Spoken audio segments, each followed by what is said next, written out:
So ನಾವು ಬಂದಿರೋದು eco planet elevator experience ಸೆಂಟರ್ಗೆ.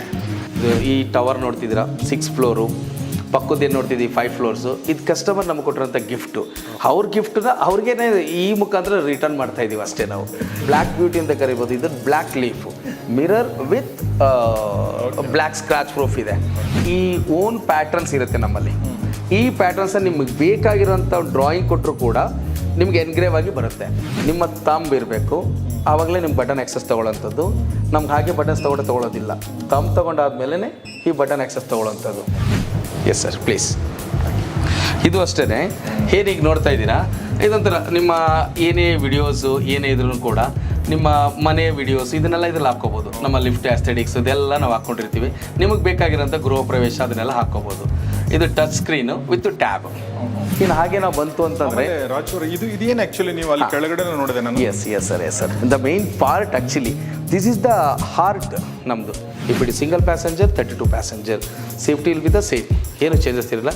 ಕಾಸ್ಟ್ ಏನಾದ್ರು ಚೇಂಜಸ್ ಇತ್ತು ಅಂದರೆ only the aesthetics, height of the door, design of the door. Yes ಸ್ನೇಹಿತರೆ ನಮಸ್ಕಾರ. ಗೌರಿ ಶಕ್ಕಿ ಸ್ಟುಡಿಯೋದ ಈ ಒಂದು ವಿಡಿಯೋಗೆ ಸಂದರ್ಶನಕ್ಕೆ ನಿಮಗೆಲ್ಲ ಸ್ವಾಗತ. ನಾನು Gauri ಶಕ್ಕಿ.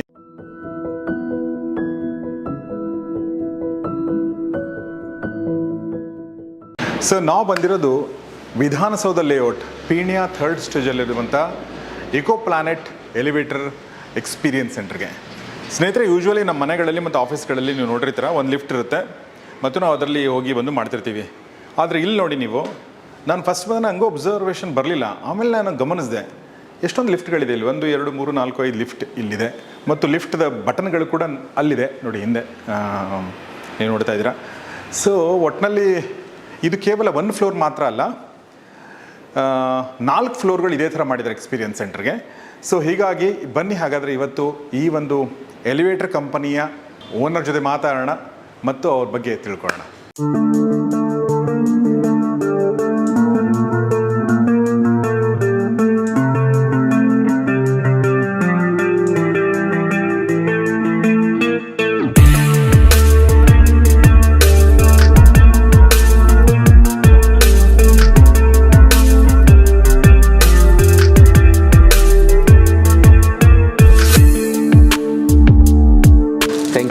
Welcome to eco planet sir. Thanks. ಹೇಗಿದ್ದೀರಾ ಸರ್? ಚೆನ್ನಾಗಿದೆ. ನೀವು ಚೆನ್ನಾಗಿದ್ದೀರಾ? ಬರೀ ನಿಮ್ಮನ್ನ ಟಿವಿಯಲ್ಲಿ ನೋಡ್ತಾ ಇದ್ವಿ. Thank you. ಇವತ್ತು ಲೈವ್ ಆಗಿ ನೋಡೋ ಅಂತ ಅದೃಷ್ಟ ನಮ್ದಾಗಿದೆ.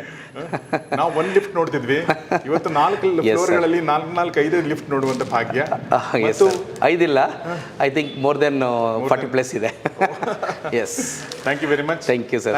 ರಾಜು ಅವರು ಇದರ ಓನರ್, ರಾಜು ಗೌಡ. ಅವ್ರ ಜೊತೆಗೆ ನಾನು ಮಾತಾಡ್ತೀನಿ. ಅವರ ಪರ್ಸನಲ್ ಲೈಫ್ ಬಗ್ಗೆ, ಅವರ ಜರ್ನಿ ಬಗ್ಗೆ ಕೇಳ್ತೀನಿ. ಮತ್ತು ಮೇಡಮ್ ಅವರಿದ್ದಾರೆ. ಮೇಡಮ್, ನಿಮ್ಮ ಹೆಸರು? ಮೇಘಾ. ಅವ್ರ ಜೊತೆ ಕೂಡ ಮಾತಾಡ್ತೀನಿ. ಬಟ್ ಅದಕ್ಕಿಂತ ಮುಂಚೆ ಐ ಥಾಟ್ ಲಿಫ್ಟ್ ಬಗ್ಗೆನೇ ಜಾಸ್ತಿ ಮಾತಾಡಬೇಕು ನಾವು. ಯಾಕೆಂದರೆ ಅವರು ಲಿಫ್ಟ್ ಅಂದರೆ ಎಲಿವೇಟರ್ನ ಮ್ಯಾನುಫ್ಯಾಕ್ಚರ್ ಮಾಡ್ತಾರೆ ಮತ್ತು ಇಂಡಿಯಾದ ಅತ್ಯಂತ ಸೇಫೆಸ್ಟ್ ಮತ್ತು ಮೋಸ್ಟ್ ಅಡ್ವಾನ್ಸ್ಡ್ ಮತ್ತು ಇನ್ನೋವೇಟಿವ್ ಆಗಿರುವಂಥ ಲಿಫ್ಟ್ಗಳನ್ನ ಅವ್ರು ತಯಾರು ಮಾಡ್ತಿದ್ದಾರೆ. ಮತ್ತು ಇನ್ನೊಂದು ವಿಶೇಷ ಅಂತಂದರೆ, ನಾವು ಯೂಶ್ವಲಿ MNC ಕಂಪನಿಗಳ ಬಗ್ಗೆ ಮಾತಾಡ್ತೀವಲ್ವಾ, ಇದು ಭಾರತ MNC ಕಂಪನಿ. ಯಾಕೆಂದರೆ ಇದು ಬೇರೆ ದೇಶಗಳಲ್ಲೂ ಕೂಡ ಈಗ ತನ್ನ ಸರ್ವಿಸ್ನ ವಿಸ್ತರಿಸ್ತಾ ಇದೆ. ಎಸ್ ರಾಜುರೇ, congratulations. Thank you for this wonderful achievement. Thank you. ಏನು ಹೇಳಕ್ಕೆ ಇಷ್ಟಪಡ್ತೀರಾ? ಮೊದಲನೇದಾಗಿ ನೀವು ಬಂದಿರೋ ತುಂಬಾ ಖುಷಿ ಆಗ್ತಿದೆ. ಎರಡನೇದಾಗಿ ನಮ್ಮೊಂದು ಏನು ನಮ್ಮ ಲಿಫ್ಟ್ ಬಗ್ಗೆ ತಿಳ್ಕೊಂಡು ನಮ್ಮ ದೇವ್ರು ಎಕ್ಸ್ಪ್ಲೋರ್ ಮಾಡೋಕ್ಕಂತ ಬಂದಿರೋದು ಎರಡನೇ ಖುಷಿ ಇದೆ ಸರ್ ನಮಗೆ. ಯಾಕೆಂದರೆ ನಿಮ್ಮ ಮುಖಾಂತರ ನಮ್ಮ ಗ್ರಾಹಕರಿಗೆ ನಮ್ಮ ಪ್ರಾಡಕ್ಟ್ ಬಗ್ಗೆ ಇನ್ಫಾರ್ಮೇಷನ್ಸ್ ಕೊಡೋದಿದೆಯಲ್ಲ, ಅದು ನನ್ನ ಭಾಗ್ಯ ಅಂತ ಹೇಳ್ಬೋದು. ತುಂಬಾ ಖುಷಿ ಆಗ್ತಿದೆ ಸರ್. Thanks a lot. ಏನಾಗುತ್ತೆ, ಲಿಫ್ಟ್ ಅಂದಿದ್ದ ಕೂಡಲೇ ಲಿಫ್ಟ್ ಅಫ್ಕೋರ್ಸ್ ಎಲ್ಲ ಕಡೆ ನಾವು ಲಿಫ್ಟ್ ನೋಡ್ತೀವಿ, ಅದು ಹೋಗುತ್ತೆ ಬರುತ್ತೆ. ಅದರಲ್ಲಿ ಏನು ವಿಶೇಷತೆ, ಏನು ಲಿಫ್ಟಲ್ಲಿ ಏನೇನಿರುತ್ತೆ, ಏನೇನು ಸೇಫ್ಟೀಸ್ ಇರುತ್ತೆ, ಏನು ಟೆಕ್ನಾಲಜಿ ಇರುತ್ತೆ, ಹಲವಾರು ನಾನು ಮಾಧ್ಯಮದಲ್ಲಿ ವಿಡಿಯೋದಲ್ಲಿ ಹೇಳಿದ್ದೀನಿ. ಅದು ನಿಮ್ಮ ಏನು ವ್ಯೂವರ್ಸ್ ಇರ್ತಾರೆ ಅವ್ರಿಗೆ ತಿಳಿಸೋದು ನನ್ನ ಅದೃಷ್ಟ ಅಂತ ಹೇಳ್ಬೋದು. ಯಾಕಂದರೆ ಎಲಿವೇಟರ್ಸ್ ಅಂತಂದರೆ 1000+ ಕಾಂಪೊನೆಂಟ್ಸ್ ಇರುತ್ತೆ. ಯೂಶ್ವಲಿ ಎಲ್ಲ ಕಸ್ಟಮರ್ಸ್ ಏನಾಗುತ್ತೆ, ಒಂದು ಲಿಫ್ಟ್ ತೊಗೊಂಬಿಟ್ರೆ ಸಾಕು, ಅದು ಮೇಲೆ ಹೋಗುತ್ತೆ, ಕೆಳಗೆ ಬರುತ್ತೆ. ಆಫ್ಟರ್ ಸಫರ್ ಆಗ್ತಾರೆ. ಸೇಫ್ಟಿನಲ್ಲಾಗ್ಬೋದು, ಸರ್ವಿಸ್ನಲ್ಲಾಗ್ಬೋದು, ಟೆಕ್ನಾಲಜಿಲಾಗ್ಬೋದು, ಮನೇಲಿ ಮಕ್ಕಳಿರುತ್ತೆ. ಅದಕ್ಕೆ ಬೇಕಾಗಿರೋಂಥದ್ದು ಒಂದು ಒಟ್ಟಿಗೆ ಏನಿದೆ ಅಲ್ಲ, ಅದು ಇಕೋ ಪ್ಲಾನೆಟ್ ಆಗಿರುತ್ತೆ. ಸೇಫ್ಟಿ, ಟೆಕ್ನಾಲಜಿ, ಡ್ಯೂರಬಿಲಿಟಿ, ಒಬ್ಬ ಕಾಮನ್ ಪರ್ಸನ್ಗೆ ಬೇಕಾಗಿರೋಂಥ ಲಿಫ್ಟು, ಪ್ರೀಮಿಯಂ ಲಿಫ್ಟು, ಲಕ್ಸುರಿ, ಈ ಥರ ಹಲವಾರು ವರ್ಷನ್ಸ್ ನಮ್ಮಲ್ಲಿದೆ. ಇನ್ನು ನಾಟ್ ಓನ್ಲಿ ದಟ್, ನಮ್ಮ ಒಂದೇ ಸ್ಟ್ಯಾಂಡರ್ಡ್ಸ್ಗೆ ಲಿಫ್ಟ್ ಇದೆ ಅಂತಲ್ಲ, Okay. ನಮ್ಮಲ್ಲಿ ಕಂಪ್ಲೀಟ್ ದ ಕಸ್ಟಮೈಸ್. ಓಕೆ ಏನು ನಾವು ಸುಮಾರು ಅವಾರ್ಡ್ ತೊಗೊಂಡಿದ್ದೀವಿ. ಕಸ್ಟಮೈಸ್ಡ್ಗೆ ಒಂದು ಅವಾರ್ಡ್ ತೊಗೊಂಡಿದ್ದೀವಿ. ಸೇಫೆಸ್ಟ್ ಎಲಿವೇಟರ್ಸ್ ಅಂತ ಒಂದು ಅವಾರ್ಡ್ ತೊಗೊಂಡಿದ್ದೀವಿ.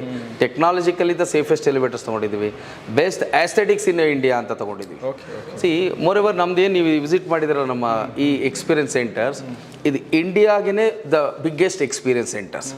ಸಾಮಾನ್ಯವಾಗಿ ಬ್ರೌಷರ್ಸಲ್ಲಿ, ಫೋಟೋಸಲ್ಲಿ, ಮೊಬೈಲಲ್ಲಿ ನಮ್ದು ಈ ಥರ ಲಿಫ್ಟ್ ಇರುತ್ತೆ, ಹೀಗಿರುತ್ತೆ ಅನ್ನೋದ್ರ ಬದಲು ಟಚ್ ಆ್ಯಂಡ್ ಫೀಲ್ ನೀವು ಬರಬೇಕು, ನೋಡಬೇಕು. C 1000 types of the designs ಇರುತ್ತೆ, 100 ಟೈಪ್ಸ್ ಆಫ್ ದ ಬಟನ್ಸ್ ಇರುತ್ತೆ, ಒಂದು 50+ ಟೈಪ್ಸ್ ಆಫ್ ದ ಡೋರ್ಸ್ ಇರುತ್ತೆ.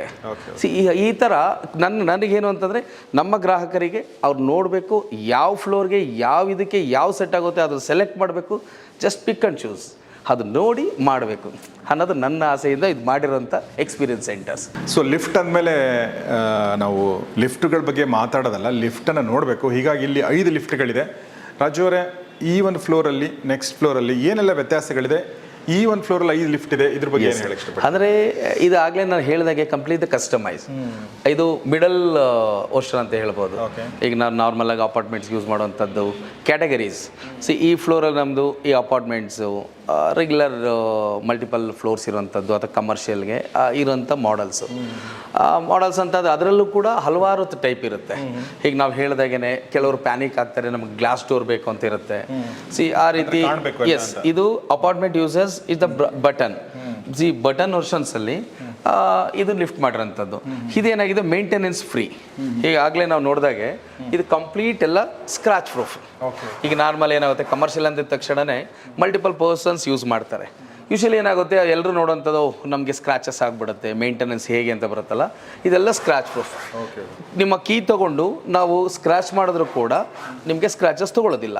95% of the sharp edge metal ಬಿಟ್ಟು ನೀವು ಏನೇ ಯೂಸ್ ಮಾಡಿದ್ರು ಕೂಡ ಸ್ಕ್ರಾಚ್ ಪ್ರೂಫ್ ಇರುತ್ತಿದೆಲ್ಲ. ಜೊತೆಗೆ ರಸ್ಟ್ ಪ್ರೂಫ್.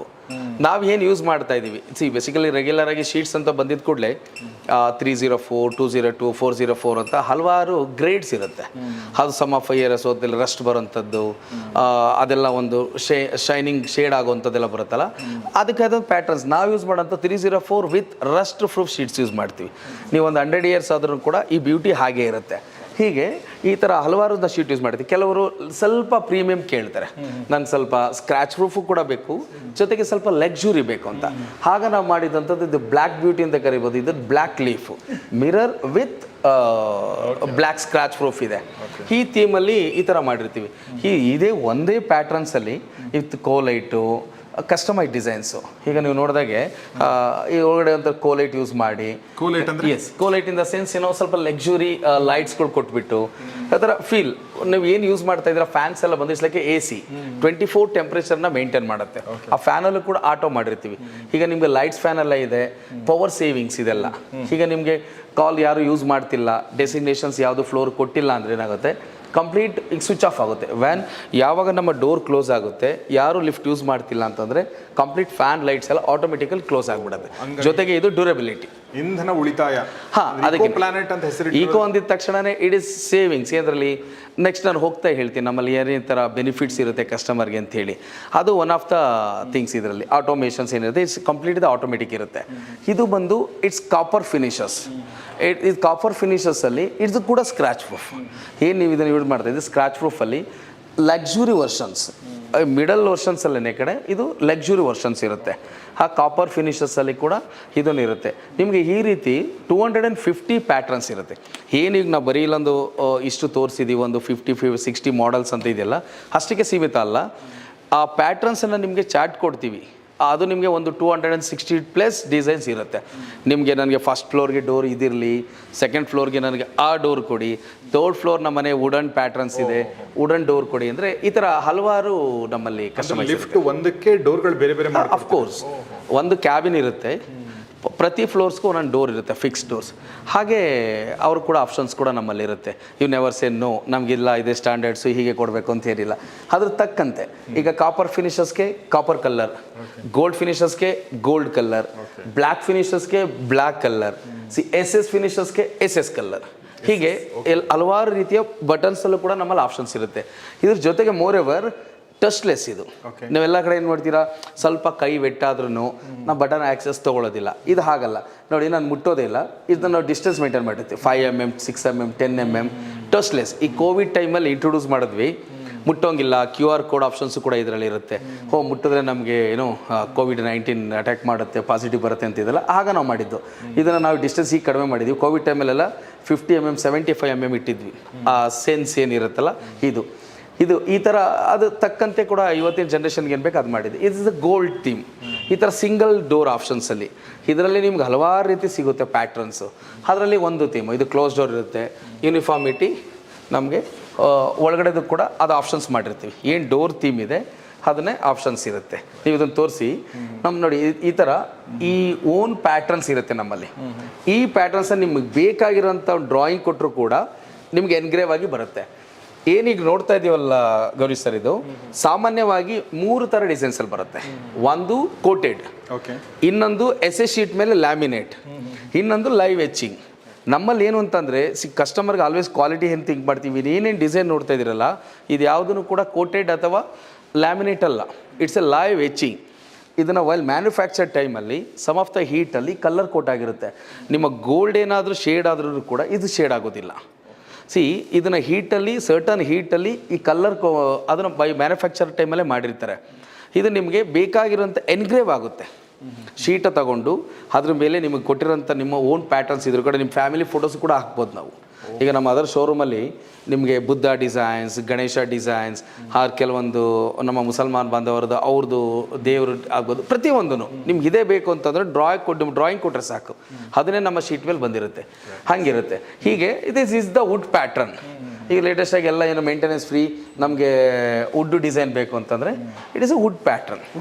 ಅಂದರೆ ಇದು ವುಡ್ ಬೆಳೆಸಿಲ್ಲ, ಇದು ವುಡ್ಡು ಬೆಳೆಸಿಲ್ಲ.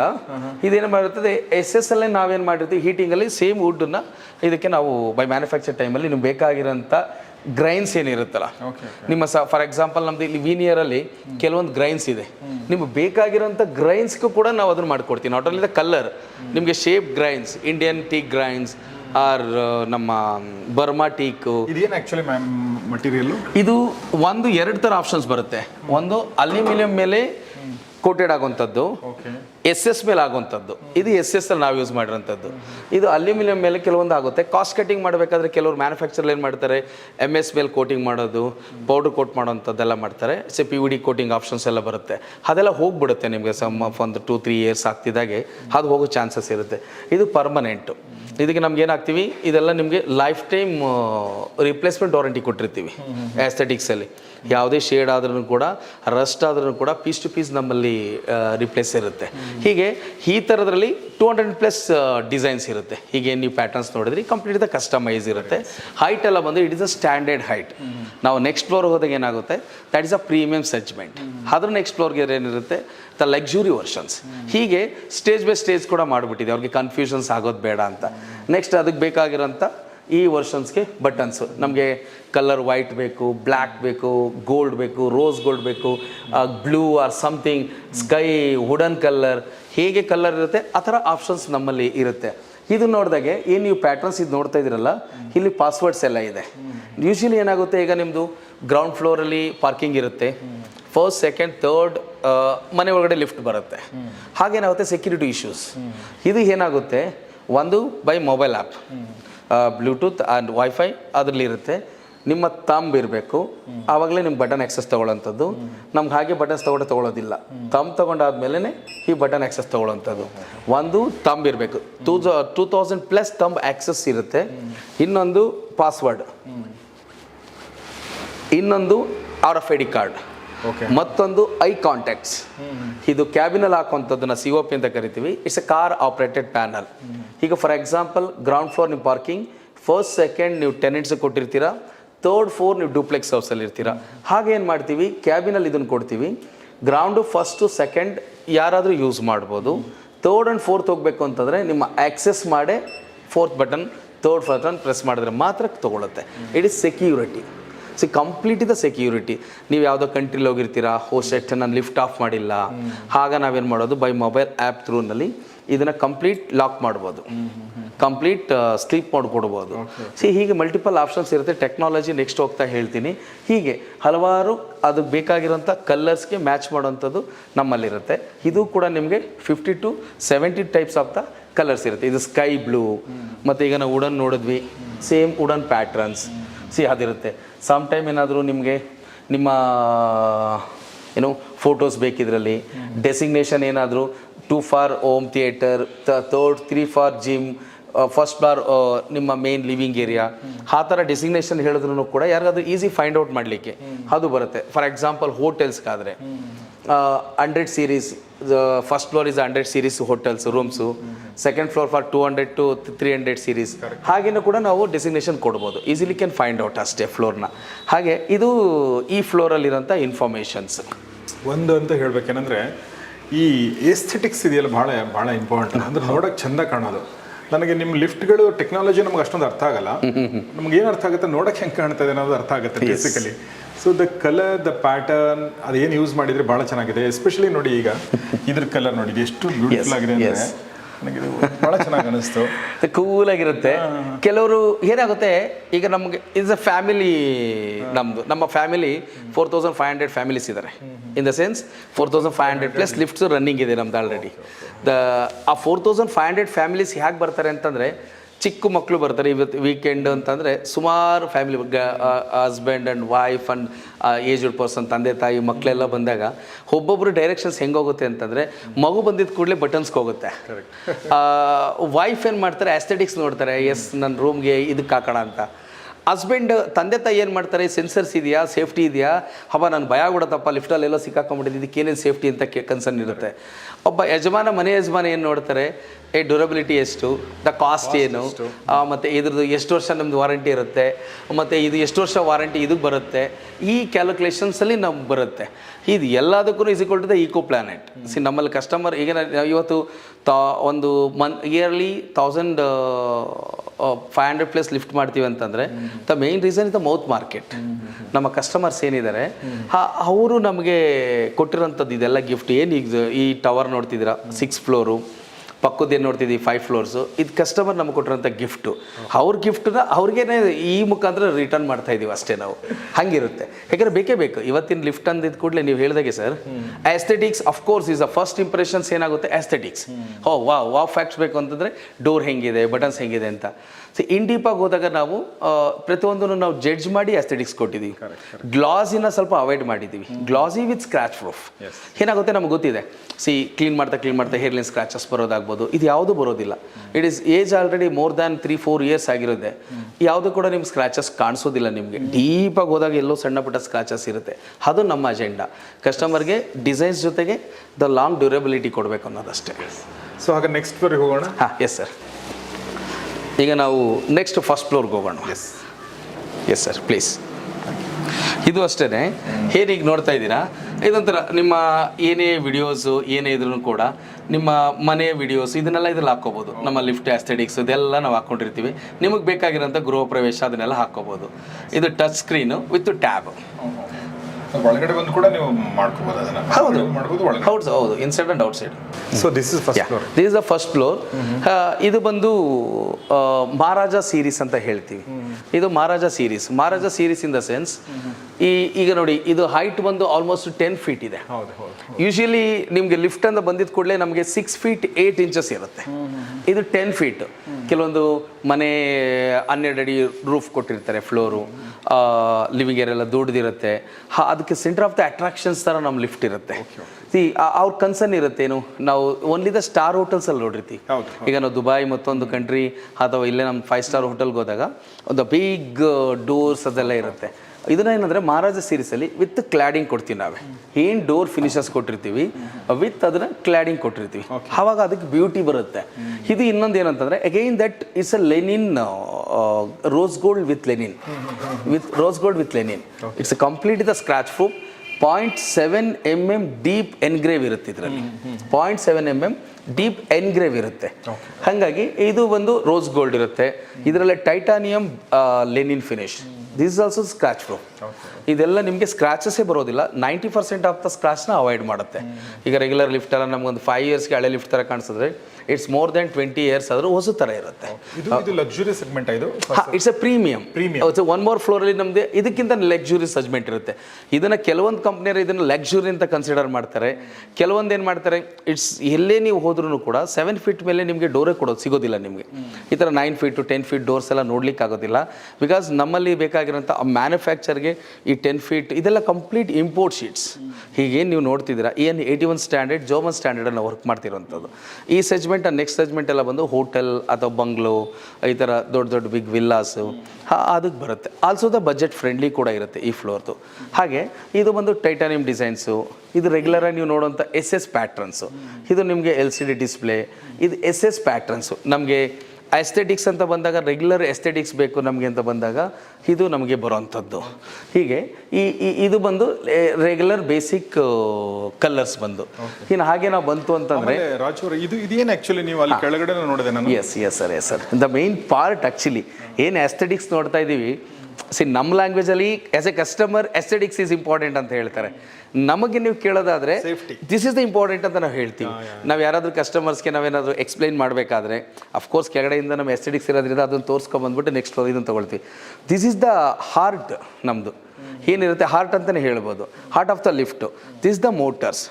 ಈ ಮೋಟರ್ಸಲ್ಲಿ ಏನೇನು ಫೆಸಿಲಿಟೀಸ್ ಇರುತ್ತೆ ಅಂತಂದರೆ, ಈ motors it is complete the European standard. ಜೊತೆಗೆ ಇದು belt drive. Belt drive in the sense usually ಏನು ಮಾಡಿರ್ತೀವಿ, ನಮ್ಮಲ್ಲಿ ರೋಪ್ ಆಪ್ಷನ್ಸ್ ಇರುತ್ತೆ. ರೋಪ್ ನಿಮ್ಗೆ ಹಾರ್ನೆಸ್ ನಾಯ್ಸ್ ಬರುತ್ತೆ, ಮೆಟಲ್ ಟು ಮೆಟಲ್ ಟಚ್ ಆದಾಗ ಏನು ನಾಯ್ಸ್ ಬರುತ್ತೆ ಅದಿರುತ್ತೆ. ಇದು ಬಂದು ಬೆಲ್ಟ್ ಡ್ರೈವ್ ವಿತ್ ಇದರಲ್ಲಿ ಏನೇನು ಫೀಚರ್ಸ್ ಇರುತ್ತೆ ಅಂದರೆ, it's with encoder. It's 1387 encoder ಇದೆ. ಜೊತೆಗೆ ಡ್ಯುಯಲ್ ಬ್ರೇಕ್ಸ್ ಇದೆ, up and down brakes. Usually single ಬ್ರೇಕ್ಸಿಂದ ಸ್ಟಾರ್ಟ್ ಆಗುತ್ತೆ. ನಮ್ಮಲ್ಲಿ ಮ್ಯಾಂಡೇಟ್ರಿ ಸಿಂಗಲ್ ಪ್ಯಾಸೆಂಜರ್ ಆಗಲಿ, ದ 30 ಪ್ಯಾಸೆಂಜರ್ ಆಗಲಿ, the safety there is no compromise. It is a dual brake. Up ಹೋಗ್ಬೇಕಾದ್ರೆ usually ಏನಾಗುತ್ತೆ, ಡೌನ್ಗೆ ಸ್ಕಿಪ್ ಆಗೋದಿಲ್ಲ. ಕೆಲವೊಂದು ಲಿಫ್ಟಲ್ಲಿ ಏನಾಗುತ್ತೆ, ದಡ್ ಅಂತ ಅನ್ನುತ್ತೆ, ಲೋಡ್ ಜಾಸ್ತಿ ಅದೇ ಕೆಳಗಡೆ ಹೋಗಿ ಮೇಲೆ ಬರೋ ಫೀಲ್ ಬರುತ್ತೆ, ಅದೆಲ್ಲ ಬರುತ್ತಲ್ಲ, ಇದರಲ್ಲಿ ಇರೋದಿಲ್ಲ. It's complete the PMS motors. Brakes ಏನಿದೆಯಲ್ಲ, it's a permanent magnetic systems. Regular mechanical brakes ಸವಿಯುತ್ತೆ, ಬ್ಲೇಡ್ ಸವಿಯುತ್ತೆ. ಫ್ರೀಕ್ವೆಂಟ್ಲಿ ನಾವು 2 ಇಯರ್ಸ್ಗೆ ಒಂದು ಬ್ಲೇಡ್ ಚೇಂಜ್ ಮಾಡಬೇಕು, ಮೇಂಟೆನೆನ್ಸ್ ಖರ್ಚು ಜಾಸ್ತಿ ಬರುತ್ತೆ. ಇನಿಷಿಯಲಿ ಕಡಿಮೆ ಅಂತ ಲಿಫ್ಟ್ ತೊಗೊಳ್ತೀವಿ. ದ ಮೋಟರಲ್ಲಿ ನಿಮಗೆ ಹೇಗೆ ಬರುತ್ತೆ ಅಂದರೆ 60,000 to 3 lakh rupeesವರೆಗೂ ಮೋಟರ್ ಇರುತ್ತೆ. The same specification, same floors. Cost ಕೆಲವರು ಹೇಳ್ತಾರೆ ನನಗೆ ಹೊರಗಡೆ 7 lakh rupees ಲಿಫ್ಟ್ ಸಿಗುತ್ತೆ, ನಿಮ್ಮಲ್ಲಿ ಯಾಕೆ ಇಷ್ಟು ಜಾಸ್ತಿ ಇದೆ. Of course we have 7 lakh rupees lift also. ಅದು ಫೀಚರ್ಸ್ ಏನು ಬರುತ್ತೆ, ಅದ್ರದ್ದು ಸ್ಟ್ಯಾಂಡರ್ಡ್ಸ್ ಏನಿದೆ ಅದನ್ನು ತಿಳ್ಕೊಬೇಕಾಗ್ತದೆ ಕಸ್ಟಮರ್ಸ್ಗಳು. ಇದರಲ್ಲಿ ದ ಡ್ಯುಯಲ್ ಬ್ರೇಕ್ಸ್ ಇದೆ with Mayr brake. Mayr brakes ಅಂತಂದರೆ in the sense Rolls Royce car, ಫ್ಲೈಟ್ಸಲ್ಲಿ ಯೂಸ್ ಮಾಡೋಂಥ ಬ್ರೇಕ್ಸ್ ಇದರಲ್ಲಿ ಬರುತ್ತೆ. ರೆಗ್ಯುಲರ್ ಇನ್ನೊಂದು ಚೈನಾ ಬ್ರೇಕ್ಸು, ಇನ್ನೊಂದು ಈ ಕಂಟ್ರಿ ಬ್ರೇಕ್ಸ್ ಎಲ್ಲ ಇರುತ್ತೆ. ಆಲ್ಮೋಸ್ಟ್ 70% ಕಡಿಮೆ ಇರುತ್ತೆ ಕಾಸ್ಟು. ಅದನ್ನ ಯೂಸ್ ಮಾಡಿದಾಗ ಏನಾಗುತ್ತೆ, ಯಾಕಂದರೆ ಇಟ್ಸ್ ಎಸೆನ್ಷಿಯಲ್ ಪ್ರಾಡಕ್ಟ್. ಲಿಫ್ಟ್ ಅನ್ನೋದು ನನ್ನ ಪ್ರಕಾರ ಏನು, ಒಂದು 20% ಆರ್ಡರ್ ಕ್ಯಾನ್ಸಲ್ ಆಗುತ್ತೆ, ಐ ಡೋಂಟ್ ಮೈಂಡ್. ಪ್ರೈಸ್ಗೋಸ್ಕರ ಬಿಟ್ಟು ಹೋಗ್ತಾರೆ. ಬಟ್ ಕೊಡೋಂಥ ಕಸ್ಟಮರ್ಗೆ ಇದೇ ಪ್ರಾಡಕ್ಟ್ ಇರಬೇಕು ಅನ್ನೋದು ನಮ್ಮ ಕನ್ಸರ್ನ್. ಯಾಕೆಂದ್ರೆ ನಮ್ದು ಇವತ್ತು ಈ ಸ್ಟೇಜಿಗೆ ಬರಲಿಕ್ಕೆ ನಾವು 0 ಸ್ಟಾರ್ಟ್ ಮಾಡಿ 1 ಲಿಫ್ಟಿಂದ ಸ್ಟಾರ್ಟ್ ಮಾಡಿ ಹೀಗೆ ನಮಗೆ ಪರ್ ಮಂತ್ 150 ಲಿಫ್ಟ್ಸ್ ಮಾಡ್ತಾ ಇದೀವಿ ಅಂತಂದರೆ one of the reasons the mouth market. ಏನು ಮೋರ್ ದೆನ್ ಏನು ಮಾರ್ಕೆಟಿಂಗ್ ನಾವು ವೈಡ್ ಮಾಡಿ ನಂಬರ್ ಆಫ್ ದ ಎಂಪ್ಲಾಯ್ಸ್ ತೊಗೊಂಡು ಮಾಡಿರೋಂಥದ್ದಲ್ಲ, ಇಟ್ಸ್ ಅ ಮೌತ್ ಮಾರ್ಕೆಟ್. ಹಾಗಾಗಿ ನಮ್ಮ ಕಸ್ಟಮರ್ಗೆ ಇದನ್ನೇ ಕೊಡಬೇಕು ಅನ್ನೋದಿರುತ್ತೆ. ಕೊರೋಷನ್ ಪ್ರೊಟೆಕ್ಷನ್ಸ್ ಇರುತ್ತೆ. ನೀವು 5 ವರ್ಷ ಲಿಫ್ಟ್ ಆಫ್ ಮಾಡಿ ಮತ್ತೆ ಸ್ಟಾರ್ಟ್ ಮಾಡಿದ್ರೆ ಸೊರ್ ಅಂತ ಏನು ಬರುತ್ತಲ್ಲ ಅದು ಬರೋದಿಲ್ಲ. Inbuilt corrosion protection, inbuilt synthetic oil, life time oil change ಮಾಡೋಂಗಿರಲ್ಲ ಇದರಲ್ಲಿ. ಮತ್ತು ರೋಪ್ ಯೂಸ್ ಮಾಡ್ದಲ್ಲೇ ಇರೋದ್ರಿಂದ ನಿಮಗೆ no lubrications, no greasing, no oil. ಏನು ಯೂಸ್ ಮಾಡ್ತಾರೆ ಹಾಗಾದ್ರೆ ಇದರಲ್ಲಿ? ಸಾರಿ, ರೋಪ್ ಬದಲಾಗಿ ಏನು? ಇದು ಬಂದು ಬೆಲ್ಟ್. ರೋಪ್ ಇರುತ್ತೆ, ಮೇಲ್ಗಡೆ ನಿಮಗೆ ಅದು ಬಂದು ನೈಲಾನ್ ಡ್ರ್ಯಾಪರ್ ಇರುತ್ತೆ, ನಾಯ್ಸ್ ಅವಾಯ್ಡ್ ಮಾಡಲಿಕ್ಕೆ, ಜರ್ಕ್ ಅವಾಯ್ಡ್ ಮಾಡಲಿಕ್ಕೆ, ಸ್ಮೂತ್ನೆಸ್. ಈಗ ನಮ್ಮ ಆಫೀಸಲ್ಲಿದೆ, ನಿಮ್ಗೆ ಹೊರಗಡೆ ಅದು ರಬ್ಬಿಂಗ್ ನಾಯ್ಸ್ ಬರೋದಿಲ್ಲ because of the belt drive lift. ಅದು ಹಾಗೆ ಈ ಥರ ಆಪ್ಷನ್ಸ್ ಇದ್ದಾಗ ಇದರ ಸೇಫ್ಟಿ ನೆಕ್ಸ್ಟ್ ನಾನು ತೊಗೊಳ್ಬೇಕು. ಇದ್ರದ್ದೇ ನನ್ನ ಕಸ್ಟಮರ್ಗೆ ಇದನ್ನು ಎಕ್ಸ್ಪ್ಲೇನ್ ಮಾಡಬೇಕು. ಇದರಲ್ಲಿ ಏನಂತಂದರೆ ಆಗಲೇ ನಮ್ಮಲ್ಲಿ ಏನಂತಂದರೆ ಆಕ್ಸಿಡೆಂಟ್ 0 ನಮ್ಮಲ್ಲಿ, 0 ಬ್ರೇಕ್ ಡೌನ್ಸ್. ಮೂಲ ಕಾರಣ one of the main reason this the motor. ಇದರಲ್ಲಿ ಇನ್ಬಿಲ್ಟ್ UCM ಡಿವೈಸಸ್ ಯೂಸ್ ಮಾಡ್ತೀವಿ. Inbuilt UCM devices in the sense, ನಿಮ್ಮಲ್ಲಿ ಏನಾಗುತ್ತೆ, ಆಕ್ಸಿಡೆಂಟ್ಸ್ ಕೇಳಿರ್ತೀರ, ರೋಪ್ ಕಟ್ ಆಯಿತು, ಲಿಫ್ಟ್ ಕೆಳಗಡೆ ಬಿದ್ದೋದ್ರು, ಬ್ರೇಕ್ ಕಟ್ ಆಯಿತು, ಕೆಳಗಡೆ ಬಿತ್ತು, ರೋಪ್ ಬಿಚ್ಕೊಂತು, ನೆಗ್ಲಿಜೆನ್ಸಿ ಎಲ್ಲಿಂದನಾರು ಆಗ್ಬೋದು. ಅಥವಾ ಬೆಲ್ಟ್ ಹೋಗ್ತಿರುತ್ತೆ ಅದು ಇಲ್ಲಿ ಸಿಕ್ಕಾಕೊಂಡು ಬಿಚ್ಕೊಂಡು ಸ್ಕಿಡ್ ಆಯಿತು ಅಥವಾ ಪುಲ್ಲಿನೇ ಕಟ್ಟಾಯಿತು, ಈ ಫೇಸೇ ಕಟ್ಟಾಯಿತು, ಡಮ್ಮನ್ನು ಬಿದ್ದು ಕೆಳಗಡೆ ಬಿದ್ದು ಡೆತ್ ಆದರು, ಕೈಕಾಲು ಮುರ್ಕೊಂಡ್ರು ಅಂತ ಕೇಸಸ್ ಕೇಳ್ತೀರಾ. ಇದರಲ್ಲಿ ಆಗೋದಿಲ್ಲ. ನಿಮ್ಮನ್ನ ಒಳಗಡೆ ನಿಲ್ಲಿಸಿ ನಾವೇ ರೋಪು ಬೆಲ್ಟೆಲ್ಲ ಬಿಚ್ಚಿ ಕೆಳಗಡೆ ಬಿಟ್ಟರೂ ಕೂಡ ಲಿಫ್ಟ್ ಕೆಳಗಡೆ ಬೀಳೋದಿಲ್ಲ. Bottom of the cabin travel ಆಗಬೇಕಾದ್ರೆ ಬಾಟಮ್ ಆಫ್ ದ ಕ್ಯಾಬಿನಲ್ಲಿ ನಿಮಗೆ ಸೇಫ್ಟಿ ಬ್ಲಾಕ್ಸ್ UCM ಡಿವೈಸಸ್ ಕೊಟ್ಟಿರ್ತೀವಿ ವಿತ್ ಕ್ಲಚ್ ರಾಡ್. ಅದೇನು ಮಾಡುತ್ತೆ, ಇದಕ್ಕೆ ಬೇಕಾಗಿರೋಂಥ ಸ್ಪೀಡ್ ಏನಿರುತ್ತಲ್ಲ 1.5 ಮೀಟರ್ ಪರ್ ಸೆಕೆಂಡ್ವರೆಗೂ ನಮ್ಮ ಲಿಫ್ಟ್ ಟ್ರಾವೆಲ್ ಮಾಡುತ್ತೆ. 1 ಸೆಕೆಂಡ್ಗೆ 1.5 metre. In the sense 1 floor 3 metres ಇದೆ ಅಂದರೆ 2 ಸೆಕೆಂಡ್ಸ್ಗೆ 1 ಫ್ಲೋರ್ ಬರುತ್ತೆ. ಆ 2 ಸೆಕೆಂಡ್ಸ್ 1.5 ಕ್ರಾಸ್ ಆಗ್ತಿದ್ದಾಗೆ ಯಾವಾಗ ರೋಪ್ ಬಿಚ್ಕೊಂತು, ಕ್ಯಾಬಿನ್ ಲೋಡ್ ಜಾಸ್ತಿ ಆಯಿತು, ಬ್ರೇಕ್ ಕಟ್ ಆಯಿತು ಅಂದಾಗ ಆ ಸ್ಪೀಡ್ ಜಾಸ್ತಿ ಆಗುತ್ತೆ. ಕನ್ವರ್ಟ್ ಆಗ್ತಿದ್ದಾಗೆ ಆಟೋಮೆಟಿಕ್ಕಾಗಿ ಸ್ಟ್ರಕ್ ಆಗಿಬಿಡತ್ತೆ. ಎಲ್ಲಿ ಸ್ಟ್ರಕ್ ಆಗುತ್ತೆ, ನಮ್ದು ಇಲ್ಲಿ ಟ್ರ್ಯಾಕ್ ಇದೆ, ಇಲ್ಲಿ ನಾವು ಟ್ರ್ಯಾಕ್ ಯೂಸ್ ಮಾಡಿರ್ತೀವಲ್ಲ, ಆ ಟ್ರ್ಯಾಕ್ಗೆ ಹೋಲ್ಡ್ ಮಾಡಿರ್ತೀವಿ, ಅದು ಕಂಪ್ಲೀಟ್ ಹೋಲ್ಡ್ ಮಾಡುತ್ತೆ. ಅದು ಇದಕ್ಕೆ ಬೇಕಾಗಿರೋಂಥ ಫೀಚರ್ಸ್ ಮತ್ತೆ ನಾನು ಹೇಳ್ತೀನಿ. ಏನಾಗುತ್ತೆ, ಒಂದು UCM ಡಿವೈಸಸ್, ಅದಕ್ಕೆ ಬೇಕಾಗಿರೋಂಥ ರೋಲರ್ ಶೂಸ್ ಕೊಟ್ಟಿದ್ವಿ. ನೀವೇ ರೋಪ್ ಕಟ್ ಮಾಡೋದು ಕೆಳಗಡೆ ಬೀಳೋದಿಲ್ಲ. ದ ಮೇನ್ ಸೇಫ್ಟಿ ನಮ್ಮಲ್ಲಿ ಕೊಡುವಂಥದ್ದು UCM ಡಿವೈಸಸ್. ಕೆಲವರು ಹೇಳ್ತಾರೆ ಏನಕ್ಕೆ 4 ಪ್ಯಾಸೆಂಜರ್ 6 ಪ್ಯಾಸೆಂಜರ್ ನಾವೇನು ಯೂಸ್ ಮಾಡೋದಿಲ್ಲ ಅಂತ. ನಮ್ಮಲ್ಲಿ ಮ್ಯಾಂಡೇಟ್ರಿ ಇರುತ್ತೆ. If it is single passenger 32 passenger, safety will be the same, ಏನು ಚೇಂಜಸ್ ಇರಲ್ಲ. ಕಾಸ್ಟ್ ಏನೋ ಚೇಂಜಸ್ ಇತ್ತು ಅಂದರೆ only the aesthetics, height of the door, design of the door, ಆ ಥರ ಅದು ಬರುತ್ತೆ ಅಷ್ಟೇ. ಹೀಗಾಗಿ ಸೇಫ್ಟಿಗೆ ಜಾಸ್ತಿ ಕನ್ಸರ್ನ್ ಕೊಟ್ಟಿದ್ದೀವಿ. ಅದನ್ನು explore technology with safety. The key features ಏನಿರುತ್ತೆ ನಾನು ಹೇಳ್ತೀನಿ. ಇದು ಬಂದು ಇಲ್ಲಿ 2 ಲಿಫ್ಟ್ ಕಾಣಿಸ್ತಿದೆ. ಈ ಫ್ಲೋರಿಂದ 2 ಲಿಫ್ಟ್, ರನ್ನಿಂಗ್ ಲಿಫ್ಟ್ ಇದೆ. ಇದು ಬಂದು ಇಟ್ ಇಸ್ ದ ಬ್ಯೂಟಿ ಬಂದು it's a smart LOP. It's Apple model ಅಂತ ಹೇಳ್ತೀವಿ. ಎಕ್ಸಾಕ್ಟ್ಲಿ ದ ಆಪಲ್ ಸಿಸ್ಟಮ್ಸ್ ಇದರಲ್ಲಿ ಇರೋಂಥದ್ದು. ನಿಮ್ಮ ಆಪಲ್ಗಿಂತನೂ ಸ್ಮಾಲ್ ಇರುತ್ತೆ. ನೀವು ನೋಡಿರ್ತೀವಿ ದೊಡ್ಡ ಬಿಗ್ LOP 1 ಫೀಟು 4 ಇಂಚು 5 ಇಂಚ್ LOP ನೋಡಿರ್ತೀವಲ್ಲ, ಇದು ಸ್ಮಾಲ್ 2 ಇಂಚಸ್ಗೆ 4 ಇಂಚಸ್ ಬರುತ್ತೆ. It is US technology. We are first introduce these kind of the doors. Out swing door. Usually lift ಅಂದರೆ ಹಿಂಗೆ ಸ್ಲೈಡಿಂಗ್ ಆಗುತ್ತೆ, ಇದು ನಮ್ಮದು ಔಟ್ ಸ್ವಿಂಗ್ ಡೋರ್. ಇದರಲ್ಲಿ ನಿಮಗೆ ಏನಂತಂದರೆ ಕಡಿಮೆ ಜಾಗದಲ್ಲಿ, ಈಗ ನೀವೇನಿದು ನೋಡ್ತಿದ್ದೀರಲ್ಲ ಕಂಪ್ಲೀಟ್ ಕಸ್ಟಮೈಸ್ ಇದು. ಅಂದರೆ ಇದು ಕಡಿಮೆ ಜಾಗದಲ್ಲಿ ನಮಗೆ ಡೋರ್ ಸ್ಲೈಡಿಂಗ್ ಆಗಬೇಕಾದ್ರೆ ಮಿನಿಮಮ್ 5 ಅಡಿಗೆ 5 ಅಡಿ ಲಿಫ್ಟ್ ಬೇಕು ಅಂತ ಹೇಳ್ತಾರಲ್ಲ, ನಮಗೆ 3.5 ಫೀಟ್ ಇದ್ರೂ ಕೂಡ ಈ ಲಿಫ್ಟ್ ಯೂಸ್ ಮಾಡ್ಬೋದು. ಕಂಪ್ಲೀಟ್ ಚಿಲ್ಡ್ರನ್ ಸೇಫ್ಟಿ ಇರುತ್ತೆ ಇದರಲ್ಲಿ. ಇದಕ್ಕೆ ಪಿಟ್ಟು ಕೂಡ ಬೇಕಾಗೋದಿಲ್ಲ, ಹೆಡ್ ರೂಮ್ ಕೂಡ ಬೇಕಾಗೋದಿಲ್ಲ. ಸೊ ಅದು ತುಂಬ ಇಂಪಾರ್ಟೆನ್ಸ್. ಯಾಕಂದರೆ ನಾವು ಈಗ ಆಲ್ರೆಡಿ ಕನ್ಸ್ಟ್ರಕ್ಷನ್ ಮಾಡಿಬಿಟ್ಟಿರ್ತಾರೆ ಕೆಲವೊಂದ್ಸಲ ಮನೆನ ಪಿಟ್ ಮಾಡೋಕ್ಕೆ, ಹೆಡ್ ರೂಮ್ ಮಾಡೋಕ್ಕೆ ಜಾಗ ಇರಲ್ಲ. ಬಟ್ ಅವ್ರಿಗೆ ಲಿಫ್ಟ್ ಬೇಕು ಅಂತ ಅನಿಸುತ್ತೆ 2-3 ವರ್ಷ ಆದಮೇಲೆ. ಸೊ ಅಂಥವ್ರಿಗೆ this is the best. Normally ಏನಾಗುತ್ತೆ ಸರ್, ಇಕೋ ಪ್ಲಾನೆಟ್ ಅವಾಗಲೇ ಹೇಳಿದಾಗೆ ಪ್ರತಿಯೊಬ್ಬರಿಗೂ ತಲುಪುತ್ತೆ ನಮ್ಮ lift. Most of the calls ಹೇಗೆ ಬರುತ್ತೆ ನಮ್ಗೆ ಈಗ ಅಂತಂದರೆ, ನಮ್ಗೆ ವಯಸ್ಸಾಗಿದೆ, ಆಲ್ರೆಡಿ ಮನೆ ಕಟ್ಕೊಂಡ್ಬಿಟ್ಟಿದ್ದೀವಿ, ಸಿವಿಲ್ ವರ್ಕ್ ಸ್ವಲ್ಪ ಕಡಿಮೆ ಇರಬೇಕು, ಬಡ್ಜೆಟ್ ಫ್ರೆಂಡ್ಲಿ ಇರಬೇಕು, ಬಟ್ ಲಿಫ್ಟ್ ಬೇಕು, ಮನೇಲಿ ನಮ್ಮ ಅಮ್ಮ ಅಪ್ಪ ಮೇಲ್ಗಡೆ ಹೋಗ್ಲಿಕ್ಕಾಗೋದಿಲ್ಲ, ಹೀಗಾದರೂ ಮಾಡಿ ಲಿಫ್ಟ್ ಕೊಡಿ ಅಂತ ಹೇಳ್ತಾರೆ. ಅದಕ್ಕೋಸ್ಕರ ಇಂಟ್ರೊಡ್ಯೂಸ್ ಮಾಡಿರೋಂಥದ್ದು ಈ lift. The 3.5 feet by 3.5 feet ಇದ್ರೂ ಕೂಡ ಈ ಲಿಫ್ಟ್ ಆಗುತ್ತೆ. ಇದಕ್ಕೆ ಪಿಟ್ ಕೂಡ ಬೇಕಾಗೋದಿಲ್ಲ, ಹೆಡ್ ರೂಮ್ ಬೇಕಾಗೋದಿಲ್ಲ. ಕೆಲವರು ಹೇಳ್ತಾರೆ ನಮಗೆ ವಾಸ್ತು ಇಶ್ಯೂಸ್ ಇದೆ, ಕೆಳಗಡೆ ಡೀಪ್ ಒಂದು 5 ಫೀಟ್ ತೆಗಿಯೋಕ್ಕಾಗೋದಿಲ್ಲ ಅಂತ. ಅಫ್ಕೋರ್ಸ್ ಅದಕ್ಕೆ ಅಂತಲೇ ಮಾಡಲ್ಸ್ ಇದೆ. Belt drive pitless, hydraulic pitless. ಇದು ಕೂಡ ನಮ್ಮಲ್ಲಿ 2 ಆಪ್ಷನ್ಸ್ ಇರುತ್ತೆ. ಇದು ಹೈಡ್ರಾಲಿಕ್, ನಮಗೆ 6 ಇಂಚಸ್ ಇದ್ರೆ ಸಾಕು. ಡೀಪ್ ಕೊಡಬೇಕು, ಇಲ್ಲ ಅಂತಾನೆ ಸ್ಟೆಪ್ಸ್ ಕೊಡಬೇಕಾಗುತ್ತೆ. ಡೀಪ್ನ ಡಿಗ್ ಮಾಡೋ ಆಪ್ಷನ್ಸ್ ಇದ್ರೆ ಓಕೆ, ಆರೆಲ್ಸ್ ಅದನ್ನು ಸ್ಟೆಪ್ಸ್ ಥರ ಮಾಡ್ಕೊಂಡಿರ್ತೀವಿ. ಇದು ಹೈಡ್ರಾಲಿಕ್, ಅದು ನಮ್ಮದು ಟ್ರ್ಯಾಕ್ಷನ್. ಕೆಲವ್ರು ಕೇಳ್ತಾರೆ, ಹೈಡ್ರಾಲಿಕ್ ಏನು ಮೇಂಟೆನೆನ್ಸ್ ಜಾಸ್ತಿ ಇರುತ್ತೆ, ಆಯಿಲ್ ಜಾಸ್ತಿ ಹಾಕಬೇಕು, ಮತ್ತು ಪಿಸ್ಟನ್ ಇಡ್ಲಿಕ್ಕೆ ಜಾಗ ಇಲ್ಲ. ಹಂಗಿದ್ದಾಗ ನಾವೇನು ಮಾಡ್ತೀವಿ, ಟ್ರ್ಯಾಕ್ಷನ್ ಸಜೆಸ್ಟ್ ಮಾಡ್ತೀವಿ. ಅಲ್ಲಿ ನಮಗೆ ಕಾಸ್ಟ್ ಬಜೆಟ್ ಫ್ರೆಂಡ್ಲಿ ಬೇಕು, ಜೊತೆಗೆ ಪವರ್ ನಮಗೆ ಕನ್ಸಂಪ್ಷನ್ನು ಕಡಿಮೆ ಬೇಕು, ಮತ್ತು ನನಗೆ ಅಪ್ ಟು G+1 2 ಅಂದಾಗ ಇದನ್ನು ಸಜೆಸ್ಟ್ ಮಾಡ್ತೀವಿ. ಎಲ್ಲ ಥರದ್ದು ಮಾಡಲ್ಸ್ ಇರುತ್ತೆ. ಹೀಗೆ ಇದು ಬಂದು copper finishes. This is the mist designs, the latest version. This a mist gold. ಅದು ನಮ್ಮದು ಇದು ಬಂದು ಶಾಂಪೆನ್. ದಿಸ್ ಇಸ್ ದ ಇದು ದ ರೋಸ್ ಗೋಲ್ಡ್. ಏನೀಗ ನೋಡ್ತೀವಲ್ಲ, this is rose gold designs. ಇದು ವಿತ್ ಬಾಟಮಲ್ಲೆಲ್ಲ ನಾವು ಲ್ಯಾಕರ್ ಗ್ಲಾಸ್ ಕೊಟ್ಟಿರ್ತೀವಿ. This the black themes. ಇದೆಲ್ಲ ಏನಿರುತ್ತಲ್ಲ, ಇದು ಬ್ಲ್ಯಾಕ್ ವಿತ್ ಮಿಸ್ಟು ಮತ್ತು ಇದನ್ನು ಕೊಟ್ಟಿದ್ದೆ ಹ್ಯಾಮರ್ ಡಿಸೈನ್. ಇದೇನಿರುತ್ತೆ, it is the hammer design. ಕೆಲವರು ಇದೊಂಥರ ಸ್ಪೆಷಲ್ ಮಾಡಲ್ಸು. ಇದೆಲ್ಲ ಬಂದು ನಿಮಗೆ ಜರ್ಮನಿಂದ ಇಂಪೋರ್ಟ್ ಆಗಿರುತ್ತೆ. ಸ್ಕ್ರಾಚ್ ಪ್ರೂಫ್ ಸ್ಪೆಷಲ್ ಮಾಡಲ್. ಇದು ಶಾಂಪೇನ್. ಇದು ರೇರ್ ಡಿಸೈನ್. ಓನ್ಲಿ ನಾವು ಸ್ಟಾರ್ ಹೋಟೆಲ್ಸಲ್ಲಿ ನೋಡಿರ್ತೀವಿ. ಈ ಬುರ್ಜ್ ಖಲೀಫಾದಲ್ಲೂ ಸೇಮ್ ಕಲರ್ಸ್ ಇರೋಂಥದ್ದು. ಇದು ಇಸ್ ಅ ಶಾಂಪೇನ್ ಅಂದರೆ ತುಂಬ ಗ್ಲಾಸಿನೂ ಇಲ್ಲ, ತುಂಬ ನಮಗೆ ಡಾರ್ಕು ಕಾಣಿಸೋದಿಲ್ಲ. ಅದು ಶಾಂಪೇನ್ ಡಿಸೈನ್ ಇದು ಬಂದು ಇವತ್ತಿನ ಟ್ರೆಂಡಲ್ಲಿ ಇಟ್ಸ್ ಅ ಟ್ರೆಂಡೆಸ್ಟ್ ಡಿಸೈನ್ಸ್ ಇದು. ಈಗೇನು ನೀವು ನೋಡ್ತಾ ಇದ್ದೀರಾ ಇಟ್ಸ್ ಲಕ್ಸುರಿಯಸ್ಟ್ ಅಂತ. ಇದೆ ನಿಮಗೆ ಕೋಲೈಟ್ ಕೊಡೋದಾಗ್ಬೋದು, ಸ್ಯಾಂಡ್ ಬ್ಲಾಸ್ಟ್ ಡಿಸೈನ್ ಆಗ್ಬೋದು, ಅದಕ್ಕೆ ಮ್ಯಾಚ್ ಆಗುವಂಥ ಹ್ಯಾಂಡ್ ರೈಲ್ಸ್ ಆಗ್ಬೋದು, ಕಂಪ್ಲೀಟ್ ಇದು ಸ್ಯಾಂಡ್ ಬ್ಲಾಸ್ಟ್ ಡಿಸೈನ್ಸು. ಇದು ಹೈಟ್ ಕೂಡ ಬಂದು ನಿಮಗೆ 11 ಫೀಟ್ವರೆಗೂ ಕ್ಯಾಬಿನೆಟ್ ಸಿಗುತ್ತೆ. ಯೂಶ್ವಲಿ ನಿಮಗೆ 7 ಫೀಟ್ ಕ್ಯಾಬಿನ್ ಬರುತ್ತಲ್ಲ, ಇದು ಆಲ್ಮೋಸ್ಟ್ 11 ಫೀಟ್ವರೆಗೂ ನಮಗೆ ಕ್ಯಾಬಿನ್ ಸಿಗುತ್ತೆ ಕ್ಲೈಂಟ್ಸ್ಗೆ. ದಿಸ್ ಇಸ್ ಅದರಲ್ಲೇ ನಮಗೆ ನಮಗೆಲ್ಲ ಬೇಕು, ದಟ್ ಬಜೆಟ್ ಫ್ರೆಂಡ್ಲಿ ಆಗಿರಬೇಕು. ನನಗೆ ನಾರ್ಮಲ್ ಇರಲಿ ಅಂತಂದರೆ this is the basic designs.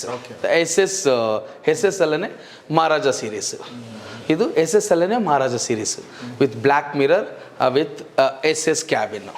ಇದು ನಮಗೆ ಬಜೆಟ್ ಫ್ರೆಂಡ್ಲಿ ಆಗಿದ್ದು, ಇದೇ ಲಕ್ಸುರಿ ಫೀಲ್ ಬೇಕು ಅನ್ನೋರಿಗೆ ಈ ಮಾಡಲ್ಸ್ ಇರುತ್ತೆ.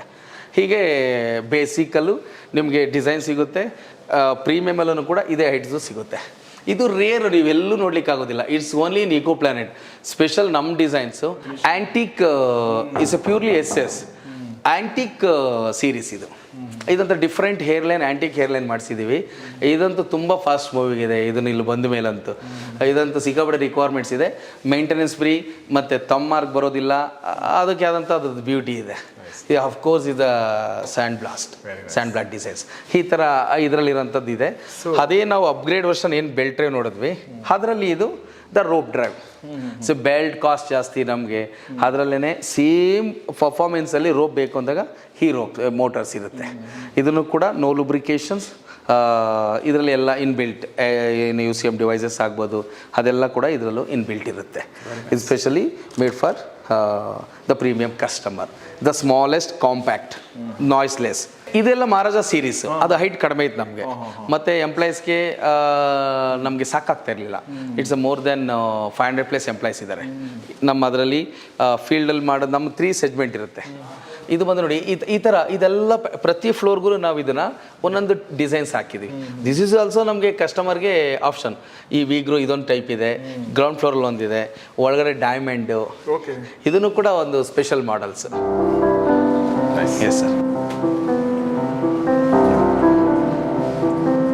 ಈಕೋ ಪ್ಲಾನೆಟ್ ಎಲಿವೇಟರ್ಸ್ ಕಂಪನಿಯ ಎಕ್ಸ್ಪೀರಿಯನ್ಸ್ ಸೆಂಟ್ರಲ್ಲಿದ್ದೀವಿ. 2 ಫ್ಲೋರ್ ನೋಡಿದ್ವಿ. ನನಗೆ ಕೆಳಗಡೆ ನೋಡಿದಾಗ ಅದೇ ಲಕ್ಸುರಿ ಅನ್ನಿಸ್ತಾ ಇತ್ತು, ಬಟ್ ಅದು ಲಕ್ಸುರಿ ಅಲ್ಲ, ಅದು ಪ್ರೀಮಿಯಂ ಅಂತ ಹೇಳಿದ್ರು. ಇಲ್ಲಿ ಲಕ್ಸುರಿ ಅಂತ ಹೇಳ್ತಾರೆ. ಇನ್ನೂ ಯಾವ ಸ್ಟ್ಯಾಂಡರ್ಡ್ ಇದೆ ಇಲ್ಲಿ ನೋಡೋಣ. Yes sir. ಇದು ಬಂದು ನಾನು ಆಗಲೇ ಹೇಳಿದಾಗ ಸ್ಮೂತ್ ಶೂಸ್ ಹೆಂಗೆ ಬರುತ್ತೆ, ನಮ್ಮ ಲಿಫ್ಟು ಆ ಸ್ಮೂತ್ಗೆ ಕಾರಣ ಏನು ಅಂತ ಹೇಳಿದ್ವಲ್ಲ, ನಮ್ಮಲ್ಲಿ ಕಾರಣ ಏನು ಅಂತಂದರೆ ದಿಸ್ ಇಸ್ ದ ಶೂ. ರೆಗ್ಯುಲರಾಗಿ ಯೂಶ್ವಲ್ ಆಗಿ ಶೂಸ್ ಅಂದರೆ is a plastic shoes use ಮಾಡ್ತಾರೆ. ಅಂದರೆ ಅದು ನಿಮಗೆ ಲಿಫ್ಟ್ ಯೂಸ್ ಮಾಡ್ತೀವಿ, ಒಂದು ಇಯರ್ಗೊಂದು ಸಲ ಶೂಸ್ ಚೇಂಜ್ ಮಾಡಬೇಕು, ಸೌದೋಗುತ್ತೆ, ಮತ್ತು ಸೊರೋ ಅಂತ ಲಿಫ್ಟ್ ಹೋಗುತ್ತೆ, ಮತ್ತು ಡಗ್ ಅಂತ ಹಿಡಿಯುತ್ತೆ ಅನ್ನೋದಕ್ಕೆ ಮೇಯ್ನ್ ಕಾರಣ this is the shoe. It's a magnet, ಮತ್ತು ಇದು ನಮ್ಮದು ನೈಲಾನ್ ರ್ಯಾಪರ್. ಇದು ಏನಿದ್ರ ಮಹತ್ವ ಅಂತಂದರೆ it's a very important things. ಇದ್ರ ಮಹತ್ವ ಏನು ಅಂತಂದರೆ ಏನಿದೆಯಲ್ಲ, ಇದು ಮ್ಯಾಗ್ನೆಟ್ಸ್. ನಾವು ಸೌತು ನಾರ್ತ್ ಹೇಗೆ ಮ್ಯಾಗ್ನೆಟ್ಸ್ ನಾವು ಜಾಯಿಂಟ್ ಮಾಡಿದ್ರೆ ಅದು ಅಂಟೋದಿಲ್ಲ ನೋಡಿ, ದೂರ ಹೋಗುತ್ತಲ್ಲ, ಕಷ್ಟಪಟ್ಟು ಮಾಡಿದ್ರೆ ಮಾತ್ರ ಅಂಟ್ಕೊಳ್ಳುತ್ತೆ, ಬಿಟ್ಟ ತಕ್ಷಣ ಹೀಗೆ ಬರುತ್ತೆ. ಹಾಗೆ ಇದು magnets, V are using that casting magnetic track ಏನು ಮಾಡ್ತೀವಿ, it's not pure the metal ಏನಾಗುತ್ತೆ, ರಸ್ಟ್ ಹಿಡಿಯುತ್ತೆ, ಸವಿಯುತ್ತೆ. ಶೂಸ್ ನಾರ್ಮಲಿ ಏನಾಗುತ್ತೆ, ಯೂಶುವಲಿ ಬೇಸಿಕ್ ಶೂಸು ಹೀಗಿರುತ್ತೆ, ಹೀಗೆ ಹೋಗ್ತಿರುತ್ತೆ ಬರ್ತಿರುತ್ತೆ. ಇದಕ್ಕೆ ಆಯಿಲ್ ಹಚ್ಚಬೇಕು, ಗ್ರೀಸ್ ಹಚ್ಚಬೇಕು, ಆರ್ ಎಲ್ಸ್ ಶೂ ಸಣ್ಣ ಆಗ್ತಾ ಬರುತ್ತೆ, ಅದು ಮೈನಸ್ ಆಗ್ತಾ ಬರುತ್ತೆ. ಇದರಲ್ಲಿ ನಿಮಗೆ 100 years ಆದರೂ ಶೂ ಟ್ರ್ಯಾಕ್ಸ್ ಚೇಂಜ್ ಮಾಡೋ ನೆಸಿಟಿ ಇರೋದಿಲ್ಲ. ಈವನ್ ಶೂನು ಕೂಡ ಇಟ್ ಇಸ್ 100 years ಲಿಫ್ಟ್ ಅಂತ ಕರಿತೀವಿ ನಾವು. It's not 5 years lift, it is 100 year lift. Basic ಅದಕ್ಕೆ ಮೂಲ ಕಾರಣ ಇದು ಒಂದು. ಇದು ಆಲ್ 3 wheels ಟರ್ನ್ ಆಗುತ್ತೆ. ನಿಮಗೆ ಟ್ರ್ಯಾಕ್ನ ಅದು ತಿನ್ನೋದಿಲ್ಲ, ಅದು ರೊಟೇಷನ್ಸ್ ಮಾಡ್ತಾ ರೋಲಿಂಗಲ್ಲಿ ಹೋಗೋದ್ರಿಂದ ಈ ಟ್ರ್ಯಾಕ್ ಹಾಗೆ ಇರುತ್ತೆ, ಈ ವೀಲ್ಸ್ಗಳು ಟರ್ನ್ ಆಗುತ್ತೆ. ಇದು ಬಂದು ನಿಮ್ಮನ್ನ ಶೂಸ್ಗೆ ಏನಾಗುತ್ತೆ, ಟ್ರ್ಯಾಕ್ನ ಟಚ್ ಮಾಡೋದಿಲ್ಲ. ನಾವು ಫೋರ್ಸ್ಫುಲ್ಲಿ ಒಳಗಡೆ ಕೂತು ಡ್ಯಾನ್ಸ್ ಆಡ್ತಾರೆ ಕೆಲವರು ಲಿಫ್ಟಲ್ಲಿ, ಇದು ಹೊರ್ಕೊಳ್ಳೋದು, ಇದು ಹೊರ್ಕೊಳ್ಳೋದು. ಪ್ಲೇ ಕೊಟ್ಟಿರ್ತೀವಿ ಒಂದು 2-3 mm, ನಾವು ಇದು ಹೊರ್ಕೊಂಡಾಗ ಏನಾಗುತ್ತೆ, ಹೋಗಿ ಟ್ರ್ಯಾಕು ಹಿಟ್ಟಾಗುತ್ತೆ. ಹಿಟ್ಟಾದಾಗ ಡ್ಯಾಮೇಜ್ ಆಗಬಾರ್ದು ಅಂತ ನೈಲಾನ್ ರ್ಯಾಪರ್ ಕೊಟ್ಟಿರೋಂಥದ್ದು. ಹಾರೆಲ್ಸ್ ನೀವು ನಿಂತಿದಾಗ ಏನಾಗುತ್ತೆ, 2 mm ಗ್ಯಾಪಲ್ಲಿ ರನ್ ಆಗ್ತಾ ಇರುತ್ತೆ, ಇದು ಟಚ್ ಮಾಡೋದಿಲ್ಲ. ಇದು ಹಿಂಗೆ ಹೋಗುತ್ತೆ, ಹಿಂಗೆ ಬರುತ್ತೆ, 2 mm ಗ್ಯಾಪ್ ಇರುತ್ತೆ. ಇದಕ್ಕೆ ನೋ ಲೂಬ್ರಿಕೇಶನ್ಸ್ ಫಾರ್ ಲೈಫ್ ಟೈಮ್. ನಮ್ಮ ಲಿಫ್ಟ್ಗೆ. ಏಕೆ ನೋಡಿದ್ರೆ ಗ್ಲಾಸ್ ಒಳಗಡೆ ನೋಡಿದ್ರೆ ಗಲೀಜೆಲ್ಲ ಕಾಣಿಸುತ್ತೆ ನಿಮಗೆ, ಗ್ರೀಸಿಂಗ್ ಆಯಲ್ ಎಲ್ಲ ಅಸಹ್ಯವಾಗಿ ಕಾಣಿಸುತ್ತೆ. ಏನಪ್ಪ ಇದು ಇಷ್ಟೊಂದು ಗಲೀಜಾಗಿದೆ, ಆಯಿಲ್ ಎಲ್ಲ ಕೆಳಗಡೆ ಬರ್ತಿದೆ ಅಂದಾಗ ಆ ಥರದ್ದೆಲ್ಲ ಬರುತ್ತೆ ಆಸಿಡಿಕ್ಸ್ ಅಂತ. ಇದರಲ್ಲಿ ನಮಗೆ ನೋ ಲುಬ್ರಿಕೇಶನ್ಸ್, ಇದು ಲೈಫ್ ಟೈಮ್ ಲುಬ್ರಿಕೇಶನ್ಸ್ ಇಲ್ಲ. ಇದನ್ನು ಕೂಡ ಲೈಫ್ ಟೈಮ್ ನಾವು ಚೇಂಜ್ ಮಾಡೋಂಗಿರಲ್ಲ. ರೆಗ್ಯುಲರ್ ಬೇಸಿಕ್ ಶೂಸ್ ಮಾಡಿದಾಗ ಎವ್ರಿ ಇಯರ್ ಅವ್ರ ಶೂನ ರಿಪ್ಲೇಸ್ ಮಾಡಬೇಕಾಗಿ ಬರುತ್ತೆ. ಇದು ಒಂದಿರುತ್ತೆ. ಮತ್ತು ನಾವು ಯೂಸ್ ಮಾಡೋಂಥದ್ದು hydraulic buffer. The main thing is the safety, one of the main safety. ಏನಾಗುತ್ತೆ, ಇನ್ ಕೇಸ್ ಏನಾದರೂ ಎಲ್ಲ ಸೇಫ್ಟಿ ಮಿಸ್ ಆಗಿ ಲಿಫ್ಟು ಕೆಳಗಡೆ ಬಂದರೆ, ಇದು ಆಲ್ಮೋಸ್ಟ್ ಇದು 4 ಟನ್ ಒಂದಿರುತ್ತೆ, ಇನ್ನೊಂದು ಬಿಗ್ ಒನ್ ಬರುತ್ತೆ, ಆಲ್ಮೋಸ್ಟ್ 6 ಟನ್ ಕೆಪಾಸಿಟಿನ ಪುಷ್ ಅಪ್ ಮಾಡುತ್ತೆ. ನೀವು ಹೋಗಿ ಹಿಟ್ಟಾದರೂ ಕೂಡ ಪುಟ್ಟಿಂಗಿಗೆ ಇದು ಪುಷ್ ಅಪ್ ಮಾಡುತ್ತೆ. ನಾರ್ಮಲ್ ಯೂಶುವಲಿ ಏನು ಮಾಡ್ತಾರೆ, 500 kg ಬಫರ್ ಸ್ಪ್ರಿಂಗ್ ಯೂಸ್ ಮಾಡಿರ್ತಾರೆ. ನಾವು ಕೊಡ್ತಿರೋಂಥದ್ದು ದ ಹೈಡ್ರಾಲಿಕ್ ಬಫರ್. ಈ ಹೈಡ್ರಾಲಿಕ್ ಬಫರ್ ಏನು ಮಾಡುತ್ತೆ, ನಿಮ್ಮನ್ನ ಪುಷ್ ಅಪ್ ಮಾಡುತ್ತೆ. ಟೋಟಲ್ 6 + 4 ಟನ್ 10 ಟನ್ ಅಷ್ಟು ನಿಮಗೆ ಮತ್ತೆ ಪುಷ್ ಅಪ್ ಮಾಡುತ್ತೆ. ಎಕ್ಸಾಕ್ಟ್, ಹಿಟ್ಟಾದರೂ ಕೂಡ ಮತ್ತೆ ಮೇಲಕ್ಕೆ ಪುಷ್ ಅಪ್ ಕೊಡುತ್ತೆ. ನಾವು ನಾರ್ಮಲಿ ಇದನ್ನ ಹಾಕೋದ್ಕೂ ಕೆಳಗಡೆ ಬಲೂನ್ ಇಟ್ಟು ಮತ್ತೆ ಬಲೂನ್ ಮೇಲೆ ನಮಗೆ ಬೌನ್ಸ್ ಬ್ಯಾಕ್ ಮಾಡ್ಲಿಕ್ಕೂ ಏನು ಡಿಫ್ರೆನ್ಸ್ ಇರುತ್ತೆ, ಆ ಡಿಫ್ರೆನ್ಸ್ ಇದರಲ್ಲಿ ಇರುತ್ತೆ. ಹೀಗೆ ಇದು one of the main reason. ಅದಾದಮೇಲೆ ಇದಕ್ಕೆ ಬರೋದಂದರೆ ಇಸ್ ಬೆಸ್ಟ್ ಆಸ್ಥೆಟಿಕ್ಸ್ ಅಂತ ಬಂದರೆ ಇದು lacquer glass series. It is luxurious series. ಇದೇನು ನೋಡ್ತಿದ್ದೀರಲ್ಲ, ಇದು ವಿ ಗ್ರೂ ಮಾಡೋದಾಗ್ಬೋದು. It's a mirror finish theme. ನಮಗೆ ಎಕ್ಸ್ಟ್ರಾ ಲುಕ್ ಬೇಕು, ಜ್ಯುವೆಲರಿ ಶಾಪ್, ಸ್ಟಾರ್ ಹೋಟೆಲ್ಸ್, ಅದು ಬಂಗ್ಲೋಸ್, ವಿಲ್ಲಾಸ್, ಹಾಗೆ ಅಲ್ಲಿಗೆ ಯೂಸ್ ಮಾಡುವಂಥದ್ದು. ಇದು ನಮ್ಮದು ಲಕ್ಸುರಿಯಸ್ ಲಿಫ್ಟ್ ಅಂತಲೇ ನಾವು ಹೇಳ್ಬೋದು. ಏನು ನೀವು ಇದು ನೋಡ್ತಿದ್ದೀರಲ್ಲ, ಇದು ನಿಮ್ಗೆ ಎಲ್ಲೂ ನೋಡ್ಲಿಕ್ಕೆ ಸಾಧ್ಯ ಇಲ್ಲ ಗೌರೀಶ್ ಸರ್. ಇದು ನೀವು ಒಂದ್ಸಲ ಫೀಲ್ ಮಾಡಿ, ತುಂಬ ಸ್ಪೇಸಿಯಸ್ ಆಗಿರುತ್ತೆ. ಇದೆಲ್ಲ ಏನು ನೋಡ್ತಿದ್ದೀವಲ್ಲ, ಇದು ಇಟ್ಸ್ ಹ್ಯಾಮರ್ ಗ್ಲಾಸ್. ಇದು ಲ್ಯಾಕರ್ಡ್ ವಿತ್ ಟಫನ್ ಗ್ಲಾಸ್. ನೀವೇನು ನೋಡ್ತಿದ್ದೀರ, ಫ್ಲೋರಿಂಗ್, ಸೈಡ್, ಇದೆಲ್ಲ ಬಂದು ನಿಮ್ಗೆ ಕಸ್ಟಮೈಸ್ ಲೈಟ್ಸ್. ಈವನ್ ಲೈಟ್ಸ್ ಕೂಡ ಇದು ಜರ್ಮನಿಂದ ಇಂಪೋರ್ಟ್ ಮಾಡಿದ್ದೀವಿ. ಇದಕ್ಕೊಂದು ಬೇಕಾಗಿರೋಂಥ ಆ ಲೈಟ್ಸ್ನೇ ನಾವು ನೋಡ್ತಿದ್ರು ನಮ್ಮ ಕಣ್ಣಿಗೆ ಎಫೆಕ್ಟ್ ಆಗೋದಿಲ್ಲ. ಆ ಥರ ಸೀರೀಸ್ನ ಯೂಸ್ ಮಾಡಿರೋಂಥದ್ದು. ಇದರಲ್ಲಿ ರೋಸ್ ಗೋಲ್ಡಲ್ಲಿ ನಿಮ್ಗೆ ಇದರಲ್ಲಿ ಯಾವ ಡಿಸೈನ್ಸ್ ಬೇಕು ಆ ಡಿಸೈನ್ ಸಿಗುತ್ತೆ. ಅದು ಸಿಮಿಲರ್ ಟು ದಟ್ ಫ್ಲೋರಿಂಗ್ ಮತ್ತು ಸೈಡ್ ವಾಲ್ಸ್ ಆ್ಯಂಡ್ ಅದಕ್ಕೆ ಬೇಕಾಗಿರೋಂಥ ಸೀಲಿಂಗ್ಸ್ ಎಲ್ಲ ಬಂದು ಅದು ರೋಸ್ ಗೋಲ್ಡಲ್ಲಿ ಇರುತ್ತೆ ವಿತ್ ಲ್ಯಾಕರ್ ಗ್ಲಾಸ್. ಅದು ಯಾವುದು ನಿಮ್ಗೆ SSL ಕಾಣಿಸೋದಿಲ್ಲ, ಲ್ಯಾಕರ್ ಗ್ಲಾಸ್ ಸೀರೀಸ್. ಕೆಲವರು ಬ್ಲ್ಯಾಕ್ ಇಷ್ಟಪಡ್ತೀನಿ ಅನ್ನೋರಿಗೆ ದಿಸ್ ದ ಬ್ಲ್ಯಾಕ್ ವಿತ್ ಲ್ಯಾಕರ್ಡ್. ಇದೆಲ್ಲ ನಮ್ಮದು ಎಗೈನ್ ದಟ್ ಸೇಮ್ ಇದರಲ್ಲಿ ಲ್ಯಾಕರಿಂಗ್, ಇದು ಅದಕ್ಕೆ ಸಿಮಿಲರ್ ಮಾಡಿರೋಂಥದ್ದು. ತುಂಬ ಚೆನ್ನಾಗಿದೆ. ಹೌದೌದು. ಈ ಥರ ನಿಮ್ಗೊಂದು 200+ ಡಿಸೈನ್ಸ್ ಇರುತ್ತೆ. ಲಿಫ್ಟ್ ಅಂದರೆ ಈ ಥರ ಎಲ್ಲ ಲಿಫ್ಟ್ ಇರ್ಬೋದು ಅಂತ ನನಗೆ ಗೊತ್ತಾಗಲಿಲ್ಲ. Yes sir, thank you. ಇದು ಬಂದು ಶಾಂಪೇನ್ ಮಿರರ್. ನಾವು ಕೆಳಗಡೆ ಏನು ಸೀರೀಸ್ ಕ್ಲೋಸ್ ಲೂಪಲ್ಲಿ ಮ್ಯಾಟಲ್ಲಿ ನೋಡಿದ್ವಲ್ಲ, ದ್ಯಾಟ್ ಈಸ್ ಕೆಳಗಡೆ ಇರೋಂಥದ್ದು ರೋಸ್ ಗೋಲ್ಡ್ ಮ್ಯಾಟ್, ಇದು ರೋಸ್ ಗೋಲ್ಡ್ ಮಿರರ್. ಅವ್ರು ಫೀಲ್ ಮಾಡ್ಬೋದು ಕಸ್ಟಮರ್, ಮ್ಯಾಟಲ್ಲಿ ಹೇಗೆ ಕಾಣಿಸುತ್ತೆ ನಮ್ಗೆ ಲಿಫ್ಟು, ಮಿರರಲ್ಲಿ ಹೇಗೆ ಕಾಣಿಸುತ್ತೆ ಅಂತ. ಇದು ಬ್ಲ್ಯಾಕ್ ಮ್ಯಾಟ್, ಇದು ಬ್ಲ್ಯಾಕ್ ಮಿರರ್. ಕೆಳಗಡೆ ಫ್ಲೋರು ಶಾಂಪಿಯನ್ ಮ್ಯಾಟ್, ಇದು ಶಾಂಪಿಯನ್ ಮಿರರ್. ಇದು ಶಾಂಪಿಯನ್ ಮಿರಲ್ಲಿ ಒಂದೊಂದು ಡೋರು ಒಂದೊಂದು ಗ್ರೂ ಮಾಡಿಸಿದ್ದೀವಿ ನಾವು ಇದನ್ನು. ಇದು ಬಂದು ತುಂಬ ಬ್ಯೂಟಿಫುಲ್ ಆಗಿರುತ್ತೆ. ಇದು ರಿಫ್ಲೆಕ್ಷನ್ಸ್ ನೀವು ಲೈಟ್ಸ್ ಕೊಟ್ಟಷ್ಟು ಇದೊಂಥರ ಕಾಣಿಸುತ್ತೆ. ಸೊ ಇದನ್ನೆಲ್ಲ ನಾವು ಆರ್ಕಿಟೆಕ್ಟ್ ಪ್ರಾಡಕ್ಟ್ ಅಂತ ಕರಿತೀವಿ.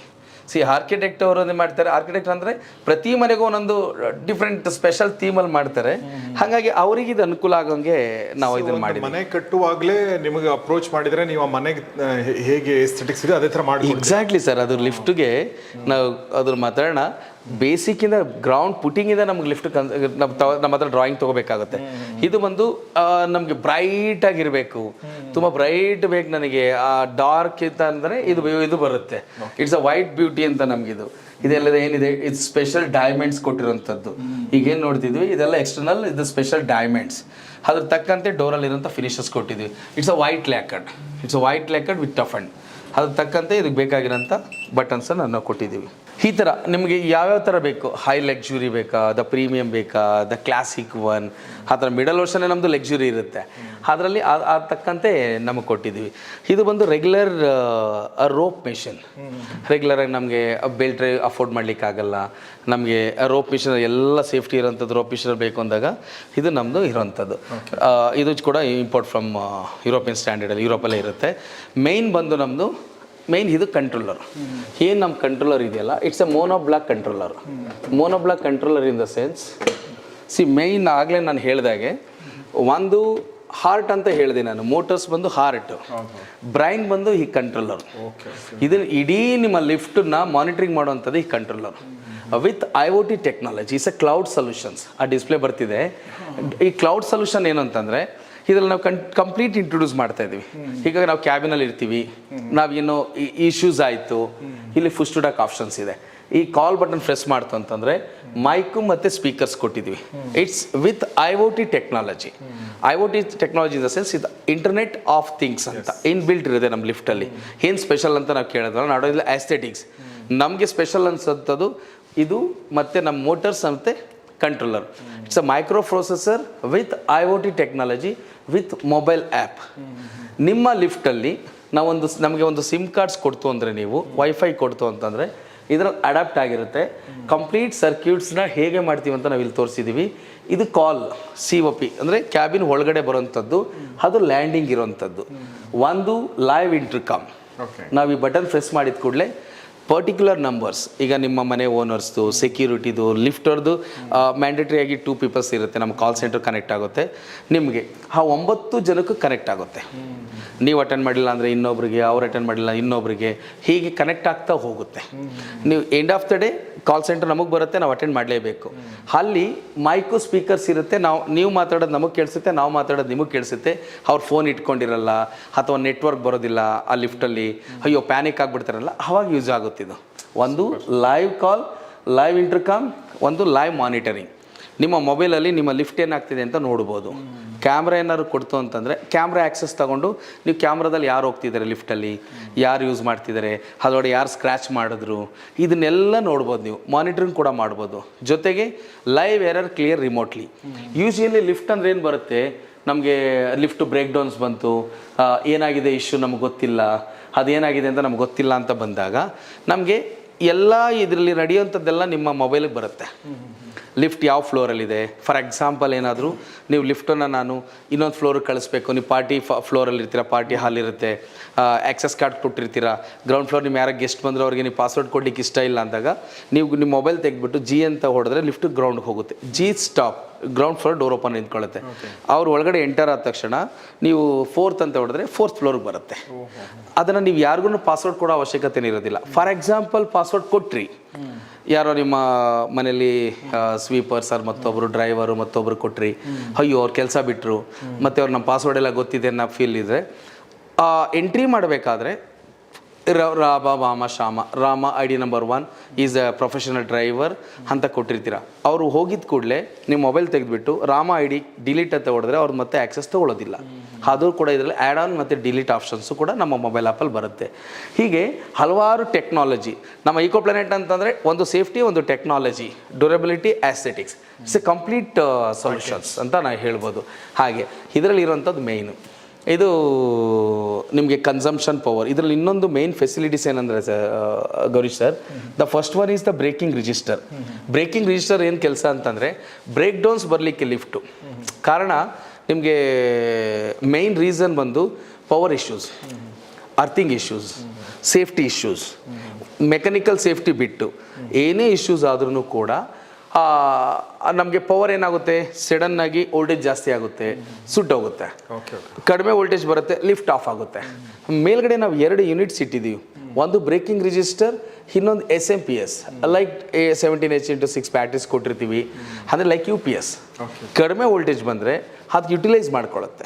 ಝೀರೋ ಬ್ರೇಕ್ ಡೌನ್ ಅಂತ ಯಾಕೆ ಹೇಳಿದ್ವಿ ಅಂದರೆ ಓವರ್ ವೋಲ್ಟೇಜ್ ಬಂತು ಅಂದರೆ ಅದು ನಾಯ್ಸ್ ಬರ್ತಾ ಇದೆ ನೋಡಿ, ನಿಮಗೆ ಸರ್ರ ಅಂತ ನಾಯ್ಸ್ ಬರ್ತಿದ್ದಿಲ್ಲ. ಎಕ್ಸ್ಟ್ರಾ ಬರೋಂಥ ಪವರ್ ಯಾವುದೋ ಒಂದು ಫೇಸಲ್ಲಿ RYBನಲ್ಲಿ ಎಕ್ಸ್ಟ್ರಾ ಪವರ್ ಬರ್ತಿರುತ್ತೆ. ಅದಕ್ಕೆ ಎಷ್ಟು ಬೇಕಷ್ಟು ಕೊಟ್ಟು ಇನ್ನು ಮಿಕ್ಕಿಂದ ಹೊರಗೆ ಆಗ್ತಿರುತ್ತೆ. That is the braking register. Zero breakdown ಬರಲಿಕ್ಕೆ the one of the main reason. ಹಾಗಾಗಿ ನಾವು ಯಾವ್ದಾರ ಲಿಫ್ಟ್ ತೊಗೋಬೇಕಾದ್ರೆ ಎಕ್ಸ್ಪೆಷಲಿ ನಾನು ಕಸ್ಟಮರ್ಸ್ ಕೇಳೋಂಥದ್ದು, ಯಾವ ಟೈಪ್ ಕಂಟ್ರೋಲರು, ಯಾವ ಮೇಡು, ಅದರಲ್ಲಿ ಏನೇನು ಫೀಚರ್ಸ್ ಇದೆ, ಅದರ ಅಡ್ವಾಂಟೇಜಸ್ ಏನು, ಓನ್ಲಿ ದ ಕಾಸ್ಟ್ ಅನ್ನೋ ಬದಲು ಇದನ್ನು ತಿಳ್ಕೊಬೇಕು. ಇನ್ನು ಮೆಕ್ಯಾನಿಕಲ್ ಬಂತು ಅಂದರೆ ಮೋಟರ್, ಇದು 2 ಹಾರ್ಟ್ ಆ್ಯಂಡ್ ಬ್ರೈನ್ ಅಂತ ಹೇಳ್ತೀವಿ. ಅದಾದಮೇಲೆ it is a world smallest and beautiful ಇದು LOPC OPC ಅಂತ ಹೇಳ್ತೀವಿ, ಆಪ್ರೇಟಿಂಗ್ ಪ್ಯಾನಲ್ಸ್.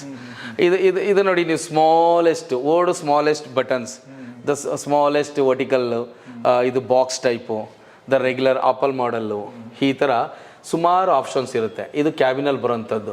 ಕ್ಯಾಬಿನಲ್ಲಿ ನಿಮಗೆ ಬೇಕಾಗಿರೋಂಥ ಫ್ಲೋರ್ ಕಲರ್ಸು, ಇದರಲ್ಲಿ ನಿಮಗೆಲ್ಲ ಆಪ್ಷನ್ಸ್ ಇರುತ್ತೆ.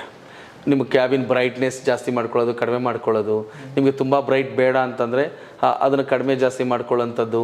ಆಗಲೇ ನಾನು ಹೇಳ್ದಂಗೆ ಲೈಟ್ಸ್ ಕಲ್ಲರ್ನೂ ಕೂಡ ನೀವು ಎಷ್ಟು ಯಾವ ಮಲ್ಟಿಪಲ್ ಕಲರ್ಸ್ ಏನಿದೆಯಲ್ಲ ನೀವು ಇದನ್ನು ತೋರಿಸಿ ಗೊತ್ತಾಗುತ್ತೆ. ಇಷ್ಟು ಕಲರ್ಸ್ ನೀವು ಕ್ಯಾಬಿನ್ ಲೈಟ್ಸ್ನ ನಾವು ಚೇಂಜ್ ಮಾಡ್ಕೋಬೋದು, ಆಪ್ಷನ್ಸ್ ಇರುತ್ತೆ ನೋಡಿ ಇಲ್ಲಿದೆ. ಅದರಲ್ಲೂ ಕೂಡ ಲೆಫ್ಟ್ ರೈಟ್ ಲೈಟ್ಸು, ರೇರು, ಇದನ್ನೆಲ್ಲನೂ ಕೂಡ ನೀವು ಇಷ್ಟು ಕಲರ್ಸು ನಿಮ್ಗೆ ವೈಟ್ ಬೇಕಾ, ಆರೆಂಜ್ ಬೇಕಾ, ಪಿಂಕ್ ಬೇಕಾ, ಪರ್ಪಲ್ ಬೇಕಾ, ರೆಡ್ ಬೇಕಾ, ಎರಡು ಮಿಕ್ಸ್ ಬೇಕಾ, ಅದಷ್ಟು ನಿಮಗೆ ಚೇಂಜಸ್ ಮಾಡ್ಕೋಬೋದು. ಹಾಗೆ ಅದಾದಮೇಲೆ ಸ್ಕ್ರೀನ್ ವಾಲ್ ಪೇಪರ್ಸ್ ನಿಮ್ಗೆ ಯಾವ್ಯಾವ ಥರ ಬೇಕು ಪೇಪರ್ಸು, ಇದನ್ನು ಕೂಡ ನೀವು ಚೇಂಜ್ ಮಾಡ್ಕೋಬೋದು. ಕೆಲವ್ರ ಮಕ್ಕಳಿಗೆ ಇದೆಲ್ಲ ತುಂಬ ಇಂಪಾರ್ಟೆಂಟ್ ಇರುತ್ತೆ, ಅವ್ರ ಫೋಟೋಸ್ ಹಾಕೊಳ್ಳೋವಂಥದ್ದು, ಅದೊಂಥರ ಒಬ್ಬೊಬ್ಬರಿಗೆ ಕಸ್ಟಮೈಸ್ ಮಾಡಿ ಕೊಡುವಂಥದ್ದು. ಮತ್ತು ನಿಮ್ಮದು ಏನಾದ್ರೂ ಕೂಡ ಆವಾಗಲೇ ಹೇಳಿದಾಗೆ ಮೇಂಟೆನೆನ್ಸ್ ಆ್ಯಂಡ್ ಇನ್ಫಾರ್ಮೇಷನ್ಸ್, ಯಾವಾಗ ಬ್ರೇಕ್ ಡೌನ್ಸ್ ಬಂದಿದೆ, ಯಾವಾಗ ಕಾಲ್ಸ್ ಎಷ್ಟು ಬಂತು, ಎಷ್ಟು ಸಲ ಈ ಲಿಫ್ಟ್ ಏನಕ್ಕೆ ಇಶ್ಯೂಸ್ ಆಗಿದೆ, ಕಂಪ್ಲೀಟ್ ಇಲ್ಲಿ ನಮ್ಮ ರೆಕಾರ್ಡ್ಸಲ್ಲಿ ಇರುತ್ತೆ ನೀವೇನೇ ಮಾಡಿದ್ರು ಕೂಡ. ನೆಕ್ಸ್ಟ್ ನಮಗೆ ಪಾಸ್ವರ್ಡ್ಸ್, ಫ್ಲೋರ್ ಪಾಸ್ವರ್ಡ್ ಅಂತ ಇದೆ ಇಲ್ಲಿ. ಫ್ಲೋರ್ ಪಾಸ್ವರ್ಡ್ ಅಂತಂದರೆ ನೀವು ಒಂದೊಂದು ಫ್ಲೋರ್ಗೂ ಒಂದೊಂದು ಪಾಸ್ವರ್ಡ್ ಕೊಡ್ಬೋದು. ನಿಮ್ಮದು ಪ್ರೈವೇಸಿ, ನಿಮ್ಮ ಸ್ಟುಡಿಯೋ ಇರುತ್ತೆ, ಆ ಸ್ಟುಡಿಯೋಗೆ ಸುಮ್ಮನೆ ಬಂದರೆ ನಿಮ್ಗೆ ಡಿಸ್ಟರ್ಬ್ ಆಗುತ್ತೆ. ಬರಲೇಬಾರ್ದು.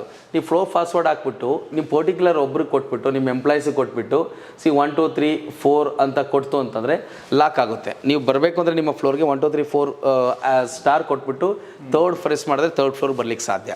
ಹಾಗೆ ಕಂಪ್ಲೀಟ್ ಸೆಕ್ಯೂರ್ಡ್ ಆಗಿರುತ್ತೆ ಈ ಸಿಸ್ಟಮ್ಸು. ಹಾಗೆ ಈ ಥರ ವಿಡಿಯೋ ಪ್ಲೇ ಆಗ್ತಾ ಇರುತ್ತೆ.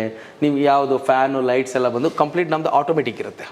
ನೀವು ಫ್ಯಾನ್ ಆಫ್ ಮಾಡಬೇಕು, ಲಿಫ್ಟಲ್ಲಿ ಯಾರೋ ಯೂಸ್ ಮಾಡ್ಬಿಟ್ಟು ಆಚೆ ಹೋದರೂ ನೈಟೆಲ್ಲ ಫ್ಯಾನ್ ಓಡ್ತಿರುತ್ತೆ, ಲೈಟ್ಸ್ ಓಡ್ತಿರುತ್ತೆ ಅಂತೇನಿಲ್ಲ.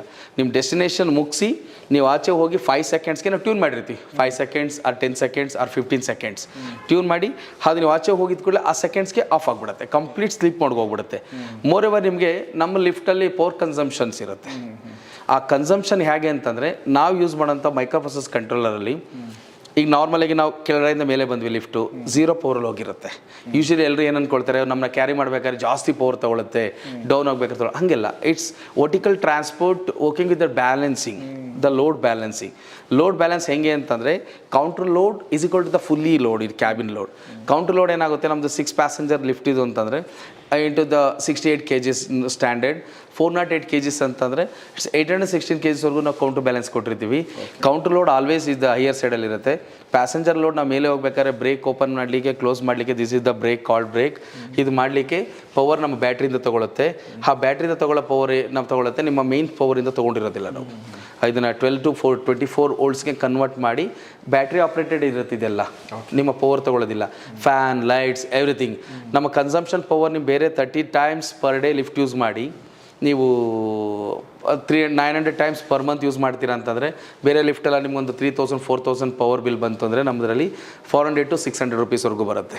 ಅಷ್ಟು ಕನ್ಸಂಪ್ಷನ್ ಫ್ರೀ ಇರುತ್ತೆ. ಬಿಕಾಸ್ ಆಫ್ ದ ಒಂದು ಅಪ್ ಡೈರೆಕ್ಷನ್ 0 ಪವರ್ ಎಲ್ಲ ನಮ್ಮ ಬ್ಯಾಟ್ರೀಸ್ನ ತೊಗೊಳ್ಳೋಂಥದ್ದು. ಮತ್ತು ಲೈಟ್ಸ್ ಫ್ಯಾನ್ದೆಲ್ಲ ಬಂದು 230 volts ತೊಗೊಳ್ಳೋದಿಲ್ಲ, ಬ್ಯಾಟ್ರಿ ಕನೆಕ್ಷನ್ಸ್ ಇರೋದ್ರಿಂದ. ಹಾಗೆ ನಾನು ಆಗಲೇ ಹೇಳ್ದಂಗೆ we are using that Mayr brake. ಇಲ್ಲಿದೆ ನೋಡಿ, ಇದನ್ನು ಝೂಮ್ ಮಾಡಿದ್ರೆ ನಿಮ್ಗೆ ಬರುತ್ತೆ. It is made in German. This is the brake, external brakes ಏನಿದೆಯಲ್ಲ, it's a made in German brakes. It's ಒಂದು ಮೋಟರ್ ಕಾಸ್ಟ್ ಇರುತ್ತೆ ಒಂದು ಬ್ರೇಕ್. ಫಾರ್ ಲೈಫ್ ಟೈಮ್ ನಿಮ್ಗೆ ಸೇಫ್ಟಿ ಇರುತ್ತೆ. ಒಂದು ಅಪ್ ಬ್ರೇಕ್, ಒಂದು ಡೌನ್ ಬ್ರೇಕ್. ಈ ಬ್ರೇಕ್ ಏನಾಗುತ್ತೆ, ನಿಮಗೆ ಅಕ್ಯುರೇಸಿ ಇರುತ್ತೆ. 0.32 mm ವರ್ಕ್ ಆಗುತ್ತೆ. ಯಾಕೆ ನಿಮಗೆ ಲಿಫ್ಟು ಒಂದು ಸಲ ನಾವು ಕಾಲ್ಸ್ ಕೊಟ್ಟಿದ ಕೂಡಲೇ ಡಡ್ ಅಂತ 1 feet ಮೇಲೆ ಸ್ಟ್ರೈಟ್ ಅವೇ ತೊಗೊಳುತ್ತೆ ಅಂದರೆ ಆ ಬ್ರೇಕ್ ಅಪ್ಲೈ ಆಗಿರುತ್ತೆ. ಆ ಕಾಲ್ ಕೊಟ್ಟ ಮೋಟ್ರು ಪುಲ್ ಮಾಡ್ಲಿಕ್ಕೆ ಸ್ಟಾರ್ಟ್ ಮಾಡುತ್ತೆ. ಹಾಗಾಗಿ ಸಡನ್ ಆಗಿ ನಿಮಗೆ ಓಪನ್ ಆಗುತ್ತೆ. ಓಪನ್ ಆಗಿದ ತಕ್ಷಣ ಆ ಸ್ಪೀಡ್ ಕನ್ವರ್ಟ್ ಮಾಡಲಿಕ್ಕೆ ದಡ್ಡನ್ನು ಎಳೆಯುತ್ತೆ. ಮತ್ತು ನಿಲ್ಲಬೇಕಾದ್ರೂ ಕೂಡ ಅದು ಆಫ್ ದ ಫ್ಲೋರಲ್ಲೇ ನಿಮಗೆ ಬ್ರೇಕ್ ಹಿಡಿಯುತ್ತಾ ಬರುತ್ತೆ. ಸರ್ ಕಂಟ್ರೋಲ್ ಮಾಡ್ತದೆ ಸ್ಪೀಡ್ನ. ಹಾಗೇನಾಗುತ್ತೆ, ಬ್ಲೇಡ್ ಸವಿಯುತ್ತೆ, ಜೊತೆಗೆ ಆ ಎನರ್ಜಿ ಜಾಸ್ತಿ ತೊಗೊಳುತ್ತೆ, ಕನ್ಸಂಪ್ಷನ್ ಆ್ಯಮ್ಸ್ ಜಾಸ್ತಿ ತೊಗೊಳುತ್ತೆ. ಬೇಗ ಬ್ರೇಕ್ನ ನಾವು ಚೇಂಜ್ ಮಾಡ್ತಾ ಬರಬೇಕಾಗುತ್ತೆ. ಇದೆಲ್ಲ 0.32 mm ಅಲ್ಲಿ ಬ್ರೇಕ್ ಬ್ಯಾಟ್ರಿ ಅಂತ ಹೇಳಿದ್ರಲ್ಲ ನೀವು, ಈ ಬ್ಯಾಟ್ರಿ ಅಂದರೆ ಇದಕ್ಕೆ ನಾವು ಚೇಂಜ್ ಮಾಡಬೇಕಾಗುತ್ತೆ ಬ್ಯಾಟ್ರಿನ, ಅಥವಾ ಇದಕ್ಕೆ ಒಂದು ನಾವು ಕೊಡುವಂಥ ಬ್ಯಾಟ್ರಿ ಲಿಥಿಯನ್ ಬ್ಯಾಟ್ರಿ ಇರುತ್ತೆ. It's auto rechargeable battery. ಬ್ಯಾಟ್ರಿಲಿ ಯಾವುದು ಅಂತ ಇರುತ್ತೆ. ಒಂದು the fix battery, the dead battery. Once ಅದು ಈ ಸೇಮ್ ಲೈಕ್ ಶೆಲ್ ಥರ ಅದು ಪವರ್ ಕಡಿಮೆ ಆಗುತ್ತೆ, ಯೂಸ್ ಅಂಡ್ ಥ್ರೋ ಇರುತ್ತೆ. ನಮ್ಮದು ಆಟೋ ರೀಚಾರ್ಜಬಲ್. ಅದಕ್ಕೆ ನಾವು ಗೈಡೆನ್ಸ್ ಕೊಡ್ತೀವಿ ಕಸ್ಟಮರ್ಗೆ. ಏನಂತಂದರೆ ನೀವು ಅದಕ್ಕೆ ಒಂದು ಹೇಗೆ ಯೂಸ್ ಮಾಡಬೇಕು ಅಂತ ನಾವು ಅದಕ್ಕೆ ಒಂದು ಟ್ರೈನಿಂಗ್ ಕೂಡ ನಾವು ಕೊಟ್ಟಿರ್ತೀವಿ. ದ ಟ್ರೈನಿಂಗ್ ಸರ್ಟಿಫಿಕೇಟ್ ಕೂಡ ನಾವು end of the day hand over ಮಾಡಿ ಕೊಟ್ಟಿರ್ತೀವಿ. ಅದನ್ನು ನಿಮಗೆ 10 ಇಯರ್ಸ್ವರೆಗೂ ಕೂಡ ನಮಗೆ ಅದು ರಿಪ್ಲೇಸ್ ಮಾಡೋ ಅವಶ್ಯಕತೆ ಇರೋದಿಲ್ಲ ಮೇಂಟೆನೆನ್ಸ್ ಮಾಡಿದ್ರೆ.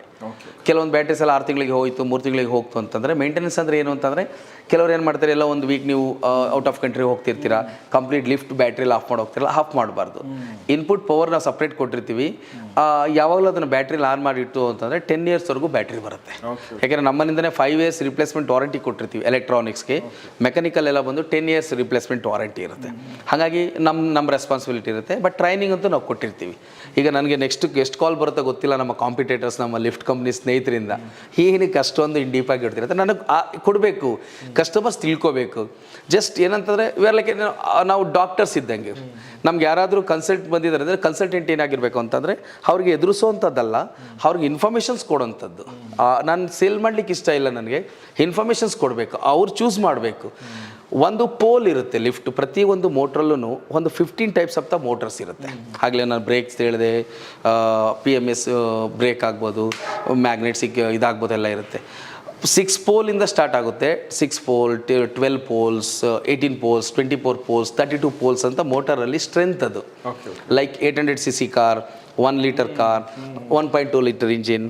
ಅಂದರೆ 800cc 1.2 ಲೀಟರ್ ಇಂಜಿನ್ಗೆ ಏನು ಡಿಫ್ರೆನ್ಸ್ ಇರುತ್ತೆ? ಸ್ಪೀಡ್, ಅದು ಅಕ್ಯುರಸಿ, ಇಮಿಡಿಯೇಟಾಗಿ 0 to 100 ಎಷ್ಟು ಸ್ಪೀಡ್ ಹೋಗ್ತದೆ, ನಿಲ್ಬೇಕಾದ್ರೆ ಒಳಗಡೆ ಇರೋರು ಎಷ್ಟು ಬ್ರೇಕ್ ಹೊಡೆದಾಗ ಆರಾಮಾಗಿ ಕೂತಿರ್ತಾರೆ ಕೆಲವರು, ಈಗ ಹಂಗಿರುತ್ತಲ್ಲ. ಅದು ಪೋಲ್ ನಮಗೆ ಸ್ಟ್ರೆಂತ್ ಕೊಡುತ್ತೆ, ಅದು ಡ್ಯೂರಬಿಲಿಟಿ ಕೊಡುತ್ತೆ. ಹಾಗೆ number of the times lift run ಮಾಡಲಿಕ್ಕೂ ಏನು ಹೀಟ್ ಆಗಿರುತ್ತೆ. ಕೆಲವೊಂದು ಏನಾಗುತ್ತೆ 800cc ಇದನ್ನು 6 ಪೋಲ್ ಆದರೆ ಹೀಟ್ ಆಗುತ್ತೆ ಒಂದು 50 ಟೈಮ್ಸ್ ಲಿಫ್ಟ್ ಯೂಸ್ ಮಾಡಿದ್ರೆ. ನಮ್ಮ ಲಿಫ್ಟ್ ಮೋರ್ ದೆನ್ 500-700 ಟೈಮ್ಸ್ ಓಡುತ್ತೆ ಈ lift, because of the 32 pole motor. 32 pole ಮೋಟರ್ಸ್ಗೆ ನಿಮಗೆ 1000 ಟೈಮ್ಸ್ ಓಡಿಸಿದ್ರು ಅದಕ್ಕೆ ರೆಸ್ಟ್ ಬೇಕಾಗೋದಿಲ್ಲ. ಅದಕ್ಕೆ ಇಲ್ಲಾಂದರೆ ಕೆಲವೊಂದು ಏನಾಗುತ್ತೆ, ಹೀಟ್ ಆಗುತ್ತೆ ಮೋಟ್ರು. 100 ಟೈಮ್ಸ್ ಓಡ್ತಿದ್ದಂಗೆ ಲಿಫ್ಟ್ ಆಫ್ ಮಾಡಬೇಕಾಗುತ್ತೆ. ಸೊ ನಾವು ರಾಜು ಅವ್ರ ಜೊತೆಗೆ ಸಾಕಷ್ಟು ವಿಚಾರಗಳು ಲಿಫ್ಟ್ ಬಗ್ಗೆ ತಿಳ್ಕೊಂಡ್ವಿ. ಒಂದು 70-80% ಅರ್ಥ ಆಯಿತು, ಒಂದು 20-30% ಅರ್ಥ ಆಗಲಿಲ್ಲ. ಬಟ್ ಅವರು ಒಂದು ಉತ್ಸಾಹ ನೋಡಿ ನನಗೆ ಭಾಳ ಖುಷಿ ಆಯಿತು. ಎಸ್ ಸರ್, ಯಾಕೆಂದರೆ ಅದನ್ನು he wanted to convey that is very important. ಯಾಕೆಂದರೆ ಯಾರೋ ಲಿಫ್ಟ್ ತೊಗೊಳೋರು ಬರ್ತಾರೆ ನೋಡಿ, ಇಷ್ಟೇ ಒಂದು ಚಿಕ್ಕದಾಗಿ ಹೇಳಿ ನಾವು ಸೇಲ್ ಮಾಡ್ಬೋದು, ಬಟ್ ಅವ್ರಿಗೆ ಕಂಪ್ಲೀಟ್ ಇನ್ಫಾರ್ಮೇಷನ್ ಕೊಡೋದಿದೆಯಲ್ಲ, ಅದು ಭಾಳ ಮುಖ್ಯ ಅನ್ನಿಸ್ತು ನನಗೆ. So that is being an entrepreneur, not just a business man ಅಂತ ಅನಿಸುತ್ತೆ. ಲಿಫ್ಟ್ ಬಗ್ಗೆ ತಿಳ್ಕೊಂಡ್ವಿ, ಬಟ್ ಲಿಫ್ಟ್ ಹಿಂದಿರುವಂಥ ಒಂದು ವ್ಯಕ್ತಿ ಬಗ್ಗೆ, ಆ ವ್ಯಕ್ತಿ ಒಳಗಡೆ ಇರುವಂಥ ಒಂದು ಮನಸ್ಸು, ಅದ್ರ ಬಗ್ಗೆ ನಾವು ತಿಳ್ಕೊಳ್ಳೋಣ ನೆಕ್ಸ್ಟ್ ಎಪಿಸೋಡಲ್ಲಿ. ನೋಡ್ತಾರೆ ಗೌರಿಶಿಕ್ ಸ್ಟುಡಿಯೋ, ನೋಡ್ತಾರೆ ಬಿಸ್ನೆಸ್ ಗುರು ಕಾರ್ಯಕ್ರಮ. ನಮಸ್ಕಾರ ಸ್ನೇಹಿತರೆ, ನಮಸ್ಕಾರ. ಮತ್ತೊಂದು ಸಲ ಬಿಸ್ನೆಸ್ ಗುರು ಕಾರ್ಯಕ್ರಮಕ್ಕೆ ಸ್ವಾಗತ. ಇಕೋ ಪ್ಲಾನೆಟ್ ಎಲಿವೇಟರ್ಸ್ ಆ್ಯಂಡ್ ಎಸ್ಕಲೇಟರ್ಸ್ ಕಂಪ್ನಿಯ ಒಳಗಡೆ ಬಂದು ಎಲಿವೇಟರ್ಗಳನ್ನೆಲ್ಲ ನೋಡಿ ಎಕ್ಸ್ಪೀರಿಯನ್ಸ್ ಸೆಂಟ್ರಿಗೆ ಬಂದು ಎಕ್ಸ್ಪೀರಿಯನ್ಸ್ ಮಾಡಿಕೊಂಡು ಮೀಡಿಯಮ್ಮು, ಪ್ರೀಮಿಯಮ್ಮು ಮತ್ತು ಲಕ್ಸುರಿ 3 ನೋಡಿದ್ವಿ. ನನಗೆ ಎಲ್ಲವೂ ಕೂಡ ಲಕ್ಸುರಿ ಅನ್ನಿಸ್ತಾ ಇತ್ತು ನನಗೆ. ಬಟ್ ಇದನ್ನು ಕಟ್ಟಿರುವಂಥ ವ್ಯಕ್ತಿ ರಾಜು ಗೌಡರ ಜೊತೆ ನಾನು ಮಾತಾಡ್ತಾ ಇದ್ದೆ. ಅವ್ರು ಲಿಫ್ಟ್ ಬಗ್ಗೆ ತುಂಬ ಚೆನ್ನಾಗಿ ಹೇಳ್ತಾ ಇದ್ರು. ರಾಜು ಅವರೇ, ಮೊದಲನೇದಾಗಿ ಇಷ್ಟೊಂದು ದೊಡ್ಡ ಒಂದು ಸಾಮ್ರಾಜ್ಯನ ಕಟ್ಟಿದ್ದೀರಾ. ನಿಮ್ಮ ಕಂಪ್ನಿ ವರ್ತ್ ಈಗ ನಾವು ಮಾತಾಡ್ತಾ ನನಗೆ ಅನ್ನಿಸ್ತು 500 ಕೋಟಿಗಿಂತ ಜಾಸ್ತಿ ವರ್ತ್ ಇರುವಂಥ ಕಂಪ್ನಿನ ಬಿಲ್ಡ್ ಮಾಡಿದ್ದೀರಾ. ಮತ್ತು 400ಕ್ಕೂ ಹೆಚ್ಚು ಎಂಪ್ಲಾಯಿಗಳಿಗೆ ನೀವು ಜಾಬ್ ಕೊಟ್ಟಿದ್ದೀರಾ. 4500ಕ್ಕೂ ಹೆಚ್ಚು ಲಿಫ್ಟ್ಗಳನ್ನ ಇನ್ಸ್ಟಾಲ್ ಮಾಡಿದ್ದಾರೆ. ಮತ್ತು ಪ್ರತಿ ತಿಂಗಳು 150ಕ್ಕೂ ಹೆಚ್ಚು ಲಿಫ್ಟ್ಗಳನ್ನ ಅವ್ರು ಇನ್ಸ್ಟಾಲ್ ಮಾಡ್ತಾ ಇದ್ದಾರೆ. ಈಗ ಕರ್ನಾಟಕದಲ್ಲಿ ಬೆಂಗಳೂರು ಮಾತ್ರವಲ್ಲ, ಇನ್ನೂ ಹಲವು ಕಡೆ ಬೇರೆ ಎಲ್ಲೆಲ್ಲಿದೆ ಸರ್? ಈಗ ನಮ್ಮದು ಬ್ಯಾಂಗ್ಳೂರಲ್ಲಿ 3 ಬ್ರಾಂಚಸ್ ಇದೆ. Okay. 2 experience centres with 2 service centres. ಜಯನಗರದಲ್ಲಿದೆ ಒಂದು, ಹೌದು, ನಾರ್ತ್ ಒಂದು, ಸೌತ್ ಒಂದು, ಮತ್ತು ಇಲ್ಲೇ ನಮ್ಮ ಪಿಂಡೆ 3rd ಫೇಸಲ್ಲಿ 2 ಟವರ್ ಇದೆ. ಮತ್ತು ಮ್ಯಾನುಫ್ಯಾಕ್ಚರ್ ಯೂನಿಟ್ ಎಲ್ಲ ಬಂದು ಪಿಂಡೆ 2nd ಸ್ಟೇಜ್ ಬರುತ್ತೆ. ಕರ್ನಾಟಕದಲ್ಲಿ ಎಲ್ಲೆಲ್ಲಿದೆ ಈಗ? ಕರ್ನಾಟಕದಲ್ಲಿ ಬೆಂಗಳೂರು ಹೊರತುಪಡಿಸಿದ್ರೆ ಮೈಸೂರು, ಹಾಸನ್, ದಾವಣಗೆರೆ, ತುಮಕೂರು, ಮತ್ತು ನಮ್ಮದು ಹುಬ್ಬಳ್ಳಿ ಮತ್ತು Ballari experience centres, complete experience centres with service centres. ಆ ಥರ ನಮ್ಮದಿದೆ. ಇಕೋ ಪ್ಲಾನೆಟ್ ನಾನು ನೋಡಬೇಕು ಅಂದರೆ ಈ ಸೆಂಟರ್ಗಳಿಗೆ ನೀವು ಹೋಗ್ಬೋದು. ಖರೀದಿ ಮಾಡೋ ಯೋಚನೆ ಇದ್ರೂ ಕೂಡ ನೀವು ಅಪ್ರೋಚ್ ಮಾಡ್ಬೋದು. ಬಟ್ ನಾನು ಇವತ್ತು ಮಾತಾಡಬೇಕಂತ ಕೂತ್ಕೊಂಡಿರೋದು ಏನು ವಿಚಾರ ಅಂತಂದರೆ, ಈ ಜರ್ನಿ ಹೇಗೆ ಶುರು ಆಯಿತು ಅನ್ನೋದೇ ತುಂಬ ಎಕ್ಸೈಟಿಂಗ್ ಅನಿಸುತ್ತೆ. ಬಟ್ ಅದಕ್ಕಿಂತ ಮುಂಚೆ ಇಕೋ ಪ್ಲಾನೆಟ್ ಅಂತ ಹೆಸರಿಟ್ಟದಕ್ಕೆ ಏನೋ ಕಾರಣ ಇದೆಯಾ? ಏನು ಮೂಲ ಕಾರಣ ಇಲ್ಲ ಸರ್. ಹಾಗೆ ಯೋಚನೆ ಮಾಡ್ತಾ ಏನಾದರೂ ಒಂದು ನೇಮ್ ಬೇಕು, ಒಂದು ಫಾರ್ಮ್ ಸ್ಟಾರ್ಟ್ ಮಾಡಬೇಕು ಅಂತ ನಾವು ಯಾವಾಗ ಸ್ಟಾರ್ಟ್ ಮಾಡಿದಾಗ ಸುಮ್ಮನೆ ಹಾಗೆ ಮನೇಲಿ ಕೂತ್ಕೊಂಡು ನಾನು ಥಿಂಕ್ ಮಾಡಬೇಕಾದ್ರೆ ಯೋಚನೆ ಬಂತು, ಏನಾದರೂ ಡಿಫ್ರೆಂಟಾಗಿ ಕೊಡಬೇಕಲ್ಲ. ಇಟ್ಸ್ ರಿಲೇಟೆಡ್ ಟು ದ ನಮ್ಮ ವರ್ಕ್ ಸಂಬಂಧ ಇರಬೇಕು. ಈಕೋ ಇನ್ ದ ಸೆನ್ಸ್, ನಮ್ಮ ಲಿಫ್ಟಲ್ಲಿ ಈಕೋ ಅಂತ ಏನಕ್ಕಿದೆ ಅಂತಂದರೆ, ಇಕೋ ಫ್ರೆಂಡ್ಲಿ ನಮ್ಮದು. Eco friendly in the sense usually consumption of the power 70 to 80% ನಮ್ಗೆ ಕಡಿಮೆ ಬೇಕಾಗುತ್ತೆ. ಫಾರ್ ಎಕ್ಸಾಂಪಲ್ ಒಂದು ಲಿಫ್ಟ್ ಅಂದಿದ್ದ ಕೂಡಲೇ ನಮಗೆ ಬೇಸಿಕ್ ಕ್ವಶನ್ಸ್ ಬರೋಂಥದ್ದು, ಟ್ರಾನ್ಸ್ಫಾರ್ಮರ್ ತೊಗೋಬೇಕಾ, ಎಷ್ಟು ಕಿಲೋವಾಟ್ ಪವರ್ ಬೇಕು, ಅಯ್ಯೋ ನಮಗೆ ಎಕ್ಸಿಸ್ಟಿಂಗ್ ಮನೆಗೆ ಆಗೋದಿಲ್ಲ, ನಾನು ಅವಾಗ ಒಂದು 5 ಕಿಲೋವಾಟ್ ಪವರ್ ತೊಗೊಂಬಿಟ್ಟಿದೆ. ಈ ಕ್ವಶನ್ಸ್ ಬೇಸಿಕ್ಕಾಗಿ ಬರುತ್ತೆ, ಸುಮಾರು ಕ್ವಶನ್ಸ್. ಈ ಯಾಕೆ ಈಕೋ ಅಂತ ಹೇಳಿದೆ, ಏನಕ್ಕೆ ಹೇಳಿದ್ವಿ ಅಂತಂದರೆ, ನಮ್ಮದು ಲಿಫ್ಟ್ ಬಂದು it's the first time in India that solar panel ಹೊಡುತ್ತೆ. ಇಟ್ಸ್ 1.1 ಕಿಲೋವ್ಯಾಟಿಂದ ನಮ್ಮದು ಲಿಫ್ಟು ಸಾಕಾಗುತ್ತೆ ಪವರ್. ಯೂಶುವಲಿ ನಿಮಗೆ 5 to 6 ಕಿಲೋವ್ಯಾಟ್ ಪವರ್ ಬೇಕು ಒಂದು ಲಿಫ್ಟ್ ಚಾಲು ಮಾಡಬೇಕು ಅಂತಂದರೆ. ಇಫ್ ಇಟ್ ಈಸ್ ಹೈಡ್ರೋಲಿಕ್ ಎಲ್ಲ ಬಂತು ಅಂತಂದರೆ ಸರ್ಟನ್ ಸ್ಪೀಡ್ ಬೇಕು ಅಂದರೆ ಒಂದು 7 to 8 ಕಿಲೋವ್ಯಾಟ್ವರೆಗೂ ಪವರ್ ಬೇಕು. ಅಂದರೆ ಈಗ ನಾರ್ಮಲ್ ಮನೆಗಳು ಏನು ಕಟ್ಸ್ಕೊಂಡಿರ್ತಾರೆ ಅದರಲ್ಲಿ ಓಡುತ್ತಾ ಅಥವಾ ಮತ್ತೆ ಏನೋ 100%. ಅದಕ್ಕೆ ನಾನು ಹೇಳಿದ್ದು, ಇದನ್ನ ಓನ್ಲಿ ನಮಗೆ ಸ್ಟ್ಯಾಂಡರ್ಡ್ಸ್ ಮಾಡಿ ನಮಗೋಸ್ಕರನೇ ಕಟ್ಕೊಟ್ಟವ್ರು ಮಾತ್ರ ಲಿಫ್ಟ್ ಅಂತ ಇತ್ತಲ್ಲ, ಅದನ್ನು ಡಿಲೀಟ್ ಮಾಡಿಸ್ಬಿಟ್ಟಿದ್ದೀವಿ. ಪ್ರತಿ ಒಬ್ರಿಗೂ ಕೂಡ, ಪ್ರತಿ ಮನೆಗೂ ಕೂಡ, ಮಿಡಲ್ ಕ್ಲಾಸಿಂದ ಹಿಡಿದು ಎಸ್ಥೆಟಿಕ್ಸ್ ಇದೊಂದು ಎಸೆನ್ಷಿಯಲ್. ನಾನು ಥಿಂಕ್ ಮಾಡಿದ್ದು ಹೇಗೆ ಅಂತಂದರೆ, ಪ್ರತಿ ಮನೆಗೂ ಲಿಫ್ಟ್ಗಳು ತಲುಪಬೇಕು. ಬರೀ ಶ್ರೀಮಂತರು ಮಾತ್ರ ತಲುಪುವಂಥದ್ದು ಪ್ರಾಡಕ್ಟ್ ಅಲ್ಲ ಇದು, ಎಸ್ಥೆಟಿಕ್ಸ್ ಅಲ್ಲ, ಇದು ಎಸೆನ್ಷಿಯಲ್ ಇನ್ ಸೆನ್ಸ್ ಮನೇಲಿ ಏಜಾದ್ರು ಇರ್ತಾರೆ. ಈಗ ನಾವು ಆರಾಮಾಗಿ ಹಿಂಗೆ ನಡೀತೀವಿ, ನನ್ನ ಲಿಫ್ಟ್ ಹೋಗೋದಕ್ಕಿಂತ ಮಾರ್ನಿಂಗ್ ಒಂದ್ಸಲ, ಈವ್ನಿಂಗ್ ಒಂದ್ಸಲ ಕ್ಲೀನಿಂಗ್ ಹೇಗಿದ್ದಾರೆ, ನಮ್ಮ ಲಿಫ್ಟ್ ಹೇಗಿದ್ದಾರೆ, ಬರೋ ಕಸ್ಟಮರ್ಸ್ಗೆ ಏನೇನು ಇಲ್ಲಿ ಏನಾದರೂ ಇದೆಯಾ ಅಂತ ನೋಡ್ಲಿಕ್ಕೆ ನಾನು ಹತ್ತು ಹೋಗುವಂಥದ್ದು. ಇದನ್ನು ಮೋಸ್ಟ್ ಆಫ್ ದ ಟೈಮ್ ನಾನು ವಾಕ್ ಮಾಡ್ತೀನಿ. ನನಗೆ ಈಗ ನನ್ನ ಪೇರೆಂಟ್ಸ್ ಬಂತು ಅಂತಂದರೆ ಅವ್ರಿಗೆ ಕಾಲು ನೋವಿದೆ, ಮತ್ತೊಂದಿದೆ, ಅವರು ಲಿಫ್ಟ್ ಬೇಕೇ ಬೇಕು. ಇಲ್ಲಪ್ಪ ನಾನು ಗ್ರೌಂಡ್ ಫ್ಲೋರಲ್ಲೇ ಕೂತಿರ್ತೀನಿ, ನಾನು ಫಸ್ಟ್ ಫ್ಲೋರ್ ಬರಲಿಕ್ಕಾಗಲ್ಲ ಅಂತಾರೆ. ನಾವು ಎಷ್ಟು ದೊಡ್ಡ ಮನೆ ಕಟ್ಟು ಏನು ಪ್ರಯೋಜನ ಅನ್ನೋದು ಬಂದುಬಿಡುತ್ತೆ. ಹಾಗಾಗಿ ಒಂದು ಮನೆಗೊಂದು ಕಾರು, ಮನೆ ಕಟ್ಟಿದ ತಕ್ಷಣ ಏನು ಮಾಡ್ತಾರೆ ಎಲ್ಲರೂ, ಒಂದು ಮನೆ ಕಟ್ಟಾಯಿತು, ಒಂದು EMI ಆದರೂ ಸರಿ ಮಾಡ್ಕೊಬಿಟ್ಟು ಒಂದು ಮನೇಲಿ ಮುಂದೆ ಒಂದು ಕಾರ್ ನಿಲ್ಲಿಸ್ಬೇಡ ಒಂದು ಪಾರ್ಕಿಂಗಲ್ಲಿ ಅನ್ನೋದು ಬರುತ್ತೆ. ಆ ಥಾಟ್ನ ಸ್ವಲ್ಪ ಚೇಂಜಸ್ ಮಾಡ್ಕೊಂಡು ಕಾರ್ ಯಾವಾಗಲಾದರೂ ತೊಗೋಬೋದು. ಲಿಫ್ಟನ್ನು ಮಾಡ್ಕೋಬೇಕು. ವಯಸ್ಸಾದವ್ರು ಬರ್ತಾರೆ, ಅವರನ್ನು ಈಗ ಏನಾಗುತ್ತೆ, ಇವತ್ತಿನ ಇದರಲ್ಲಿ ಒಂದು ಒಳ್ಳೆ ಒಂದು ನೇಚರ್ ನೋಡಬೇಕು, ಒಂದು ಬ್ಯಾಂಗ್ಳೂರ್ ನೋಡಬೇಕು, ಒಂದು ಒಳ್ಳೆ ಗಾಳಿ ತೊಗೋಬೇಕು ಅಂದರೆ ಟೆರೆಸ್ಗೆ ಹೋಗ್ತಾರೆ. ಒಂದು ವಾಕ್ ಮಾಡಬೇಕು ಅಂದರೆ ಟೆರೆಸ್ಗೆ ಹೋಗಬೇಕು. ಟೆರೆಸ್ಗೆ ಹೋಗೋದಕ್ಕೆ ಬರೀ ಚೆನ್ನಾಗಿರೋರು ಮಾತ್ರ ಅಲ್ಲ, ಕೈ ಕಾಲಾಗಿರೋರು ಹೋಗಬೇಕು ಅಂದರೆ ಲಿಫ್ಟ್ ತೊಗೋಬೇಕು. ಹಾಗಾಗಿ ಈ ಲಿಫ್ಟ್ ಈಕೋ ಫ್ರೆಂಡ್ಲಿ ಅಂತ ಏನಿದೆ ಅಂತಂದರೆ, it's complete the eco planet is equal to the eco friendly. Power consumption is a minimal.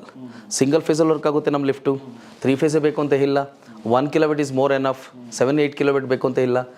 ಜೊತೆಗೆ ಮೋರ್ ಸ್ಪೇಸ್ ಬಿಡಬೇಕು. ನಂದಿರೋದೇ 20-30 ಸೈಟು, ಅದರಲ್ಲೇ ನಾನು ಆಲ್ರೆಡಿ ಲಿಫ್ಟ್ ಕೊಟ್ಬಿಡ್ತು ಅಂತಂದರೆ, ಅಯ್ಯೋ ನನ್ನ ಬೆಡ್ರೂಮ್ ಜಾಗ ಹೋಗ್ಬಿಡುತ್ತಲ್ಲ. ಇಲ್ಲ, 3.5 feet by 3.5 feet ನಾವು ಲಿಫ್ಟ್ ಕೊಡ್ತಾ ಇದ್ದೀವಿ. ಜೊತೆಗೆ ನಮ್ಮದು recently collaboration with stills, it's UK company based ಜೊತೆ. ನೀವಾಗಲೇ ವರ್ತ್ ಅಂತ ಕೇಳಿದ್ರಲ್ಲ, worth in the sense UK ನಮ್ಮ ಕಂಪನಿಗೆ ಹುಡ್ಕೊಂಬಂದು ನಮ್ಮ ಕಂಪನಿ ಜೊತೆ ಕೊಲಾಬರೇಷನ್ ಮಾಡ್ಕೊಂಡಿದ್ದಾರೆ. It is from purely the UK in the sense ಅವ್ರ ಸ್ಟ್ಯಾಂಡರ್ಡ್ಸ್ಗೆ ನಮ್ಮ ಕಂಪನಿ ಇದೆಯಾ, ಅದಕ್ಕೆ ಬೇಕಾಗಿರೋಂಥದ್ದು ನಮ್ಮ ಸೇಫ್ಟಿ ಇದೆಯಾ, ಟೆಕ್ನಾಲಜಿ ಇದೆ ಅಂಥೇಳಿ ಒಂದು ಹೊಸ ಮಾಡೆಲ್ ಇಂಟ್ರೊಡ್ಯೂಸ್ ಮಾಡಿದ್ದೀವಿ. ಅದನ್ನು ನಿಮಗೆ ನಾನು ನಿಮ್ಮ ವೆಬ್ಸೈಟ್ಗೆ ನಾನು ಲಿಂಕ್ ಕೊಡ್ತೀನಿ. It's small 2 feet by 2 feet ಆದರೂ ಕೂಡ ಲಿಫ್ಟಿಗೆ ಮಾಡ್ತಾ ಇದ್ದೀವಿ. ಇಟ್ ಜಸ್ಟ್ ಒಂದು ಕೋರ್ ಕಟಿಂಗ್ ಮಾಡಿಬಿಟ್ಟು ವಿತ್ ಆಲ್ ಇದು ಬಂದು 3 hours ಇನ್ಸ್ಟಾಲೇಷನ್.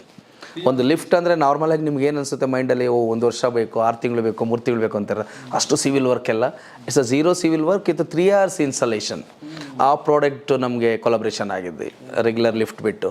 ಹಾಗಾಗಿ ತಲೆಯಿಂದ ಆಚೆ ತೆಗೆದು ಹಾಕ್ಬಿಡ್ಬೇಕು. ಲಿಫ್ಟ್ ಅಂದರೆ ಇಷ್ಟು ಬಜೆಟು, ಇಷ್ಟು ಜಾಗ, ನಮ್ಗೆ ಇಷ್ಟೇ ಪವರ್ ಬೇಕು ಅನ್ನೋದನ್ನು, ಅದಕ್ಕೆ ಬೇಕಾಗಿರೋಂಥದ್ದು ನಮ್ಮಲ್ಲಿದೆ. ಸೋಲಾರ್ ಪ್ಯಾನಲ್ ಇದ್ರೂ ವರ್ಕ್ ಆಗುತ್ತೆ, ಬ್ಯಾಟ್ರಿಯಿಂದ ವರ್ಕ್ ಆಗುತ್ತೆ, ಜನ್ರೇಟರಿಂದ ವರ್ಕ್ ಆಗುತ್ತೆ, ಸಿಂಗಲ್ ಫೇಸಿಂದ ವರ್ಕ್ ಆಗುತ್ತೆ. ಹಾಗಾಗಿ ಇದು ಫ್ರೆಂಡ್ಲಿ, ಈಕೋ ಫ್ರೆಂಡ್ಲಿ. ಜೊತೆಗೆ ನೀವು ಬಜೆಟ್ ಅಂತ ಹೇಳಿದ್ರಲ್ಲ, ಪ್ರತಿಯೊಬ್ಬ ಮನುಷ್ಯನಿಗೂ ರೀಚ್ ಆಗಬೇಕು ಅಂತ ಹೇಳಿ, ಪ್ರತಿಯೊಬ್ಬ ಮನುಷ್ಯ ಫಸ್ಟ್ ಯೋಚನೆ ಮಾಡದೆ ಬಜೆಟ್ ಅಂತ ಹೇಳಿ. ಬಜೆಟ್ ಬಗ್ಗೆ ಏನಾದ್ರು ಹೇಳಕ್ಕೆ ಇಷ್ಟಪಡ್ತೀರಾ? ಆ ಬಜೆಟ್ ಆಗಲೇ ನಾನು ಹೇಳಿದಾಗ ಇಷ್ಟು ಕೆಳಗಡೆಯಿಂದ ಹೇಳ್ಕೊಂಬಂದ್ವಿ ಸರ್. ಇದು ಮಿಡಲ್ ವರ್ಷನ್, ಇದು ಪ್ರೀಮಿಯಂ, ಇದು ಲಕ್ಸುರಿ ಇನ್ ದ ಸೆನ್ಸ್. ಹಾಗಾದರೆ ಒಂದು ತಿಳ್ಕೊಬೇಕಾಗಿರೋದು ನಮ್ಮ ಗ್ರಾಹಕರಲ್ಲಿ ಹೇಳೋದಂದರೆ, ಲಕ್ಸುರಿ ಅಂತಂದರೆ ನಿಮಗೆ ಸೇಫ್ಟಿ ಟೆಕ್ನಾಲಜಿಲಲ್ಲ, ಒಂದಿದೆ ಆಸ್ಥೆಟಿಕ್ಸ್, ಅದು ನಿಮ್ಮ ಸ್ಟೈಲ್. ಈಗ ನೀವು ಲಿಫ್ಟ್ಗೆ 20 ಲಕ್ಷದ ಎಸ್ಥೆಟಿಕ್ಸ್ ಕೂಡ ಹಾಕೋಬೋದು. The motor be the same. ನಾನು ಆಗಲೇ ಹೇಳಿದಾಗೆ ಟೆಕ್ನಾಲಜಿ, ಸೇಫ್ಟಿ ಮತ್ತು ಏನು ಡ್ಯೂರಬಿಲಿಟಿ, ಮೇಂಟೆನೆನ್ಸ್ ಏನಿರುತ್ತೆ, it's both are same. Only thing is the height of the ಲಿಫ್ಟಿಗೆ ಒಂದು 15 ಫ್ಲೋರ್ ಬೇಕಾಗಿರೋಂಥ ಸ್ಪೆಸಿಫಿಕೇಷನ್ಸ್, 5 ಫ್ಲೋರ್ ಬೇಕಾಗಿರೋಂಥ ಸ್ಪೆಸಿಫಿಕೇಷನ್ಸ್ ಇರುತ್ತೆ. ನಿಮ್ಗೆ ಬಜೆಟ್ ಫ್ರೆಂಡ್ಲಿಲಿ ಇರುತ್ತೆ. ನಮಗೀಗ ನನಗೆ ಎಸೆನ್ಷಿಯಲ್ ನನಗೆ ಲಿಫ್ಟ್ ಯೂಸ್ ಮಾಡಬೇಕು ಅಂತಂದರೆ it is start from 7 lakh rupees G+1 G+2ಗೆ. ಯೂಶ್ವಲಿ ಒಂದು G+3 ಇದೆ ಬಿಲ್ಡಿಂಗ್ ಅಂತ ಹೇಳಿದ್ರೆ, ಸ್ಟೋರ್ ಇದೆ, ಒಂದು 4th floor ನಮ್ಮ ಬಿಲ್ಡಿಂಗ್ ಇದೆ ಅಂತಂದರೆ ಟ್ಯಾಕ್ಸ್ ಎಲ್ಲ ಸೇರಿ ಒಂದು 10 ಲಕ್ಷದವರೆಗೂ ಬಂದುಬಿಡುತ್ತೆ. ಕಂಪ್ಲೀಟ್ ಇಂಪೋರ್ಟ್ ಮೇಕ್ ನಾನು ಹೇಳ್ತೀನಿ EN 1881 ಜರ್ಮನ್ ಸ್ಟ್ಯಾಂಡರ್ಡ್. ಓಕೆ ಅದೇ ನಮ್ಗೆ ಇನ್ನೊಂದು ಸ್ಟ್ಯಾಂಡರ್ಡಲ್ಲಿ ನಾವು ಮಾಡ್ತೀವಿ ರೆಗ್ಯುಲರಾಗಿ ISO ಸ್ಟ್ಯಾಂಡರ್ಡ್ ಅದೆಲ್ಲ ಅಂತ ಬಂದರೆ ಒಂದು 8.5 lakhs ಕೂಡ ನಿಮ್ಗೆ ಲಿಫ್ಟ್ ಸಿಗುತ್ತೆ. ಸೊ ಇನ್ನೂ ಬೇಸಿಕ್ ಆಸ್ಥೆಟಿಕ್ಸ್ ಇದು ಪೌಡರ್ ಕೋಟೆಡ್ ಮತ್ತೊಂದು ಮಾಡ್ತೀನಿ ಅಂದರೆ 7.5 lakh rupeesಗೂ ಕೂರುತ್ತೆ. ಇನ್ ಸೆನ್ಸ್ ಇಂದ 7.5 to ಯೂಶುವಲಿ ಒಂದು ಸ್ಟ್ಯಾಂಡರ್ಡ್ ಅಂತ ಬಂತು ಅಂದರೆ 10 lakhsವರೆಗೂ ಇರುತ್ತೆ. ಮ್ಯಾಕ್ಸಿಮಮ್ ಅಂದರೆ ಎಷ್ಟಿರುತ್ತೆ ಅಲ್ಲಿ? ಈಗ ದೊಡ್ಡ ದೊಡ್ಡ ಸೆಲೆಬ್ರಿಟಿ ಮನೆಗೆ ಲಿಫ್ಟ್ ಮಾಡಿದ್ದೀವಿ, KGF ಯಶ್ ಮನೆಗೂ ಲಿಫ್ಟ್ ಕೊಡ್ತಿದ್ದೀವಿ, VVIP ಕ್ಲೈಂಟ್ಸ್ಗೂ ಕೊಟ್ಟಿದ್ದೀವಿ, ದೊಡ್ಡ ದೊಡ್ಡ XCM ಮನೆಗಳಿಗೆಲ್ಲ ಲಿಫ್ಟ್ ಕೊಟ್ಟಿದ್ದೀವಿ. ಅದೆಲ್ಲ ಬಂದು ಅಪ್ ಟು 30 lakhವರೆಗೂ ನಮ್ಮಲ್ಲಿ ಲಿಫ್ಟ್ ಇದೆ. ಅಟ್ 30 lakhವರೆಗೂ ಕೂಡ ಲಿಫ್ಟ್ ಕೊಟ್ಟಿದ್ದೀವಿ. It's only thing is that aesthetics ನಾನು ಆಗಲೇ ತೋರಿಸ್ದಾಗೆ ರೆಗ್ಯುಲರ್ಗೂ 10 feet ಡೋರ್ಸ್ ಆಗ್ಬೋದು. ಈ ಥರ ಆಸ್ಥೆಟಿಕ್ಸ್ ಮೇಲೆ ಚೇಂಜಸ್ ಆಗ್ತದೆ. ಲಿಟ್ಲ್ ಬಿಟ್ ಟೆಕ್ನಾಲಜಿ ಅದು ಕೂಡ ಅದರಲ್ಲಿ ಆ್ಯಡ್ ಆನ್ ಆಗಿರುತ್ತೆ. ಸೊ ಇದರಲ್ಲಿ ಲಿಫ್ಟಲ್ಲಿ ಕೇವಲ ಮನೆಗಳಿಗೆ ಮಾತ್ರವಲ್ಲ, ಇದನ್ನು ಕಮರ್ಷಿಯಲ್ ಬಿಲ್ಡಿಂಗ್ಗಳಿಗೆ, ವಿಲಾಗಳಿಗೆ, ಫಾರ್ಮ್ ಹೌಸ್ಗಳಿಗೆ, ಅದಾದಮೇಲೆ ಹೈ ರೈಸ್ ಬಿಲ್ಡಿಂಗ್ಗಳಿಗೆ ಮತ್ತು ಕಮರ್ಷಿಯಲ್ ಎಂಟಿಟಿ ಹಾಸ್ಪಿಟಲ್ಸ್ಗಳಿಗೆ, ಮಾಲ್ಗಳಿಗೆ, ಇದೆಲ್ಲದಕ್ಕೂ ಕೂಡ ನಿಮ್ಮ ಹತ್ರ ಇದೆ? 100%. ನಮ್ಮದು ಮೋಸ್ಟ್ ಆಫ್ ದ ಕ್ಲೈಂಟ್ಸ್ ನಮ್ದು ಯಾರು ಅಂತ ತೆಕ್ಕೊಂತಂದರೆ individual bungalows, villas, individual clients. ನಂದೊಂದು ವಿಲ್ಲಾ ಬರ್ತಿದೆ. Most of the prime builders villas ಎಲ್ಲ ನಾವೇ ಮಾಡ್ತಿರೋವಂಥದ್ದು. ಸೊ ಇವತ್ತಿನ ಇದರಲ್ಲಿ ನಾಗಲೇ ತೋರಿಸ್ತೇನೆ ನಿಮ್ಗೆ out swing door special design for villa. Villa ಅಂದಿದ್ದ ಕೂಡಲೇ ಏನಾಗುತ್ತೆ, ಮಿನಿಮಲ್ ಸ್ಪೇಸ್, ವಿಲ್ಲಾ ಕಮ್ಯುನಿಟಿಗೆ ಒಂದಿಷ್ಟಂತೂ ಪವರ್ ತೊಗೊಂಡಿರ್ತಾರೆ. 6 kW 7 kW ಕೊಡ್ಲಿಕ್ಕೆ ಆಗೋದಿಲ್ಲ. ಅದಕ್ಕೆ ಬೇಕಾಗಿರೋಂಥದ್ದು 1 kW ಸಿಂಗಲ್ ಫೇಸಲ್ಲಿ ಲಿಫ್ಟ್ ಓಡೋದ್ರಿಂದ special design for that villa ಅದು ಮಾಡಲ್ಸು. ಆ ಮಾಡಲ್ಸು ಈಗ ದುಬೈಲಿ ಕೂಡ ನಾವು ಅದನ್ನೇ ಮಾಡ್ತಿರೋಂಥದ್ದು. ಮೋಸ್ಟ್ ಆಫ್ ದ ಪ್ರಾಜೆಕ್ಟ್ಸ್ ಎಲ್ಲ ಔಟ್ ಸ್ವಿಂಗ್ ಡೋರ್ ಬ್ಯೂಟಿ ಏನಿತ್ತಲ್ಲ ಅದನ್ನೇ ನಾವು ಕೊಡ್ತಿರೋಂಥದ್ದು. ವಿಲ್ಲಾಸ್, ಬಂಗ್ಲೋಸ್, ಇಂಡಿವಿಜುವಲ್ ಹೌಸಸ್ ಮತ್ತು ಹಾಸ್ಪಿಟಲ್ಸ್. ಪ್ರತಿಷ್ಠಿತವಾದಂಥ ಬ್ಯಾಂಗ್ಳೂರ್ಗೆ ಬಿಗ್ಗೆಸ್ಟ್ ಹಾಸ್ಪಿಟಲ್ ಬ್ಯಾಂಗ್ಳೂರ್ ಹಾಸ್ಪಿಟಲ್ ಇದೆ, south end circle.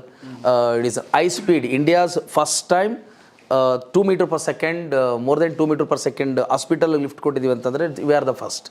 Usually 0.6 meter per second ಕೊಟ್ಟಿರ್ತಾರೆ any kind of the MNCs. Previous MNC ಲಿಫ್ಟೇ ಇದ್ದಿದ್ದು, ಅದು ಕೆಲವೊಂದು ಪ್ರೌಡ್ನೆಸ್ ಇದೆ. Yes to make in India. Make in ಇಂಡಿಯಾದಲ್ಲಿ ನಾವು ನಮ್ಮದು ಪ್ರತಿಷ್ಠಿತವಾದಂಥ MNC ಕಂಪನಿ ಲಿಫ್ಟ್ ತೆಗೆದು ನಾವು ಮಾಡಿದ್ದೀವಿ ಅಂತ. It was an MNC companies because of the safety, zero breakdowns, zero calls, ಮತ್ತು ಮೇನ್ಲಿ ದ ಸೇಫ್ಟಿಗೆ ನಮ್ಗದು ಲಿಫ್ಟ್ ಕೊಟ್ಟಿದ್ದಾರೆ. ಅದು 6 lifts ಇದೆ, 13 floors ಇದೆ. ಇದು 13 floors, 6 lifts, 2 meter per second lift. In the sense 1 seconds ಒಂದು ಫ್ಲೋರ್ ಹೋಗುತ್ತೆ. It was an 10 seconds per floor ಇತ್ತು. ನಾವು ಇಟ್ ಇಸ್ 1 second per floorವರೆಗೂ ಹೋಗುತ್ತೆ. ಅಂದರೆ ಅದಕ್ಕೆ ಬೇಕಾಗಿರೋಂಥ ಸೇಫ್ಟೀಸ್ ಕೊಟ್ಟಿದ್ದೀವಿ. ಒಳಗಡೆ ನಾವು ಇದೀವಿ ಪೇಷೆಂಟ್ಗೆ ಅಂದರೆ ಏನಾಗುತ್ತೆ, ಯಾಕೆ ಸ್ಲೋ ಕೊಡ್ತೀವಿ ಅಂತಂದರೆ ಅವ್ರಿಗೆ ಜರ್ಕ್ ಫೀಲ್ ಬರಬಾರ್ದು. ಈ ICUಗೆ ಯೂಸ್ ಮಾಡ್ತಾರೆ, ಸ್ಪೆಷಲಿ ಫಾರ್ ಸ್ಟ್ರೆಚರ್ ಆಪ್ರೇಷನ್ ಆಗಿ ಇನ್ನೊಂದು ಫ್ಲೋರ್ ಶಿಫ್ಟ್ ಮಾಡ್ತಿರ್ತಾರೆ, ಅಲ್ಲಿ ಜರ್ಕ್ ಅನ್ನೋದು ಬರಬಾರ್ದು. ಕಾಯಿನ್ ಟೆಸ್ಟ್ ಅಂತ ಕೊಡ್ತೀವಿ. ಕಾಯಿನ್ಸ್ನ ಗೋಡಿ ಇಟ್ಬಿಟ್ಟು ರನ್ ಮಾಡಿದ್ರೆ ಅದು ಅಳ್ಳೋಡೋಂಗಿಲ್ಲ. ದ ಕಾಯಿನ್ ಟೆಸ್ಟ್ ಅಂತ ಕೊಡ್ತೀವಿ, 0 vibrations. ಆಗಲೇ ನಾನು ಹೇಳಿದಾಗೆ ರೋಲರ್ ಶೂಸ್ ಎಲ್ಲ ಏನಾದರೂ ವಿಜುವಲ್ ಇದ್ರೆ ಕಳಿಸಿ, ಆ ಥರ ಮಾಡಿರೋದು ಏನಾದರೂ ಇದ್ರೆ 100% ಅದು ನಮ್ಮಲ್ಲಿರೋಂಥದ್ದು. ಅದಕ್ಕೆ ನಾನು ಹೇಳಿದಂಗೆ ಲಿಫ್ಟ್ ಅಂದರೆ only the not the lift ಅಂದರೆ ಓಕೆ ಒಂದು ಶರ್ಟ್ ತೊಗೊಳ್ಳೋಣ, ಇಟ್ಸ್ ಲಿಫ್ಟ್ ಅನ್ನೋದು ಇಟ್ಸ್ ಲೈಕ್ ಎ ಕಾರಲ್ಲಿ ನಿಮಗೆ ಬೇಸಿಕ್ಕು ಇರುತ್ತೆ 7 lakh, same model same brand 7 lakh ಇರುತ್ತೆ, 11 lakh ಇರುತ್ತೆ ಫುಲ್ಲಿ ಲೋಡೆಡ್ ಅಂತ ಹೇಳ್ತಾರೆ. ಅದ್ರ ಆ್ಯಡ್ ಆನ್ಸ್ ಏನಿರುತ್ತೆ ಅದು ಇಂಪಾರ್ಟೆಂಟ್ ಆಗ್ತದೆ. ಸೇಫ್ಟಿ ವಿಚಾರಗಳಲ್ಲಿ ಏನು ಕಾಂಪ್ರಮೈಸ್ ಇಲ್ಲ, ಎಸ್ಥೆಟಿಕ್ ವಿಚಾರಗಳಲ್ಲಿ ಚೇಂಜ್ ಆಗ್ತಾ ಹೋಗುತ್ತೆ ಅನ್ನೋ ಮಾತನ್ನು ಹೇಳಿದರು ನಮ್ಮ ರಾಜು ಅವರು. ನಾನು ಈಗ ಬೇಸಿಕ್ಸಿಂದ ಶುರು ಮಾಡೋದಾದರೆ ರಾಜು, ಅಂದರೆ ಒಬ್ಬ ವ್ಯಕ್ತಿ ಯೂಶ್ವಲಿ ನಮ್ಮ ಮೈಂಡ್ ಸೆಟ್ ಹೇಗಿರುತ್ತೆ ಅಂತಂದರೆ, ಒಂದು ಮಿಡ್ ಕ್ಲಾಸಿಂದ ಬಂದವ್ರಿಗೆ ಒಂದು ಒಳ್ಳೆ ಜಾಬ್ ಮಾಡಬೇಕು, ಒಂದು ಮನೆ ಕಟ್ಟಿಸ್ಬೇಕು, ಒಂದು ಮದುವೆ ಆಗಿ ಒಂದು ಕಾರ್ ತೊಗೋಬೇಕು, ಅಷ್ಟಿಗೆ ಮುಗಿದು ಹೋಗುತ್ತೆ. ಆಮೇಲೆ ಮಕ್ಕಳಿಗೆ ಎಜುಕೇಷನ್ ಕೊಡಬೇಕು, ಮಕ್ಕಳು ಚೆನ್ನಾಗಿರಬೇಕು ನಮ್ಮ ಕಣ್ಣು ಎದುರುಗಡೆ. ಇಷ್ಟು ಬಿಟ್ಟರೆ ನಾವು ತುಂಬ ದೊಡ್ಡ ಕನಸು ಕಾಣಲ್ಲ. ಬಟ್ ಅದೇ ನೀವು ಇಷ್ಟು ದೊಡ್ಡ ಕನಸು ಕಂಡ್ರಿ ಮತ್ತು ನನಸು ಮಾಡ್ಕೊಂಡಿದ್ರಿ, ಅದು ಇಂಪಾರ್ಟೆಂಟ್. ಒಂದು ನಾನು ಯಾವಾಗ ಸ್ಟಾರ್ಟ್ ಮಾಡಿದೆ, ಅದು ನಾನು ಸಕ್ಸಸ್ ಆಗಿ ಈ ಸಕ್ಸಸ್ ಮಾಡಬೇಕು ಅಂತ ಅಂದ್ಕೊಂಡು ಮಾಡಲಿಲ್ಲ. ಜೀವನ ಮತ್ತು ನಮ್ಮ ಕಲ್ತಿರೋಂಥ ಎಕ್ಸ್ಪೀರಿಯನ್ಸ್ಗೆ ನಾನು ವರ್ಕ್ ಮಾಡ್ತಾಯಿದ್ದೆ. ಎಸ್ಪೆಷಲಿ ನಾನು ಬೇಸಿಕಲಿ ನಾನು ಒಬ್ಬ ರೈತನ ಮಗ. ಎಲ್ಲಿಯವ್ರು ಬೇಸಿಕಲಿ? ನಮ್ಮದು ತುಮಕೂರು ಡಿಸ್ಟಿಕ್, ಕುಣಿಗಲ್ ತಾಲೂಕು, ಅಮೃತೂರು ಹೋಬಳಿ, ತೂಬಿನಾಕೆರೆ ಅಂತ ಒಂದು ಪುಟ್ಟ ಹಳ್ಳಿ, ಅರೌಂಡ್ ಒಂದು 80+ ಇರೋಂಥ ಒಂದು ಗ್ರಾಮ. ಇಟ್ಸ್ ನಾಟ್ ಗ್ರಾಮ. ಅದರಲ್ಲಿ ನಮ್ಮ ತಂದೆ ಪ್ಯೂರ್ಲಿ ದ ಫಾರ್ಮರ್, ರೈತರು. ಇವನ್ ಇವತ್ತಿಗೂ ಕೂಡ 2 ಟ್ಯಾಕ್ಟ್ರಿ ಇಟ್ಕೊಂಡಿದ್ದಾರೆ. ಇವತ್ತಿಗೂ ಕೂಡ ತೋಟ ಉಳುಮೆ ಮಾಡ್ತಾರೆ. ಇವತ್ತಿಗೂ ಕೂಡ ಬರ್ತಾರೆ. Because I am proud to say ನಾನು ರೈತನ ಮಗ ಅಂತ ಹೇಳ್ಕೊಳ್ಳಿಕ್ಕೆ. ಸುಮಾರು ಆರ್ಟಿಕಲ್ಸ್ ಬಂದಿರೋಂಥದ್ರೆಲ್ಲ ರೈತನ ಮಗ ಅಂತಲೇ ಬಂದಿದೆ. ರೈತ ಅನ್ನೋದೊಂದು ಆ ಪ್ರೌಡ್ನೆಸ್. ಯಾಕೆ ರೈತರ ಮಕ್ಕಳು ದೊಡ್ಡದಾಗಿ ಬೆಳಿಬಾರ್ದ, ರೈತರ ಮಕ್ಕಳು ಅಂದರೆ ನನಗೆ ಆಪ್ಷನ್ಸ್ ಇರಲಿಲ್ಲ. ಕೆಲವ್ರಿಗೆ ಏನಾಗುತ್ತೆ, ಆಪ್ಷನ್ಸ್ ಇದ್ದಾಗ ಹೇ ತಂದೆ ಮಾಡಿಟ್ಟಿದ್ದಾರೆ, ಬಿಸ್ನೆಸ್ ನೋಡ್ಕೊಂಡು ಹೋಗೋಣ, ದುಡ್ಡಿದೆ ಅದನ್ನು ಮೇಂಟೈನ್ ಮಾಡ್ಕೊಂಡು ಹೋಗೋಣ ಅದಿರುತ್ತೆ. ಬಟ್ ನಮಗೆ ಆಪ್ಷನ್ಸ್ ಇಲ್ಲ. ನಿಮ್ಗೇನು ಬೋರ್ ಆಗಲ್ಲ ಅಂದರೆ 2 ನಿಮಿಷ ಹೇಳ್ಬಿಡ್ತೀನಿ. ನನ್ನ ಲೈಫ್ ಸ್ಟೋರಿ ಹೇಗಿತ್ತು ಅಂದರೆ, ನಾನು ಒಬ್ಬನೇ ಬಂದೆ, ಎಲ್ಲ ಬೆಂಗಳೂರಿಗೆ ಹೋಗ್ತಿದ್ರು, ಒಳ್ಳೆ ಪ್ಯಾಂಟ್ ಶರ್ಟ್ ಹಾಕೊಂಡು ಬರ್ತಿದ್ರು. ನಾನು ಪ್ಯಾಂಟ್ ಅಂತ ನೋಡಿದ್ದೆ 8th ಸ್ಟ್ಯಾಂಡರ್ಡಲ್ಲಿ. ಅದು ಸ್ಕೂಲಲ್ಲಿ 8th ಸ್ಟ್ಯಾಂಡರ್ಡಲ್ಲಿ ಪ್ಯಾಂಟ್ ಅನ್ನೋದು ಮ್ಯಾಂಡೇಟ್ರಿ ಇದ್ದಿದ್ದಕ್ಕೆ ನಾನು ಪ್ಯಾಂಟ್ ಹೊಲ್ಸ್ಕೊಂಡಿದ್ದು, ಇಲ್ಲಾಂದರೆ ಶಾರ್ಟ್ ಶರ್ಟಿಗೆ ಹಾಕ್ಕೊಂಡು ಆ ಥರ ನಾವು ಬಂದಿದ್ದು ಲೈಫ್ ಸ್ಟೈಲು. ಬೆಂಗಳೂರಿಂದ ಬರೋರು, ಸ್ಟೈಲಾಗಿ ಬರೋರು, ಒಂದು ಗಾಡೀಲಿ ಬರೋರು, ಯಾಕೆ ನಾವು ಓದಬಾರ್ದು. ಎಜುಕೇಷನ್ ನಮ್ಮ ತಂದೆಯರ, ನಮ್ಮ ಪೇರೆಂಟ್ಸ್ಗೆಲ್ಲ ತುಂಬ ಇಷ್ಟ ಆಯಿತು. ಅವ್ರು ಓದಿಲ್ಲ ಆ್ಯಕ್ಚುಲಿ. ನಮ್ಮಮ್ಮ ಒಂದು 6th-7th ಸ್ಟ್ಯಾಂಡರ್ಡ್ ಓದಿದ್ದಾರೆ. ನಮ್ಮ ತಂದೆ ಮೇ ಬಿ 1st ಸ್ಟ್ಯಾಂಡರ್ಡ್ಗೆ ಸ್ಟಾಪ್ ಮಾಡಿಬಿಟ್ರಂತೆ ಕೆಲಸ ಮಾಡಲಿಕ್ಕೆ. ಅವರಿಗೆ ಓದಿಸ್ಬೇಕು ಅನ್ನೋ ಆಸೆ ಇತ್ತು. ನನಗೆ ಬೇಸಿಕಲಿ 2 ಅಕ್ಕಂದಿರು, ಮದುವೆ ಆಗಿರೋ ಬ್ಯಾಂಗ್ಳೂರಲ್ಲಿದ್ದಾರೆ. ನಾನು ಶುರು ಮಾಡಿ ಅಲ್ಲಿ ಮುಗಿಸಿ ನಾನು ಹೋಗಬೇಕಲ್ಲ, ನಾನು ಬ್ಯಾಂಗ್ಳೂರ್ಗೆ ಹೋಗಬೇಕು, ನಾನು ಏನಾದರೂ ಮಾಡಬೇಕು ಅನ್ನೋದು ಆವಾಗಲೇ ಇತ್ತು ನನಗೆ.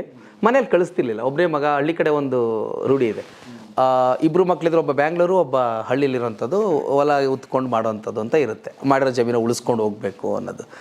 ನಾನು ಒಬ್ಬ ಒಳ್ಳೆ ರೈತ ಆಗಿದ್ದೆ. ನಾನು 5th ಸ್ಟ್ಯಾಂಡರ್ಡ್ಗೆ ಹೊಲ ಉಳುಮೆ ಮಾಡ್ತಿದ್ದೆ. ನಾನು ಎಲ್ಲರೂ ಒಳ್ಳೆ ರೈತ ಆಗ್ತಾನಪ್ಪ, ಈ ಏಜ್ಗೆ ಇಷ್ಟೊಂದು ಕೆಲಸ ಮಾಡ್ತಾನಲ್ಲ ಅನ್ನೋರು. ನನಗೆ ಅಲ್ಲೂ ಇಂಟ್ರೆಸ್ಟ್ ಇತ್ತು. ಸರ್ಟನ್ ನಾನೊಂದು ಫಸ್ಟ್ PU ಹೋಗಿದ್ದ ಕೂಡಲೇ ಏನಾಯಿತು, ನಾನು ಏನಾದರೂ ಮಾಡಬೇಕು. ನಮಗೆ ಇಂಗ್ಲೀಷ್ ಮೀಡಿಯಮ್ ಅಂತ ನೋಡಿದ್ದೆ ನಾವು. 7th ಸ್ಟ್ಯಾಂಡರ್ಡಲ್ಲಿ ABCD ನೋಡಿದ್ದು ನಾವು. ಆವಾಗಲೇ ಟೀಚರ್ಸ್ ಇರ್ತಿರ್ಲಿಲ್ಲ ನಮಗೆ. ಗೌರ್ಮೆಂಟ್ ಸ್ಕೂಲಲ್ಲಿ ಓದಿದ್ದು ನಾನು 7th ಕ್ಲಾಸಲ್ಲಿ. 5th ಕ್ಲಾಸಲ್ಲಿ ಟೀಚರ್ ಇದ್ರೂ ಕೂಡ ಒಂದು 5 to 10th ಕ್ಲಾಸ್ ಬಂದಿರ್ಬೋದೇನೋ. ಕಷ್ಟ ಆಗ್ತಾಯಿತ್ತು. ಲಿಟ್ರಲಿ 7th ಸ್ಟ್ಯಾಂಡರ್ಡಿಂದ ನಾವು ಒಂದು ಕಲ್ತಿದ್ದು ಏನಾದರೂ ಒಂದು ಇಂಗ್ಲೀಷ್ ಮೀಡಿಯಮ್ ಅಂತ. ಆಮೇಲೆ ಅಲ್ಲಿಂದ ಶುರುವಾಯಿತು.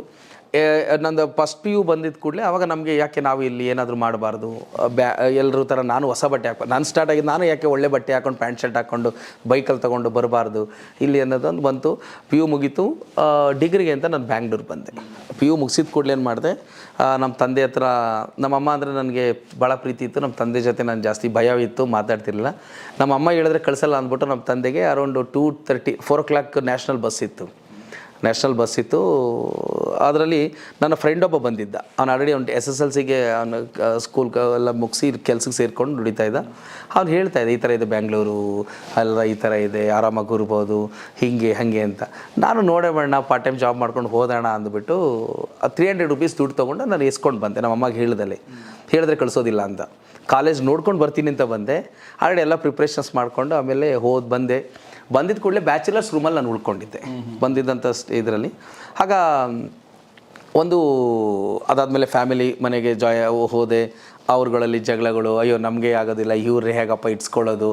ನಮ್ಮ ಫೀಲ್ ಏನು, ಚಿಕ್ಕಪ್ಪ ಚಿಕ್ಕಮ್ಮ ಇವರೆಲ್ಲ ಅಂತಂದರೆ ಭಾಳ ಪ್ರೀತಿ, ಊರಿಗೆ ಬಂದಾಗಿರೋ ಪ್ರೀತಿನೇ ಇರುತ್ತೆ ಅಂತ ಅಂದ್ಕೊಂಡಿರ್ತೀವಿ. ಅದೆಲ್ಲ ಸುಳ್ಳು, ಇಲ್ಲಿ ಬಂದಾಗಲೇ ಗೊತ್ತಾಗುವಂಥದ್ದು. ಏನೋ ಒಂದು ಆಯಿತು. ಅದಾದಮೇಲೆ ಬ್ಯಾಚುಲರ್ಸ್ ರೂಮಲ್ಲಿ ಬ್ಯಾಕ್ ಟು ಬ್ಯಾಚುಲರ್ಸ್ ರೂಮ್ಗೆ ಹೋಗಿ ಅಲ್ಲಿ ಉಳ್ಕೊಂಡು ಗಾರ್ಮೆಂಟ್ಸ್ ಜಾಬ್ ಸೇರಿಕೊಂಡೆ. ಫಸ್ಟ್ ಮಂತ್ ನನ್ನ ಜಾಬ್ ಬಂದು ಇಲ್ಲೊಂದು NTTF ಹತ್ರ ಒಂದು ಗಾರ್ಮೆಂಟ್ಸ್ ಇತ್ತು, FFI ಅನ್ನೋದೊಂದು ಗಾರ್ಮೆಂಟ್ಸ್. 1,700 rupees 2,500 rupees ಸ್ಯಾಲ್ರಿ ಅಂತಿತ್ತು. ನನಗೆ 1 month ಗ್ಯಾಪ್ ಇತ್ತು ಎಜುಕೇಷನ್ಗೆ. ಜಾಯ್ನ್ ಆದೆ. ಸುಮ್ಮನೆ ಕೂಲಿಕ್ಕಾಗಲ್ಲ, ಊಟ ಮಾಡಬೇಕು. ಅಲ್ಲಿ ಮಧ್ಯಾಹ್ನ ಊಟ ಕೊಡ್ತಾರೆ ಅಂತಿತ್ತು. ಮೇಯ್ನ್ ಊಟ, ನಾನು 4 ಟೈಮ್ ಊಟ ಮಾಡ್ತಿದ್ದೆ ಊರಲ್ಲಿದ್ದಾಗ. ಊಟಕ್ಕೋಸ್ಕರ ನಾನು ಸೇರ್ಕೊಂಡಿದ್ದೆ ಆ್ಯಕ್ಚುಲಿ. ಮಾರ್ನಿಂಗ್ ಸೇರ್ಕೊಂಡು ಹೋಗೋದು, ಹೊಟ್ಟೆ ತುಂಬ ಮಧ್ಯಾಹ್ನ ಊಟ ಮಾಡೋದು, ಸಂಜೆ ಬರೋದು, ಮಲಗೋದು, ಈ ಥರ ಆಗಿ 1 month ಆಯಿತು. ಕೆಲಸ ಮಾಡ್ತಿದ್ರಿ ನೀವು? ಸುಮ್ಮನೆ ಹೆಲ್ಪರ್ ಅಷ್ಟೇ. 1 month ಆಯಿತು. ನನಗೆ ಫೀಸ್ ಬೇಕಾಗಿತ್ತು. ಶೇಷಾದ್ರಿಪುರಂ ಕಾಲೇಜಲ್ಲಿ ನನಗೆ ಮೇ ಬಿ 5,000 ಸಮಥಿಂಗ್ಸ್ ಫೀಸ್ ಹೇಳಿದರು. ನಾನು ರೈತರ ಮಗ ಅಂತ ಹೇಳಿದ್ದಕ್ಕೆ ನನಗೆ 2,000 ಚೇಂಜಿಗೆ ಒಂದು 2,000 ಕಡಿಮೆ ಮಾಡಿಬಿಟ್ಟು ತೊಗೊಂಡಿದ್ರು. ಯಾಕೆ ನೀವು ಮನೆಯಿಂದ ದುಡ್ಡು ತೊಗೊಳ್ಳಿಲ್ಲ? ಅಂದರೆ ಹಿಂಗೆ ಸರ್, ಅಂದರೆ ಗೌರಿ ಸರ್, ಅದು ನನಗೆ ಈಗಿನ ಥರ ಅಲ್ಲ ಲೈಫು. ತುಂಬ ಜಮೀನು ನಾರ್ಮಲಾಗಿ ಯೂಶ್ವಲಿ ನಾವು ಚೆನ್ನಾಗಿದ್ವಿ. ಅದೇ ತೋಟ ಇತ್ತು, ಎಲ್ಲ ಇತ್ತು. ಬಟ್ ಜಮೀನು ಮಾರಿ ಏನು ಮಾಡೋಕ್ಕಾಗಲ್ಲ ಶೋಕಿ. ಪ್ರಾಬ್ಲಮ್ ಏನಂತಾರೆ, ಈಗಿನ ಥರ ಹಣಕಾಸಿನ ವಿಚಾರದಲ್ಲಿ ಅಷ್ಟೊಂದು ಚಲಾವಣೆ ಇರ್ತಿರ್ಲಿಲ್ಲ. ಹೊಟ್ಟೆ ತುಂಬ ಊಟ, ನೆಮ್ಮದಿಯಾಗಿ ನಿದ್ದೆ, ಏನು ಬೇಕು ಬೆಳ್ಕೊಳ್ತಾ ಇದ್ವಿ. ಆರ್ಗ್ಯಾನಿಕ್ ಫುಡ್ ಎಲ್ಲ ತಿನ್ಕೊಂಡು ಇದ್ದಂಥ ಕಾಲ. ದುಡ್ಡು ಅಂತ ಬಂದರೆ ಇರ್ತಿರ್ಲಿಲ್ಲ. ನನಗೊಂದು ಸ್ವಲ್ಪ ಸ್ವಾಭಿಮಾನ ಇನ್ ದ ಸೆನ್ಸ್, ಇಲ್ಲ 10,000 ರೂಪಾಯಿ ಫೀಸ್ ಇದೆ ಅಂತ ಅಂತಂದರೆ ಏನು ಫೀಸ್ ಇಲ್ಲ, ಫ್ರೀಯಾಗಿ ಅಡ್ಮಿಷನ್ ಕೊಟ್ಟಿದ್ದಾರೆ. ಎಲ್ಲಿ ಹೇಳಿದ್ರೆ ಯಾಕೆ ಅನ್ನೋ ಥರ ಕೇಳಿಬಿಡ್ತಾರೆ ಅನ್ನೋ ಥರ ನನ್ನ ಭಾವನೆ ಇತ್ತು. ಆಮೇಲೆ ಅದು 1,700 rupees ತೊಗೊಂಡು ಪ್ಲಸ್ ಅದನ್ನು ತೊಗೊಂಡು ನಾನು ಮಾರ್ನಿಂಗ್ ಮಲ್ಲೇಶ್ವರಂಗೆ ಪೇಪರ್ ಹಾಕಕ್ಕೆ ಹೋಗ್ತಿದ್ವಿ. ಪೇಪರ್ ಹಾಕೋಕ್ಕೆ ಅಂದರೆ ಹೇಗೆ ಅಂದರೆ, ಡೆಕ್ಕನ್ ಹೆರಲ್ಡ್ ಒಂದು ದಿನ ಮಾರ್ನಿಂಗ್ 5 o'clock 6 o'clock ಹೋಗಿ ಪೇಪರ್ ಕೊಡೋಂಥದ್ದು, 3 days ಫ್ರೀ ಪೇಪರ್ ಕೊಡೋಂಥದ್ದು. ಅವ್ರೇನಾದರೂ ಮಂತ್ಲಿ ಇದನ್ನು ತೊಗೊಂಡ್ರೆ ಪೇಪರ್ ನಮಗೆ ಸಬ್ಮಿಟ್ ಕೊಡಿ ಅಂತ ತೊಗೊಂಡ್ರೆ ಏನೋ ಒಂದು ಸ್ಕೀಮ್ ಇತ್ತು. ಆ ಥರ ಮಂತ್ಲಿ ಒಂದು 50 ಕಸ್ಟಮರ್ಸ್ ಮಾಡಿದ್ರೆ ಇಷ್ಟೊಂದು ದುಡ್ಡಿತ್ತು. ಅದನ್ನು ನಾನು ಮಾಡ್ತಾಯಿದ್ದೆ, ಪೇಪರ್ ಹಾಕಕ್ಕೆ ಹೋಗ್ತಾಯಿದ್ದೆ ನಮ್ಮ ಸ್ನೇಹಿತರ ಜೊತೆ. ಆ ಪೇಪರ್ ಹಾಕಿದ ದುಡ್ಡು ಮತ್ತು ನನಗೆ ಇಲ್ಲಿ ಗಾರ್ಮೆಂಟ್ಸ್ ದುಡ್ಡು ಎರಡೂ ಸೇರಿ ಒಂದು 4000 5000 ಇತ್ತು. ಅದನ್ನು ಫೀಸ್ ಕಟ್ಬಿಟ್ಟು ನಾನು ಜಾಯ್ನ್ ಆಗಿ ಓದಿದ್ದು. ಹಾಗೆ ಮಾಡಬೇಕಾದ್ರೆ ಈಗ ಪೇಪರ್ ಹಾಕೋದು ಬಿಟ್ಟೆ, ಕಾಲೇಜ್ಗೆ ಹೋಗಬೇಕು. ಇದನ್ನೆಲ್ಲ ಯಾರು ಹೇಳಿದ್ರು ನಿಮಗೆ ಐಡಿಯಾಗಳನ್ನ ಕೊಟ್ಟು? ಏನೂ ಇಲ್ಲ, ಅದು ಆಟೋಮೆಟಿಕ್ಕಾಗಿ ಹಾಗೆ ಹೇಳ್ಕೊಂಡೋಯ್ತು. ಯಾರೋ ಹೇಳಿದ್ದು ಏನಂದರೆ, ಎಲ್ಲಿ ಒಂದು ಬಸ್ ಸ್ಟಾಪ್ಸ್ ಇರುತ್ತೆ, ಅಲ್ಲಿ ಪೇಪರ್ ಹಾಕಿರ್ತಾರೆ, ಕೆಲಸಕ್ಕೆ ಬೇಕಾಗಿದ್ದಾರೆ, ಎನಿ ಕ್ವಾಲಿಫಿಕೇಷನ್ಸ್, ಇಷ್ಟು ಸ್ಯಾಲ್ರಿ ಅವ್ರಿಗೂ ಅಂತ ಬರುತ್ತೆ. ಅವ್ರಿಗೆ ಕಾಲ್ ಮಾಡೋದು, ಅದು ಕನ್ಸಲ್ಟೆಂಟು 500 300 ತೊಗೊಳ್ತಾ ಇದ್ರು. ಅವ್ರು ಅಲ್ಲಿ ಕಳಿಸೋರು ಕೆಲಸದಕ್ಕೆ ಅಂತ, ಅಲ್ಲಿ ಹೋಗೋದು ಕೇಳೋದು, ಆಮೇಲೆ ಈ ಥರ ಮಾಡೋದಪ್ಪ ಅಂತ ಹೇಳೋದು ಕನ್ಸಲ್ಟೆಂಟಲ್ಲಿ. ಆ ಥರ ಮಾಡ್ಕೊಂಡು ಮಾಡಿದಂಥದ್ದು ಅದೇ ನಮಗೆಲ್ಲ ಕಲಿಸಿದ್ದು ಅದು ಪಾಠನ. ಆಮೇಲೆ ಫಸ್ಟ್ ಆಫ್ ನಮ್ಮ ಕಾಲೇಜ್ ಮುಗಿತಿದ್ದಾಗ ಏನೇನು ಮಾಡ್ತಾಯಿದ್ದೆ, ಸುಮ್ಮನೆ ಕೂತು ಏನು ಮಾಡೋದು. ಈಗ ಹೋಯ್ತು ಗಾರ್ಮೆಂಟ್ಸು ಹೋಯ್ತು, ಈಗ ಪೇಪರ್ ಹಾಕೋದು ಕೂಡ ಸ್ಟಾಪ್ ಮಾಡಿದ್ವಿ. 1 ಮಂತ್ ಅಷ್ಟೇ ಮಾಡಿದಂಥದ್ದು. ಅದಾದಮೇಲೆ ಸುಮ್ಮನೆ ಕೂರಬೇಕಲ್ಲ ಅಂತ. ಆಮೇಲೆ ನಾನೇನು ಮಾಡಿದೆ, ನಮ್ಮ ಸ್ನೇಹಿತ ಒಬ್ಬ ಒಂದು ಕಂಪನಿಲಿ ಕೆಲಸ ಇದೆ, MNC ಕಂಪನಿ. ಅಲ್ಲಿಗೆ ಸ್ಟೂಡೆಂಟ್ಸೇ ಆಗಬೇಕು. MNCನಲ್ಲಿ ರೂಲ್ಸ್ ಇದೆ. MNC ಕಂಪ್ನಿಯಲ್ಲಿ ಇಂಡಿಯಾದಲ್ಲಿ ಇರಬೇಕು ಅಂತಂದರೆ ಕೆಲವೊಂದು ಸ್ಟೂಡೆಂಟ್ಸ್ಗೆ ಪಾರ್ಟ್ ಟೈಮ್ ಜಾಬ್ ಕೊಡಬೇಕು ಅಂತ. ಈ ಥರ ಇದೆ. 7000 ಸ್ಯಾಲ್ರಿ ಕೊಡ್ತಾರಂತೆ. ಮೈ ಗಾಡ್, 7000 ಅಂತಂದರೆ ಬಟ್ 2 ವೀಲರ್ ಮಸ್ಟ್ ಅಂತ ಇತ್ತು. ಕರ್ಮವೇ, 2 ವೀಲರ್ ಬೇಕಲ್ಲ, ನನ್ನ ಹತ್ರ ಇಲ್ಲ, ಹೇಗೆ ಮಾಡೋದು ಅಂತ ಅಂದಾಗ ನಮ್ಮ ತಂದೆ ಜೊತೆ ನನ್ನ ಸ್ವಂತ ಬ್ಲಡ್ ರಿಲೇಷನಲ್ಲಿ 20,000 ಸಾಲ ಇಸ್ಕೊಂಡು ಹೋಗಿದೆ. 20,000 ವಿತ್ ಇಂಟ್ರೆಸ್ಟ್. ತುಂಬ ದೂರದ ಸಂಬಂಧಿ ಅಲ್ಲ, ಸ್ವಂತ ಸಂಬಂಧಿ, ಚಿಕ್ಕಪ್ಪನೇ, ಬೇರೆ ಅಲ್ಲ.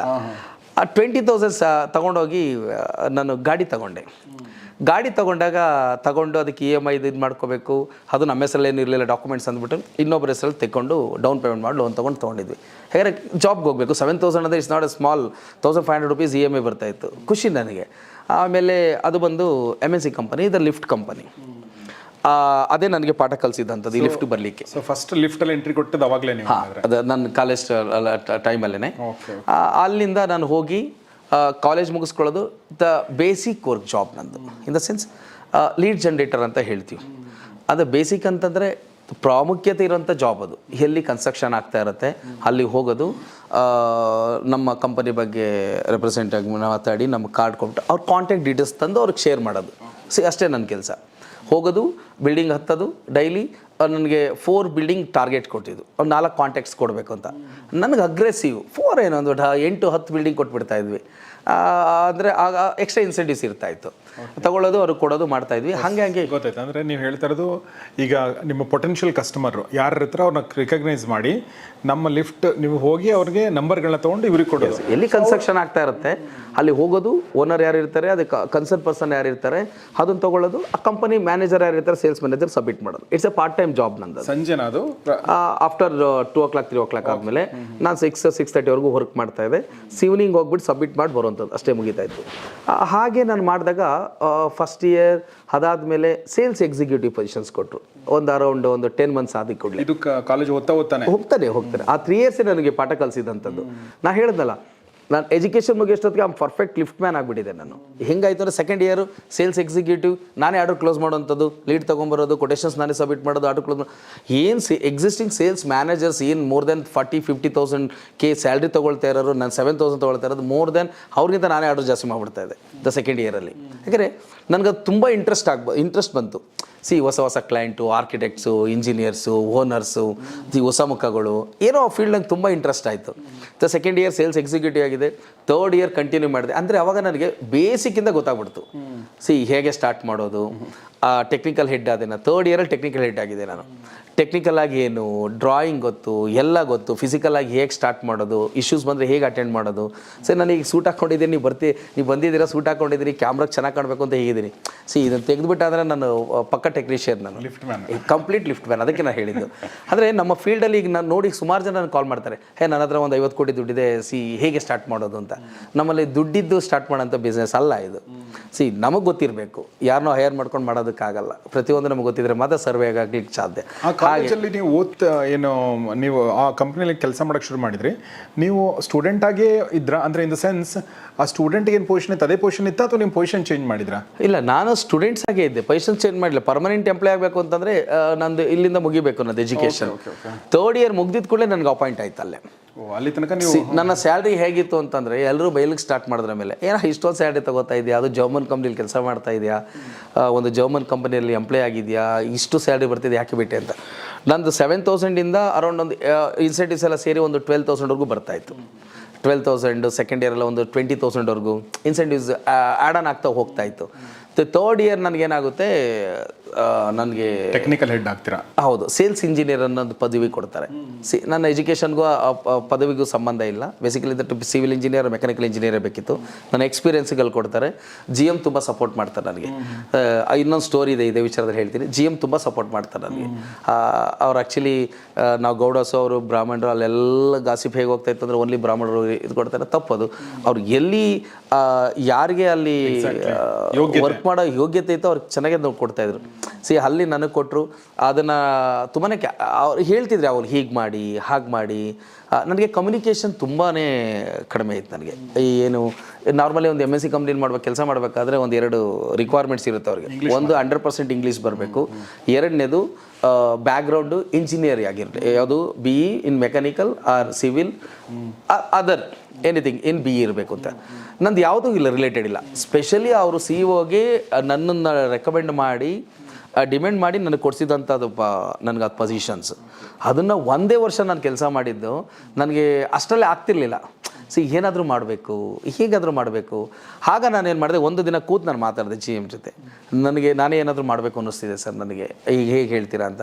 ಅವ್ರು ಹೇಳಿದಷ್ಟೇ, ನಿನಗೆ ಅಗ್ರೆಸಿವ್ ಇದೆ, ಮಾಡಬೇಕು ಅನ್ನೋ ಹಠ ಇದೆ, ಮಾಡು, ಬಟ್ ಇದನ್ನು ಚೆನ್ನಾಗಿ ಯುಟಿಲೈಸ್ ಮಾಡ್ಕೊಳ್ಳಿ ಅಂತ ನನಗೊಂದು ಹೇಳಿದ್ರು. ನಾನು ಸ್ಟ್ರೈಟ್ ಅವೇ ಜಾಬ್ ಡಿಸ್ಕಂಟಿನ್ಯೂ ಮಾಡಿದೆ. 9-10 2010 ನಾನು ಸ್ಟಾರ್ಟ್ ಮಾಡಿದೆ. ಒಂದು ಸಣ್ಣದಾಗಿ ಒಂದು 10 ಅಡಿ ಹಂಪಿ ನಗರಲ್ಲಿ ಒಬ್ಬ ನನ್ನ ಫ್ರೆಂಡ್ ಜೊತೆ ಪಾರ್ಟ್ನರ್ಶಿಪ್ಪಲ್ಲಿ ಸ್ಟಾರ್ಟ್ ಮಾಡಿದೆ. ಓಕೆ, ಸೊ ಬೇಸಿಕಲಿ ನಾನು ಈ ಪಾಯಿಂಟನ್ನು ಸ್ವಲ್ಪ ಅದನ್ನು ಸ್ಟ್ರೆಸ್ ಮಾಡಿ ಹೇಳ್ಬೇಕು ಅನ್ಕೋತಾ ಇದ್ದೀನಿ. ಯೂಶ್ವಲಿ ಒಂದು ಬಿಸ್ನೆಸ್ ಶುರು ಮಾಡಬೇಕು ಅಂದರೆ ನೀವು BCom ಅಥವಾ BBA ಮಾಡಿ MBA ಮಾಡಿ ನೀವು ಆಮೇಲೆ ಒಂದಷ್ಟು MNC ಕಂಪನಿಗಳಲ್ಲಿ ಕೆಲಸ ಮಾಡಿ ಅದಾದಮೇಲೆ ನೀವು ಶುರು ಮಾಡ್ತೀರಾ, ಸ್ಟಾರ್ಟಪ್ ಮಾಡ್ತೀರಾ ಅಂತ ಒಂದು ಮಿತ್ ಇದೆ. ಸೊ ನಿಮ್ಮ ಒಂದು ಕೇಸ್ ಸ್ಟಡಿ ಇದೆಲ್ಲ ಕಂಪ್ಲೀಟ್ಲಿ ಡಿಫ್ರೆಂಟ್. ಹೌದು, ಸುಮಾರು ಕ್ಲೈಂಟ್ಸ್ ಬರ್ತಾರೆ. ಇದು ನಿಮ್ಮ ಪೇರೆಂಟ್ಸ್ ಕಂಪನಿನ ಸ್ಟಾರ್ಟಪ್ ಮಾಡಿದ್ದೆ, ನಿಮ್ಮ ತಂದೆನಾ ಅಂತ ಕೇಳ್ತಾರೆ. ಕೆಲವ್ರಿಗೆ ನಾನು ಹೇಗೆ ಅನಿಸುತ್ತೆ ಅಂತ ಕೇಳ್ತೀನಿ. ಮೋಸ್ಟ್ಲಿ ನಿಮ್ಮ ತಂದೆ ಅಥವಾ ಯಾರಾದರೂ ಮಾಡಿರ್ತಾರೆ ಅಂತ. ನನ್ನ ಹಿಸ್ಟ್ರಿ ಒಂದು ಹೇಳಿದ ಕೂಡಲೇ ಹೇಳ್ತಾರೆ, ಯಾಕಂದರೆ 15 ಇಯರ್ಸ್ ಕಂಪ್ಲೀಟ್ ಆಗಿದೆ ಅಂತೀರ, ಕಂಪನಿ ಇದೆ. ಇಷ್ಟು ಹೆಂಗೆ ಅಂತಾರೆ. ನಾವು ಐ ಆಮ್ 37 ಈಗ ನಂದು. ಹಿಂಗೆ ಅಂತ ಕೇಳ್ತಾರೆ. ಹಿಂಗೆ ಅಂದರೆ ಹಿಂಗೆ ನಾನು ಕೆರಿಯರ್ ಸ್ಟಾರ್ಟ್ ಮಾಡಿದ, ಎಜುಕೇಷನ್ ಮುಗ್ದು ನೆಕ್ಸ್ಟ್ ಡೇನೇ ನನ್ನ ಕೆರಿಯರ್ ಸ್ಟಾರ್ಟ್ ಆಯಿತು. ನೆಕ್ಸ್ಟ್ ಇಯರೇ ನನ್ನ ಕಂಪನಿ ಸ್ಟಾರ್ಟ್ ಆಯಿತು. ನಾನು ಟೈಮೇ ಕೊಡಲಿಲ್ಲ. ಹಾಗೆ ನಾನು ಸ್ಟಾರ್ಟ್ ಆಗಿದ್ದಂಥದ್ದು. ಅದು ಹೆಂಗೆ ತುಂಬ ಪ್ರಶ್ನೆ ಕೇಳಬೇಕು ಅಂದ್ಕೊಂಡೆ. ಈಗ ಯೂಶ್ವಲಿ ನಾನು ಬೆಂಗಳೂರಿಗೆ ಬಂದಿದ್ದೀನಿ. ಸೇಮ್ ನಿಮ್ಮ ಥರನೇ ಒಂದು ರೂಮು, ಯಾರ್ದಲ್ಲಿ ರಿಲೇಟಿವ್ ಮನೆ, ಫ್ರೆಂಡ್ ಮನೆ ಇದ್ಕೊಂಡು, ಆಮೇಲೆ ಒಂದು ರೂಮ್ ಮಾಡಿಕೊಂಡು ಓತ್ಲ ಹೊಡ್ಕೊಂಡು, ಆಮೇಲೆ BMTC ಬಸ್ಗಳಲ್ಲಿ ತಿರುಗಾಡ್ಕೊಂಡು, ದುಡ್ಡು ಇಲ್ಲದೆ, ಆಮೇಲೆ ಜಾಬ್ ಮಾಡಬೇಕು ಅಂತ ಜಾಬ್ ಇರಲಿಲ್ಲ ನನಗೂ ಕೂಡ. ನಾನು ಹೋಗಿ ಈ ಫ್ರೀ ಆ್ಯಡ್ಸ್ ಎಲ್ಲ ತೊಗೊಂಡು, ಅಲ್ಲಿ ನಂಬರ್ಗಳನ್ನ ತೊಗೊಂಡು, ಈ ಕಾಯಿನ್ಗಳನ್ನೆಲ್ಲ ಇಟ್ಕೊಂಡು ಕಾಯಿನ್ ಬೂತಲ್ಲಿ ಹೋಗಿ ಫೋನ್ ಮಾಡೋದು. ಸೇಮ್ ಸರ್, ಅದು ಆವಾಗಲೂ ಈ 90ರಲ್ಲಿ ಇದೇ ಇದ್ದಿದ್ದು. 1920 ಇದೇ ಇದ್ದಿದ್ದು ಕಾಯಿನ್ಸ್. ಅದು 59 ಸೆಕೆಂಡ್ಸ್ಗೆ ಕಟ್ ಆಗಿಬಿಡ್ತಾಯಿತ್ತು. ನಮ್ದು ಏನೇ ರಿಕ್ವೈರ್ಮೆಂಟ್ಸ್ ಇದ್ದರೂ 59 ಸೆಕೆಂಡ್ಸಲ್ಲೇ ಮುಗಿಸ್ಕೊಂಡ್ಬಿಡ್ಬೇಕಿತ್ತು. ಹಾಗಿತ್ತು. ಆದರೆ ತುಂಬ ಸ್ಟ್ರಗಲ್ಲು ಕೂಡ ಆಗಿದೆ. ಬಟ್ ನನ್ನ ಪ್ರಶ್ನೆ ಏನಂತಂದರೆ, ಈ ಟೈಮಲ್ಲಿ ಇನ್ನೊಂದು ಸಾಧ್ಯತೆ ಏನಂದರೆ, ಈಗ ನೀವು 18, 19, 20, 21 ವರ್ಷ, ಇದು ಒಂಥರ ಬೇರೆ ವಯಸ್ಸು ಅಲ್ವಾ? ನಿಮಗೆ ತುಂಬ ಆಮಿಷಗಳಿರ್ತವೆ ಲೈಫಲ್ಲಿ. ಫ್ರೆಂಡ್ಸ್ ಇರ್ತಾರೆ, ಪಾರ್ಟಿ ಇರುತ್ತೆ, ಇನ್ನೊಂದು ಇರುತ್ತೆ.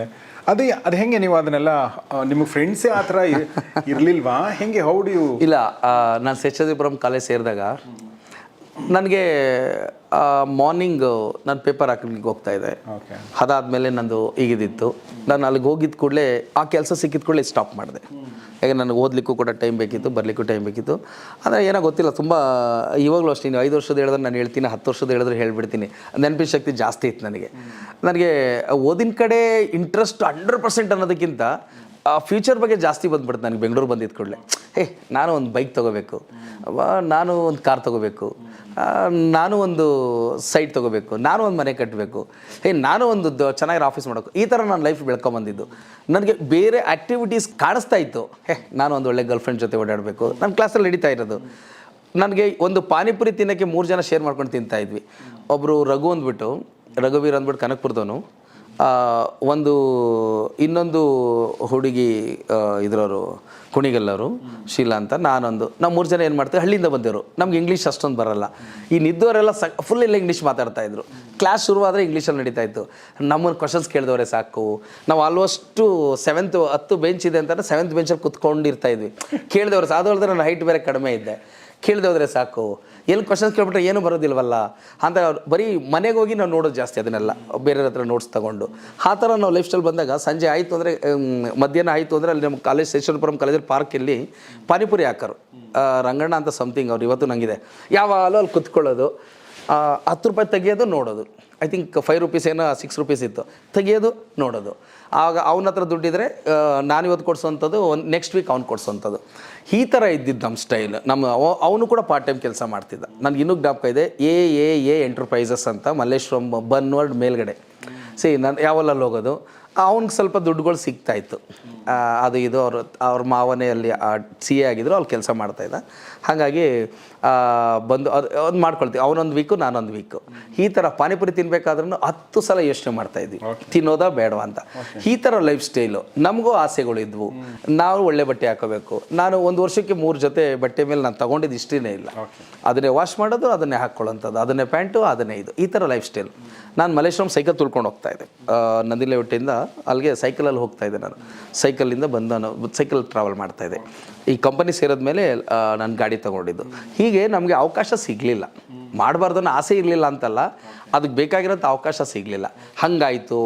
ಮತ್ತು ಜವಾಬ್ದಾರಿ ಜಾಸ್ತಿ ಆಯಿತು. ಬಿಟ್ಟಿದ ತಕ್ಷಣ ಕಂಪನಿ ಮಾಡಿದ ಕೂಡಲೇ ಜವಾಬ್ದಾರಿ, ಸ್ಟ್ರಗಲ್. 1 ವರ್ಷ ಆಲ್ಮೋಸ್ಟ್ 0 ಆರ್ಡರ್, ಸಂಪಾದನೆ ಮಾಡಿದ್ದೆಲ್ಲ ಖಾಲಿ. 10ನಲ್ಲಿ ಶುರು ಮಾಡಿದ್ದು ನೀವು, 10/10 ಅಲ್ಲಿ ಶುರು ಮಾಡಿದ್ರಿ ಅಂತ ಹೇಳಿದ್ವಿ. ಎಲ್ಲಿ ಶುರು ಮಾಡಿದ್ದು ಅದನ್ನು? ಹಂಪಿ ನಗರ, ವಿಜಯನಗರದಲ್ಲಿ ಮಾಡಿದ್ವಿ. ಒಂದು 3000 ರೂಪೀಸ್, ಒಂದು 4000 ರೂಪಾಯಿ ಟೇಬಲ್ಲು, 2 ಚೇರು, 1 ಚೇರ್ ತಗೊಂಡು ಇಬ್ಬರು ಪಾರ್ಟ್ನರ್ಶಿಪ್ಪಲ್ಲಿ ಸ್ಟಾರ್ಟ್ ಮಾಡಿದ್ವಿ. ಸ್ಟ್ರಗಲ್ ಅದಾಯಿತು. ಒಂದು ವರ್ಷ 6 ತಿಂಗಳು ಏನೂ ಇರಲಿಲ್ಲ. 6 ತಿಂಗಳಾದಮೇಲೆ ನಮ್ಮ ಅದೇನೆ, ಯಾವುದಕ್ಕೂ ಹಿಂದೆ ನೋಡಬಾರ್ದು ಅಂತಾರಲ್ಲ, ಸ್ಟಾರ್ಟ್ ಮಾಡಿದ್ಮೇಲೆ ಅಫ್ಕೋರ್ಸ್ ನಮ್ಮ ಪ್ರಯತ್ನ ಪಟ್ಟರೆ ಸಕ್ಸಸ್ ಬಂದೇ ಬರುತ್ತೆ ಅನ್ನೋಗೆ ಹೋಗ್ತಿದ್ವಿ.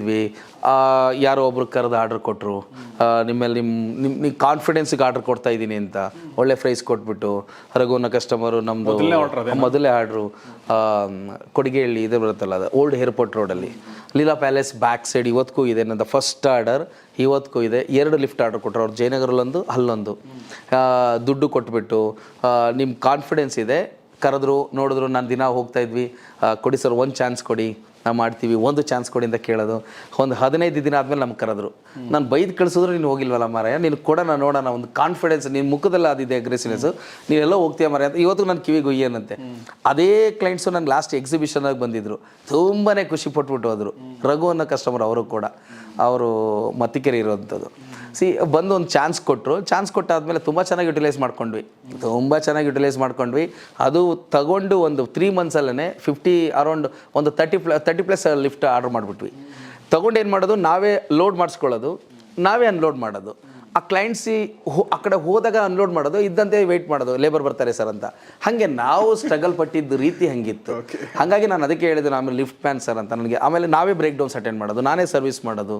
ಮಂತ್ಲಿ ಸರ್ವಿಸ್ ಇರುತ್ತೆ ನಮ್ಮದು ಲಿಫ್ಟ್, 30 days ಒನ್ಸ್. ಏನೋ ಅದು ಸೇಫ್ಟಿ ಚೆಕ್ ಮಾಡೋದು, ಕ್ಲೀನಿಂಗ್ ಮಾಡೋದು, ಅದನ್ನೆಲ್ಲ ನಾನೇ ಮಾಡ್ತಾಯಿದ್ದೆ. ಹಾಗೆ ಮಾಡಿಕೊಂಡು ಅವರು ಒಂದು 4-5 ಮಂತ್ಸ್ ಒಂದು ವರ್ಷ ಆಗ್ತಿದ್ದಂಗೆ ಅಷ್ಟೊಂದು ಅಗ್ರೆಸಿವ್ ಕಾಣಿಸ್ತಿಲ್ಲ ಅಂತ ಪಾರ್ಟ್ನರ್ ಬಿಟ್ಬಿಟ್ಟ. ಸುಮಾರು ಅದಾದಮೇಲೆ ಇನ್ವೆಸ್ಟ್ ಮಾಡಿದೆ, ಬರೋ ದುಡ್ಡೆಲ್ಲನೂ ತೆಗೆದು ಪ್ರೊಡಕ್ಷನ್ ಸ್ಟಾರ್ಟ್ ಮಾಡಿದೆ ನಾನು ಇಲ್ಲೇ ಪೀಣ್ಯದಲ್ಲಿ. ಅಲ್ಲಿ ಆಫೀಸು, ಇಲ್ಲೊಂದು ಪ್ರೊಡಕ್ಷನ್ ಅಂತ. 10/10 ಹೋಗಿ 1200 ಸ್ಕ್ವೇರ್ ಫೀಟಿಗೆ ಬಂತು, ಅರೌಂಡ್ 1000 ಸ್ಕ್ವೇರ್ ಫೀಟಿಗೆ. ನಾಗರಬಾವಿ ರವಿ ಜಿಮ್ ರೋಡಿಗೆ ಬಂತು. ಅಲ್ಲಿ ನಮ್ಮ ಲಿಫ್ಟ್ ಹಾಕ್ಕೊಂಡು, ಅಲ್ಲೇ ಬಿಲ್ಡಿಂಗಲ್ಲಿ ಲಿಫ್ಟ್ ಹಾಕ್ಕೊಂಡು ರೆಂಟ್ಗಿದ್ವಿ. ಅಲ್ಲಿ ಕಡಿಮೆ ಬಾಡಿಗೆ ಇದ್ದಿದ್ದು, ಇಲ್ಲಿ ಅರೌಂಡ್ ಒಂದು 25,000ಗೆ ಬಂದ್ವಿ. ಯಾವಾಗ 2011 ಎಂಡಿಗೆ ಬಂದು, 1.25 ವರ್ಷ ಆದಮೇಲೆ. ಅಲ್ದಾದ್ಮೇಲೆ ಪಾರ್ಟ್ನರ್ ಬಿಟ್ಬಿಟ್ಟ, ನಾನೇ ಸಪ್ರೇಟ್ ಮಾಡ್ತೀನಿ, ಇಷ್ಟು ಇನ್ವೆಸ್ಟ್ ಆಯಿತು. ಮತ್ತು ಇದಕ್ಕೆ ಸಾಲಗಳ, ಯಾಕಂದರೆ ಅದು ಇದು ಸ್ವಲ್ಪ ಇನ್ಫ್ರಾಸ್ಟ್ರಕ್ಚರ್ಗೆಲ್ಲ ಸಾಲ ತಂದು ಮಾಡಿದ್ವಿ. ಎಲ್ಲ ನಮ್ಮ ಮೇಲೆ ಹೊರೆ ಇಟ್ಟು ಹೋದರು. ಫೈನ್, ನಾನು ಕಂಪನಿ ಬೇಕಾ ಇಲ್ಲ ಈ ಹೊರೆ ಬೇಕಂದಾಗ ನನ್ನ ಕಂಪನಿ ಬ್ರ್ಯಾಂಡ್ ಇರಲಿ ಅಂದ್ಬಿಟ್ಟು ಇಳಿಸ್ಕೊಂಡ್ವಿ. 2015 ಆದಮೇಲೆ, ನನ್ನ ಮದುವೆ ಆದಮೇಲೆ ನಾನು ಪ್ರೈವೇಟ್ ಲಿಮಿಟೆಡ್ ಮಾಡಿದ್ದು.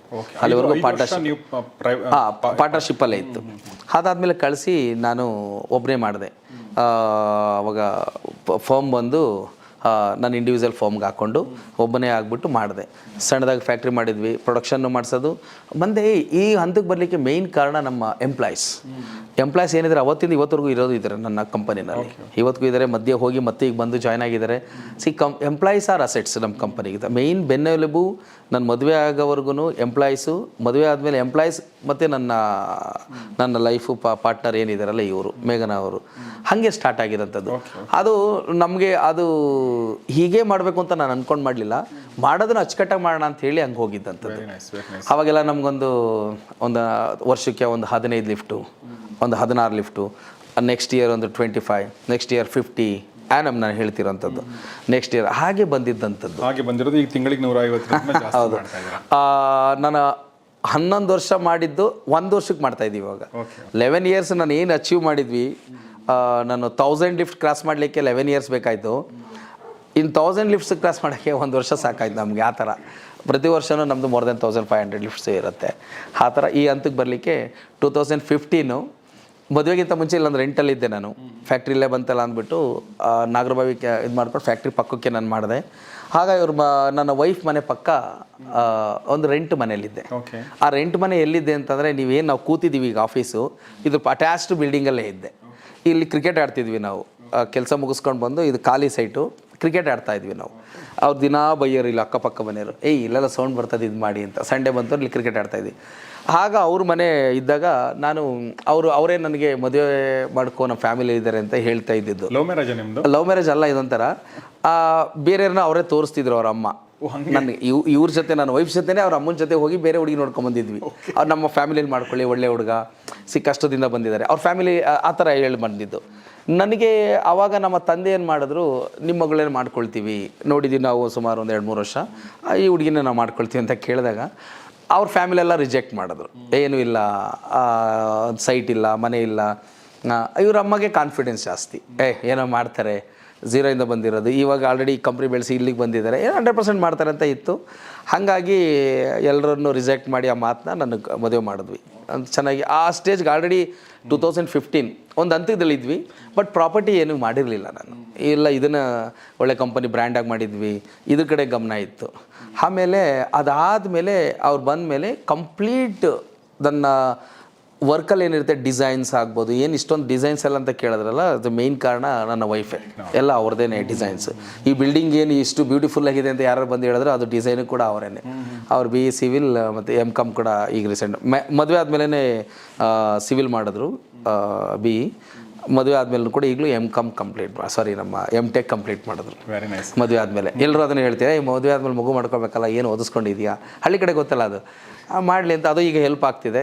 ಈಗ ನಾನು ದುಬೈಲ್ ಬ್ರಾಂಚಸ್ ಮಾಡೋಕ್ಕೆ ನಾನು ಆ ಕಡೆ ಹೋಗ್ತೀನಿ ಅಂದರೆ ಅಫ್ಕೋರ್ಸ್ ಎಲ್ಲ ಇವರೇ ನೋಡ್ಕೊಳ್ಳೋದು. ಫೈನಾನ್ಸ್ ಮತ್ತು ಡಿಸೈನ್ಸ್, ಈ ಎರಡು ಮೇಯ್ನ್ ಬೆನ್ನೆಲುಬು ನಮ್ಮ ಕಂಪನಿಗೆ. ಎಲ್ಲಿ ಅಕೌಂಟ್ಸ್ ಚೆನ್ನಾಗಿರುತ್ತೆ ಆ ಕಂಪನಿ ಚೆನ್ನಾಗಿರುತ್ತೆ, ಎಲ್ಲಿ ಡಿಸೈನ್ಸ್ ಚೆನ್ನಾಗಿರುತ್ತೆ ಅದು ಚೆನ್ನಾಗಿರುತ್ತೆ ಅನ್ನೋಗೆ ಇಲ್ಲಿಗೆ ಬಂದು ಇಲ್ಲಿಗೆ ಕೂತ್ಕೊಳ್ತು. ಇದಾದಮೇಲೆ ಹಾಗೆ ಅವರ ಜಾಯ್ನ್ ಆದಮೇಲೆ ನಮ್ಮದು ಲೈಫು ಬೇರೆ ಥರ ಸುಗಮವಾಗಿ. ನಾನು ಮೇಘನಾ ಅವ್ರ ಜೊತೆ ಕೂಡ ಮಾತಾಡ್ತೀನಿ ಸ್ವಲ್ಪ ಹೊತ್ತು ನಂತರ. Yes sir. ಬಟ್ ನಾನು ವಾಪಸ್ 2015 ಬಂದು, ನೀವು ಅದಾದ ನಂತರ ಈಗ 10 ವರ್ಷ ಆಯ್ತು ಮತ್ತೆ. ಸೊ ನಿಮಗೆ ಒಂದು ಬ್ರೇಕ್ ಅಂತ ಸಿಕ್ಕಿದ್ದು ಅಥವಾ ನಿಮ್ಮ ಊಹೆ ಮೀರಿ ಬೆಳೆದದ್ದು ಯಾವಾಗ ಗೌಡ್ರೆ? ಸರ್, ನಂದು ನಾವು ನಮ್ಮ ಕಂಪನಿ ಲೈಸೆನ್ಸ್ ಬಂದಿದ್ದು A ಕ್ಲಾಸ್ ಬಂದು. ನಮ್ದೀಗ ಒಂದು ರಿಸ್ಟ್ರಿಕ್ಷನ್ಸ್ ಇದೆ, ಒಂದು ಲೈಸೆನ್ಸ್ ಅಂತ ಇರುತ್ತೆ, ಒಂದು ಪರವಾನಗಿ ಅಂತ ಇರುತ್ತೆ. ಒಂದು ಲಿಫ್ಟ್ ಕಂಪನಿ ನಡೆಸಬೇಕಾದ್ರೆ ಈಗ ಕಸ್ಟಮರ್ಸ್ಗೆ ಏನಾಗ್ಬಿಡುತ್ತೆ, ಹಲವಾರು ಒಂದು 300+ ಲಿಫ್ಟ್ಸ್ ಕಂಪನೀಸ್ ಇದೆ ಬ್ಯಾಂಗ್ಳೂರಲ್ಲಿ 300+ ಲಿಫ್ಟ್ ಕಂಪನೀಸ್ ಇದೆ. ಈಗ ಫಾರ್ ಎಕ್ಸಾಂಪಲ್ ನನ್ನ ಕೆಳಗಡೆ ಕೆಲಸ ಮಾಡಿದವ್ರದ್ದೇ ಅರೌಂಡ್ ಒಂದು 30+ ಲಿಫ್ಟ್ ಕಂಪನೀಸ್ ಇದೆ. ಅದು ಹೇಗಿರುತ್ತೆ, 1 ವರ್ಷ ಕಲ್ತ್ಬಿಟ್ಟು ಮಾಡೋವಂಥದ್ದು, ಅದು ಲೈಸೆನ್ಸ್ ಇಲ್ಲದೆ ಮಾಡೋವಂಥದ್ದು. ಇಂತೆ ನಾವು ಸ್ಟಾರ್ಟ್ ಮಾಡಿದಾಗೆಲ್ಲ ಸ್ವಲ್ಪ ಇದಿತ್ತು, ರಿಸ್ಟ್ರಿಕ್ಷನ್ ಜಾಸ್ತಿ ಇರುತ್ತೆ. ಇದು ಸೇಫ್ಟಿ ಪ್ರಾಡಕ್ಟು, ಹೀಗೆ ಮಾಡಬೇಕು, ಇದು ಸೇಫ್ಟಿ ಮೆಸರ್ಸ್ ಇಷ್ಟಿರಬೇಕು, ನಿಮ್ಮದು ಪರವಾನಗಿ ಈ ಕ್ಲಾಸಲ್ಲಿ ಇರಬೇಕು, ಇಷ್ಟು ಲ್ಯಾಕ್ಸ್ ಅನ್ನೋದು ಕ್ರೋರ್ಸ್ವರೆಗೂ ಅದು ಡೆಪಾಸಿಟ್ ಇರಬೇಕು. ಆಗ ನಿಮ್ಗೆ ಅದ್ರ ತಕ್ಕಂತೆ ಪರವಾನಗಿ ಕೊಡ್ತಾರೆ.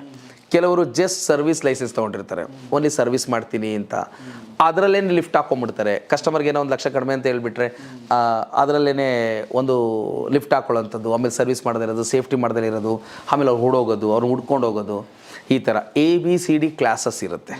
ಹಾಗಾಗಿ ಫಸ್ಟು ಅದು ನೋಡಬೇಕು ಅವ್ರಿಗೆ ಕಸ್ಟಮರ್ಸು. ನಮ್ದು ಯಾವಾಗ A ಕ್ಲಾಸ್ ಲೈಸೆನ್ಸ್ ತೊಗೋಬೇಕಾದ್ರೆ ನಿಮ್ಮ ಸ್ಟ್ರೆಂತ್ ಇರಬೇಕು. ಇಶ್ಯೂಸ್ ಇರಬಾರ್ದು, ಆಕ್ಸಿಡೆಂಟ್ ಝೀರೋ ಇರಬೇಕು, ಇಷ್ಟು ಲಿಫ್ಟ್ಸ್ ಆಗಿರಬೇಕು, ಝೀರೋ ಆಕ್ಸಿಡೆಂಟ್ಸ್ ಬಟ್ ಇರಬೇಕು. ಇದು ನಿಮ್ಮ ಕಂಪನಿ ನೋಡ್ಬೇಕಂದ್ರೆ ಎಲ್ಲಿ ನೋಡಬೇಕು ಕಸ್ಟಮರ್ಸು? ಕಸ್ಟಮರ್ಸು ನಿಮ್ಮ ವೆಬ್ಸೈಟಿಗೆ ಹೋಗ್ಬೇಕಾ? ಒಂದು ಅಫ್ಕೋರ್ಸ್ ಯಾವ ಪ್ಲಾಟ್ಫಾರ್ಮ್ಗೆ ಹೋದ್ರೂ ನಮ್ದಿರುತ್ತೆ. ಓಕೆ. ಗೂಗಲ್ ರೇಟಿಂಗ್ಸಲ್ಲಿ ಹೋದ್ರೆ ವಿ ಆರ್ ದ ಟಾಪ್, ಜಿಸೇಲ್ ರೇಟಿಂಗ್ಸ್ಗೆ ಹೋದ್ರೆ we are the top, India Mart trust ಬ್ರ್ಯಾಂಡ್ಗೆ ಹೋದ್ರೆ we are the top. Organic ಇದೆಲ್ಲ. ಓಕೆ. ನೀವು ಜಸ್ಟ್ ಎಲಿವೇಟರ್ಸ್ ಅಂತ ಸರ್ಚ್ ಮಾಡ್ತು ಅಂತಂದ್ರೆ ನಮ್ದು ಅಡ್ರೆಸ್ ಸಿಗುತ್ತೆ. We are the safest elevators in India. ಹಲವಾರು ಅವಾರ್ಡ್ಸ್ ಬಂದಿದೆ. ಹಲವಾರು ಅವಾರ್ಡ್ಸ್, ಸುಮಾರು ಪ್ರತಿಷ್ಠಿತ ಒಂದು ಇದರಿಂದ ನಮ್ಗೆ ಅವಾರ್ಡ್ಸ್ ಬಂದಿದೆ. Best elevators, safest elevators, technologically safest elevators, ಈ ಥರ ಹಲವಾರು ಸೇಫ್ಟಿ ನಮಗೆ ಅವಾರ್ಡ್ಸ್ ಬಂದಿದೆ. ಬಿಲ್ಡರ್ ಅಸೋಸಿಯೇಷನಿಂದ, ಆರ್ಕಿಟೆಕ್ಟ್ ಅಸೋಸಿಯೇಷನಿಂದ, ಕ್ರೆಡೆಯಿಂದ, ಈ ಥರ ಹಲವಾರು ನಮಗೆ ಬಂದಿರುತ್ತೆ. ಹಾಗಾಗಿ ಎನಿ ವೆಬ್ಸೈಟ್ಸ್ಗೆ ಹೋಗ್ಬೋದು. ಈಕೋ ಪ್ಲಾನೆಟ್ ಅನ್ನೋದೊಂದು ನೇಮ್ ಹೊಡೆದ್ರೆ ನಿಮಗೆ ಕಂಪ್ಲೀಟ್ ಇನ್ಫಾರ್ಮೇಷನ್ ಸಿಗುತ್ತೆ. ಹಾಗೆ ಈಗ 2025 ನಾವು ಕೂತ್ಕೊಂಡು ನಾವು ಮಾತಾಡ್ತಿರ್ಬೇಕಾದ್ರೆ, ಸೊ ಮನುಷ್ಯನ್ ಏನು ಹೇಳಿ ಡ್ರೀಮ್ಗೆಂದು ಕೊನೆ ಇಲ್ಲ. ಇದು ಮಾಡಿದ್ಮೇಲೆ ಇನ್ನೊಂದಾದ್ಮೇಲೆ ಇನ್ನೊಂದು. ನೀವು ಮುಂಚೆ ಒಂದು ಬೈಕ್ ಇದ್ದರೆ ಸಾಕು ಅಂದ್ಕೊಂಡವರು ಈಗ ಈ ಲೆವೆಲ್ಗೆ ಬಂದಿದ್ರೆ. ಬಟ್ ಈಗಲೂ ಕೂಡ you still 36, 37, so long way to go. So ಏನು ನೆಕ್ಸ್ಟ್ ಏನು ಪ್ಲ್ಯಾನ್ ಇದೆ? ಪ್ಲ್ಯಾನ್ ಅಂತಂದರೆ ಹಾಗೇನೆ ಸರ್. ಈಗ ನೋಡಿ, ನೀವು ಹೇಳ್ದಂಗೆ ನಾನು ಬೈಕ್ ಇದೆ ಸಾಕು ಅಂತಂದೆ. ಲಕ್ಸುರಿಯಸ್ ಬೈಕ್ ಇದೆ, ಲಕ್ಸುರಿಯಸ್ ಕಾರ್ಸ್ ಇದೆ. ನಮ್ಮ ಈ ವರ್ಲ್ಡಲ್ಲಿದ್ದು ಯಾವುದಿದೆ, ನಮ್ಮ ರೇಂಜ್ ರೋವರಿಂದ ಹಿಡಿದು, ಜಾಗ್ವಾರಿಂದ ಹಿಡಿದು, BMW ಹಿಡಿದು ಎಲ್ಲ ಕಾರು ನಾನು ಯೂಸ್ ಮಾಡಿದ್ದೀನಿ. ಅವಶ್ಯಕತೆ ಅವತ್ತು ನೀವು ಹೇಳಿದ್ರೆ ಆಸೆಗಳಿರಲಿಲ್ವಾ, ನಿಮ್ಗೆ ಆ ಕಡೆ ಗಮನಗಳು ಹೋಗ್ಲಿಲ್ವಾ ಅಂತ. ಅವತ್ತು ಹೋಗಿದ್ರೆ ನಾವಿಲ್ಲಿ ಇರ್ಲಿಕ್ಕೆ ಆಗ್ತಿರ್ಲಿಲ್ಲ. ಇವತ್ತು ಎಲ್ಲ ಇದೆ, ಜೊತೆಗೆ ಜವಾಬ್ದಾರಿ ಜಾಸ್ತಿನೇ ಇದೆ. ಈಗ ನಮಗೆಲ್ಲ ಗೊತ್ತಿದೆ ಯಾವುದನ್ನು ಅನುಭವಿಸಬೇಕು, ಯಾವುದನ್ನು ತೊಗೋಬೇಕು, ಯಾವುದನ್ನು ಎಷ್ಟು ಮಟ್ಟಿಗೆ ಯೂಸ್ ಮಾಡಬೇಕು ಅಂತ. ಅದಕ್ಕೆ ತಾಳ್ಮೆ ಬೇಕು, ಪೇಷನ್ಸ್ ಬೇಕು. ಇವತ್ತೇ ನಾನು ಇನ್ವೆಸ್ಟ್ ಮಾಡಿಬಿಟ್ಟು ನಾಳೆ ನಾನು ಬಿಸ್ನೆಸ್ಸಲ್ಲಿ ಎಕ್ಸ್ಪೆಕ್ಟೇಷನ್ಸ್ ಮಾಡ್ತೀನಿ ಅಂದ್ರೆ 100% ಆಗೋದಿಲ್ಲ. ಎಲ್ಲರದ್ದು ಏನಂತಾರೆ, ನಾನು 50 ಕೋಟಿ ಕೊಡ್ತೀನಿ, ವರ್ಷಕ್ಕೆ ಎಷ್ಟು ಬರುತ್ತೆ? 0 ಬರುತ್ತೆ. 50 ಕೋಟಿ ಕೊಡ್ತೀನಿ, ಎಷ್ಟು ಬರುತ್ತೆ? ಈಸಿ ಖರ್ಚು ಮಾಡಿಬಿಡೋಣ.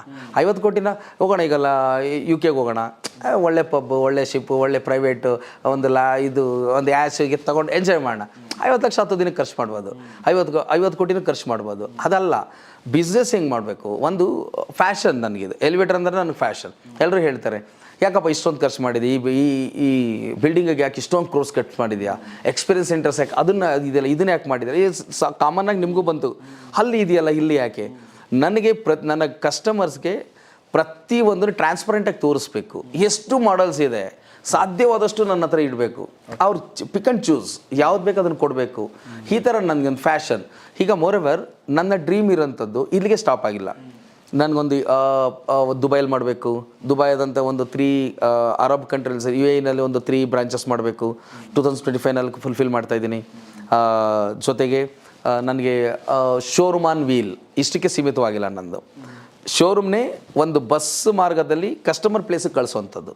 ಈಗ ನಂಗೆ ಶೋರೂಮ್ನೇ ಒಂದು ಬಸ್ಸಲ್ಲಿ ಅದು ಬೇಕಾಗಿರೋಂಥ ಮೇನ್ ಪ್ರಾಡಕ್ಟ್ ಎಕ್ಸ್ಪೀರಿಯನ್ಸ್ ಸೆಂಟರ್ಸ್ನ ಅದು ಈಗ ಶಾರ್ಟ್ಲಿ ನಾನು ಇಂಟ್ರೊಡ್ಯೂಸ್ ಮಾಡಿಸಿದ್ದೀನಿ. ಆಲ್ರೆಡಿ ಹೇಳಿದ್ದೀನಿ, ಮಾಡಿದ್ದೀನಿ, ಅದು ಆಗ್ತಾ ಇದೆ. ಇದು ನೀವು ಅಷ್ಟೇ ಮಾಡಿರೋದು ಅನ್ಸುತ್ತೆ, ಬೇರೆ ಇಲ್ಲ ನನಗೊಂದು ಸ್ಪೆಷಲ್ ಆಗಿ ಮಾಡಬೇಕು ಅಂತ. ಕಾಪಿ ಮಾಡ್ಬೋದು, ಗೊತ್ತಿಲ್ಲ. ಈಗ ಸರ್ಜಾಪುರದಿಂದ ಬರ್ತಾರೆ, ಹೇಳ್ತಾರೆ, ರಜೆ ಅವರ ಸಿಕ್ಕಾಬಟ್ಟೆ ಟ್ರಾಫಿಕ್, ಏನು ಮಾಡೋದು, ಟೈಮ್ ಸಿಗ್ತಿಲ್ಲ, ಇರೋದೊಂದು ವೀಕೆಂಡ್ ನಿಮಗೆ ಅಂತ ಹೇಳ್ತಾರೆ. ಅವರಿಗೆಲ್ಲ ಕಳಿಸ್ಕೊಡೋ ಥರ ಶೋರೂಮ್ ಆನ್ ವೀಲ್ ಅಂತ RTOದಿಂದ ಪರ್ಮಿಷನ್ ಅದೆಲ್ಲ ಇದು ಮಾಡಿದ್ವಿ, ಎಲ್ಲ ಆಗಿದೆ. Showroom on wheels, showroom on wheels ಅಂತ ಅದನ್ನು ಮಾಡ್ತಿದ್ದೀವಿ. ಕಸ್ಟಮರ್ಗೆ ಎಲ್ಲೂ ಕೊರತೆ ಆಗಬಾರ್ದು. ಅದ್ರ ಇಮೇಜ್ ಕಳಿಸಿ ನಮಗೆ ರೆಡಿ. ಹಾಗಾಗಿ ಆ ಥರದ್ದು ಕಾನ್ಸೆಪ್ಟ್ ಇರೋಂಥದ್ದು ಹೀಗೆ ಇರಬೇಕು ಅಂತ. ನಮ್ಗೆ ಯಾಕೆ ಇಷ್ಟು ಥರ ಅಂತಂದರೆ, ಕಸ್ಟಮರ್ಗೆ ಪ್ರತಿಯೊಂದು ಲಿಫ್ಟು, ಪ್ರತಿಯೊಂದು ಡೋರ್ಸನ್ನು ಕ್ಲಾಡಿಂಗ್ ಡಿಫ್ರೆಂಟಾಗಿ ಮಾಡಿಸಿದ್ದೀನಿ. ಯಾಕೆಂತಾರೆ ಅವ್ರ ಮನೆಗೆ ಅವ್ರನ್ನ ಯುಟಿಲೈಸ್ ಮಾಡ್ಕೋಬೋದು. ಓಕೆ, ಈ ಥರ ಮಾಡಿಸಿ ಈಗ ಕಾಣಿಸುತ್ತೆ, ಇದು ಈಗ ಕಾಣಿಸುತ್ತೆ. ನಾವು ಫೋಟೋದಲ್ಲಿ ನೋಡೋದು ಬೇರೆ, ಲೈವಾಗಿ ನೋಡೋದು ಬೇರೆ.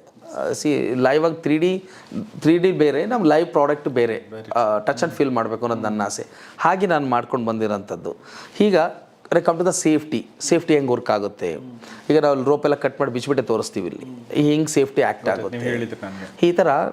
ಈ ಥರದನ್ನು ನಾನು ಲೈವ್ ಆಗಿ ನಾನು ಕಸ್ಟಮರ್ ಕೊಡಬೇಕು. ಕಸ್ಟಮರ್ಗೆಲ್ಲೂ ಯಾಮಾರಿಸಬಾರ್ದು, ಹೇಳೋದೊಂದು ಮಾಡೋದೊಂದು. ಸುಮಾರು ಕಂಪ್ಲೇಂಟ್ಸ್. ಈಗ 2020ವರೆಗೂ ಹೇಗಿತ್ತು ಅಂದರೆ Gourish sir, the market share ಏನಿತ್ತು, MNCದು 85% ಇತ್ತು, 15% ಅದು ಲೋಕಲ್ ಕಂಪ್ನೀಸ್ ಇರ್ತಾಯಿತ್ತು. 1000 ಲಿಫ್ಟ್ಸ್ ಇದೆ ಅಂತಂದರೆ ಒಂದು 150 ಲಿಫ್ಟ್ಸು ಇಂಡಿಯಾ ಕಂಪನಿ, MNC ಕಂಪನಿಗೆ ಒಂದು 850ವರೆಗೂ ಬರ್ತಾಯಿತ್ತು. ಹೀಗೆ ಆಗಿದೆ. 90% ನಮ್ಮ ಲೋಕಲ್ ಕಂಪನೀಸ್ ಇದೆ, 10% ಮಾತ್ರ MNC ಇದೆ. ಎಷ್ಟು MNC ಕಂಪನಿ ಈಗ ರಿಟರ್ನ್ ಆಗ್ತಿದ್ದಾರೆ. ಆಗಲಿ, ಈಗ ಫಾರ್ ಎಕ್ಸಾಂಪಲ್ ಒಂದು ನೀವು ಲಿಫ್ಟು G+3 10 ಲ್ಯಾಕ್ ಅಂತ ಹೇಳಿದೆ, ಅದೇ ಒಂದು ಬೇಸಿಕ್ ಮಾಡಲ್ಸ್ನ ನೀವು ಒಂದು MNC ತೊಗೋಬೇಕು ಅಂದರೆ ಮಿನಿಮಮ್ 16 to 18 ಲ್ಯಾಕ್ ಇರಬೇಕು. ಓಕೆ, ಕೊಟ್ಬಿಡೋಣ. What about that maintenance cost is 2 lakh rupees per annum. See ನಮ್ಮದು 1 lakh for 10 years. See 10 years for 20 lakh rupees. First 3 years 2 lakh ಅಂದರೆ ಆಫ್ಟರ್ 2 years ಮತ್ತೆ ಜಾಸ್ತಿ ಆಗ್ತಾ ಹೋಗುತ್ತೆ. ಮೆಟೀರಿಯಲ್ ಕಾಸ್ಟ್ 1:10 times ಇರುತ್ತೆ, ನಾಟ್ 10 times, 100 times ಇರುತ್ತೆ ಅವ್ರದ್ದೆಲ್ಲ ರಿಪ್ಲೇಸ್ಮೆಂಟ್ಗೆಲ್ಲ. ಯಾಕೆ ಮಾಡಬೇಕು? 1000 rupees ಕಾಂಪೊನೆಂಟ್ಸ 50,000 ಕೊಡೋಂಥದ್ದು, ಶೂಸ್ ಇದು ಸೇಫ್ಟಿ ಇದೆಲ್ಲ ಕೊಡೋಂಥದ್ದು ಅದು ಇರುತ್ತಾಯಿತು. ನಾನು ಯಾಕೆ ಇಂಪೋರ್ಟ್ ಮಾಡಬಾರ್ದು ಮೆಟೀರಿಯಲ್ಲು? ಯಾಕೆ ನಾವು ಯಾಕೆ MNCಗೆ ಕಾಂಪಿಟೇಟ್ ಮಾಡಬಾರ್ದು? ನಾವು ಯಾಕೆ ನೆಕ್ಸ್ಟ್ ಲೆವೆಲ್ ಹೋಗಬಾರ್ದು ಅಂತ ನಾನು ಸ್ಟಾರ್ಟ್ ಮಾಡಿದ್ದು 2015 ಮೇಲೆ. ಸ್ಲೋಲಿ ಜನ್ಮನ್ನರ್ದವ್ರನ್ನ ಇದು ಮಾಡಿ, ಅವರು ಸಾಮಾನ್ಯವಾಗಿ ಮೆಟೀರಿಯಲ್ಸ್ ಕೊಡೋದಿಲ್ಲ ನಿಮಗೆ. ಒಂದು ಕಂಪನಿಗೆ ನೀವು ಒಂದು ವರ್ಷಕ್ಕೆ 2 ಪ್ರಾಡಕ್ಟ್ 10 ಪ್ರಾಡಕ್ಟ್ ತೊಳೆದ್ರೆ ಕೊಡೋದಿಲ್ಲ. ಮಿನಿಮಮ್ ಅಗ್ರಿಮೆಂಟ್ಸ್ ಇರುತ್ತೆ. ಅವತ್ತು ನಾನು ಧೈರ್ಯ ಮಾಡಿ ಅವರಿಗೆ ಅಗ್ರಿಮೆಂಟ್ಸ್ ಮಾಡಿ ಕ್ರೋರ್ಸ್ ಎಲ್ಲ ಅಲ್ಲಿಂದ ತಂದು ಹಾಕಿ ಅದನ್ನು ಮಾಡಿರೋಂಥದ್ದು. ಇವತ್ತು ಲಂಡನ್ ಕಂಪನಿ ಬಂದು ನನ್ನ ಜೊತೆ ಕೊಲಾಬ್ರೇಷನ್ ಮಾಡ್ಕೊಳ್ತಿದೆ. ಆ ಮಟ್ಟಕ್ಕೆ ನಾವು ಬೆಳೆದಿದ್ದೀವಿ. ನಾನು ಹೇಳೋದು ನಾನು ಮಾತ್ರ ಬೆಳೆಯುವಂಥದ್ದಲ್ಲ, ಇದೇ ಸೇಮ್ ಫೀಚರ್ಸನ್ನು ಪ್ರತಿ ಲಿಫ್ಟ್ ಕಂಪನೀಸ್ ಇಂಡಿಯನ್ಸ್ ಕೊಟ್ಟು ಒಳ್ಳೆ ಕಸ್ಟಮರ್ಸ್ಗೆ ಒಳ್ಳೆ ನೀವು ಪ್ರಾಡಕ್ಟ್ ಕೊಟ್ಟಾಗ ಏನಾಗುತ್ತೆ, ನೀವು ಬೆಳೆಯೋದಲ್ಲ, ಕಸ್ಟಮರೇ ನಿಮ್ಮನ್ನು ಬೆಳೆಸ್ತಾರೆ. ಎಷ್ಟು ಮಟ್ಟಿಗೆ ಬೆಳೀಲಿಕ್ಕೆ ನಾನು ಬೆಳೆದಿರೋದಲ್ಲ, ಕಂಪ್ಲೀಟ್ ಇದು ನಮ್ಮ ಕಸ್ಟಮರ್ಸೇ ಬೆಳೆಸಿರೋವಂಥದ್ದು. ನಾನು ಯಾವುದೇ ಕಸ್ಟಮರ್ ಬಂದರೆ ಇದು it's not mine, it is yours. Any time walk in to our showroom, ಇದು ಅವರೇ ಕಸ್ಟಮರ್ ಕರ್ಕೊಂಬರ್ತಾರೆ, ಪಕ್ಕದವರು, ಅವ್ರ ನೈಬರ್ಸ್, ಫ್ರೆಂಡ್ಸ್, ಅವರೇ ಎಕ್ಸ್ಪ್ಲೈನ್ ಮಾಡ್ಕೊಳ್ತಾರೆ. ನಾನು ಪ್ರತಿ ವಿಡಿಯೋದಲ್ಲೂ ಕೂಡ ಕಂಪ್ಲೀಟ್ ಇನ್ ಡೀಟೇಲ್ಸ್ ಆಗಿ ನಾನು ಕೊಟ್ಬಿಟ್ಟಿರ್ತೀನಿ, ಅದು ಶೇರ್ ಮಾಡಿಬಿಟ್ಟಿರ್ತೀನಿ. ಗ್ಲಾನ್ಸ್ ಮಾಡಲಿ, ಅವ್ರಿಗೆ ಏನು ಬೇಕು ಅವರೇ ಕೇಳ್ತಾರೆ ನನ್ನ, ಅದು ಗೊತ್ತಾಗಬೇಕು. ನನಗೆ ಎಷ್ಟೋ ಕಾಂಪಿಟೇಟರ್ಸ್ ನಾನು ಕೇಳ್ತಾರೆ, ಏನಕ್ಕೆ ಇಷ್ಟೊಂದು ಡೀಪಾಗಿ ಕೊಡ್ತೀರಾ ಇನ್ಫಾರ್ಮೇಷನ್ಸ್, ಶಾರ್ಟಲ್ಲಿರಲಿ ಯಾಕೆ ಕೊಡ್ತೀರಾ? ಇನ್ನು ಕಸ್ಟಮರ್ ಗೊತ್ತಾಗಬೇಕು, ಅವರೇ ನಮ್ಮ ಗಾಡ್.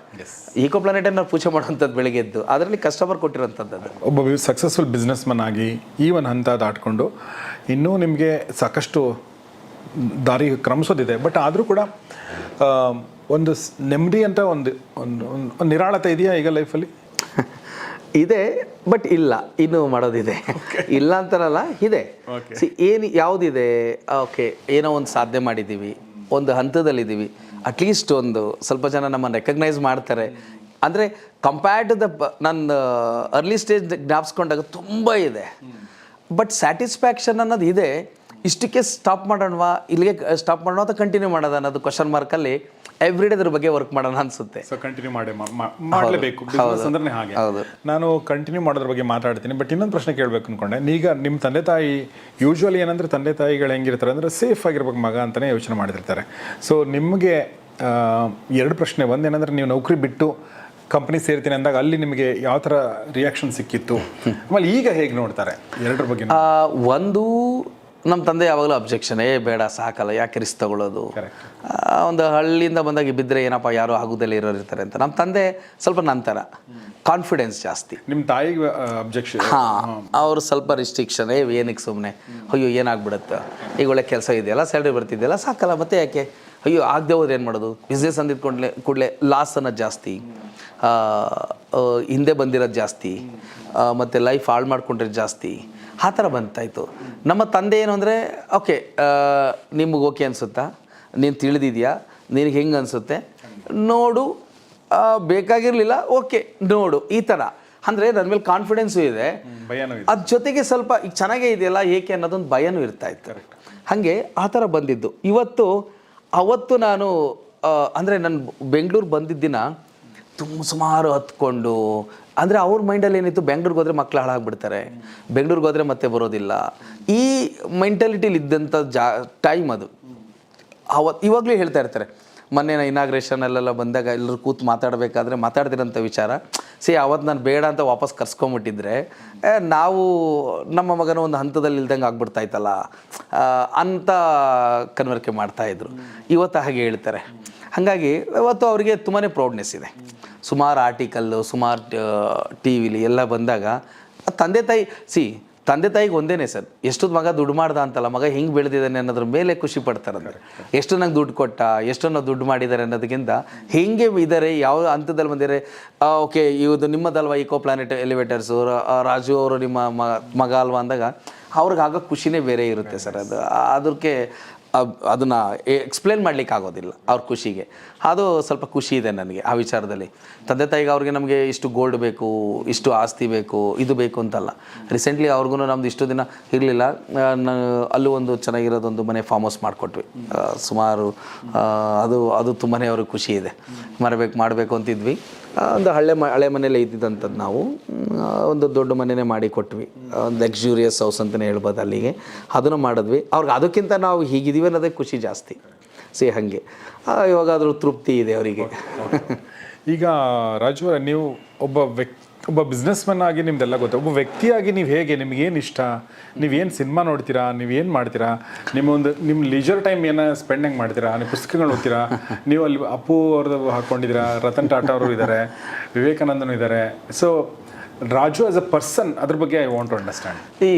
ನಂದು ಏನಿಲ್ಲ ಸರ್, ನಾವೇ ಕಾಮನ್ ಮ್ಯಾನ್ ಇವತ್ತಿಗೂ ಅಷ್ಟೇ. ಇವತ್ತು ನಾನು ಆಗಲೇ ಹೇಳಿದಾಗೆ ಇದು ಬರೀ ಇಲ್ಲಿ ನೀವು ಇದರ ನನ್ನ ಪ್ರೊಫೆಷನಲ್ ಅಷ್ಟೇ. ಇದಾದ ಕೂಡಲೇ ನನಗೆ ನನ್ನ ಮನೆ ಇಲ್ಲೇ ನಿಯರ್ ಇದೆ, ವಾಕಬಲ್ ಡಿಸ್ಟೆನ್ಸ್. ನಾನು ನಡ್ಕೊಂಡೇ ಕೂಡ ಡೈಲಿ ಬರೋದು, ನಡ್ಕೊಂಡೇ ಹೋಗೋಂಥದ್ದು. ನಮ್ಮ ವೈಫ್ ಅಮ್ಮರ ಮನೆ ಇಲ್ಲೇ ಪಕ್ಕದಲ್ಲಿದೆ. ಆರಾಮಾಗಿ ಬೆಳಗ್ಗೆ ತಿಂಡಿ ಬರುತ್ತೆ, ಇಬ್ಬರು ನಾವು ವರ್ಕ್ ಮಾಡ್ತೀವಿ. ನಾವಿಬ್ಬರು ಆರಾಮಾಗಿ ಎದ್ದೇಳ್ತೀವಿ. ರೆಡಿಯಾಗಿ ಇಲ್ಲಿ ಬಂತು ಅಂತಂದರೆ ಅವ್ರ ಅಮ್ಮ ಮನೆ ತಿಂಡಿ ಕಳಿಸ್ಕೊಡ್ತಾರೆ, ತಿಂತೀವಿ. ನೈಟ್ ಆರಾಮಾಗಿ ಅವ್ರ ಅಮ್ಮ ಮನೆಗೆ ವಾಕ್ ಹೋಗ್ತೀವಿ, ತಿಂತೀವಿ, ಬರ್ತೀವಿ, ಮಲಗ್ತೀವಿ. ನಾರ್ಮಲ್ ಒಬ್ಬ ಸಾಮಾನ್ಯ ವ್ಯಕ್ತಿ ಹೇಗಿರಬೇಕು ನಾವು ಹಾಗೇನೇ ಇದ್ದೀವಿ. ಆರಾಮಾಗಿ ಸಂಜೆ ಏನಾರು ಬೇಜಾರಾಯ್ತಾ ಪಾನಿಪುರಿ ಹೋಗೋವಂಥದ್ದು, ಇಲ್ಲೇ ಪಾನಿಪುರಿ ಹೋಗೋದು.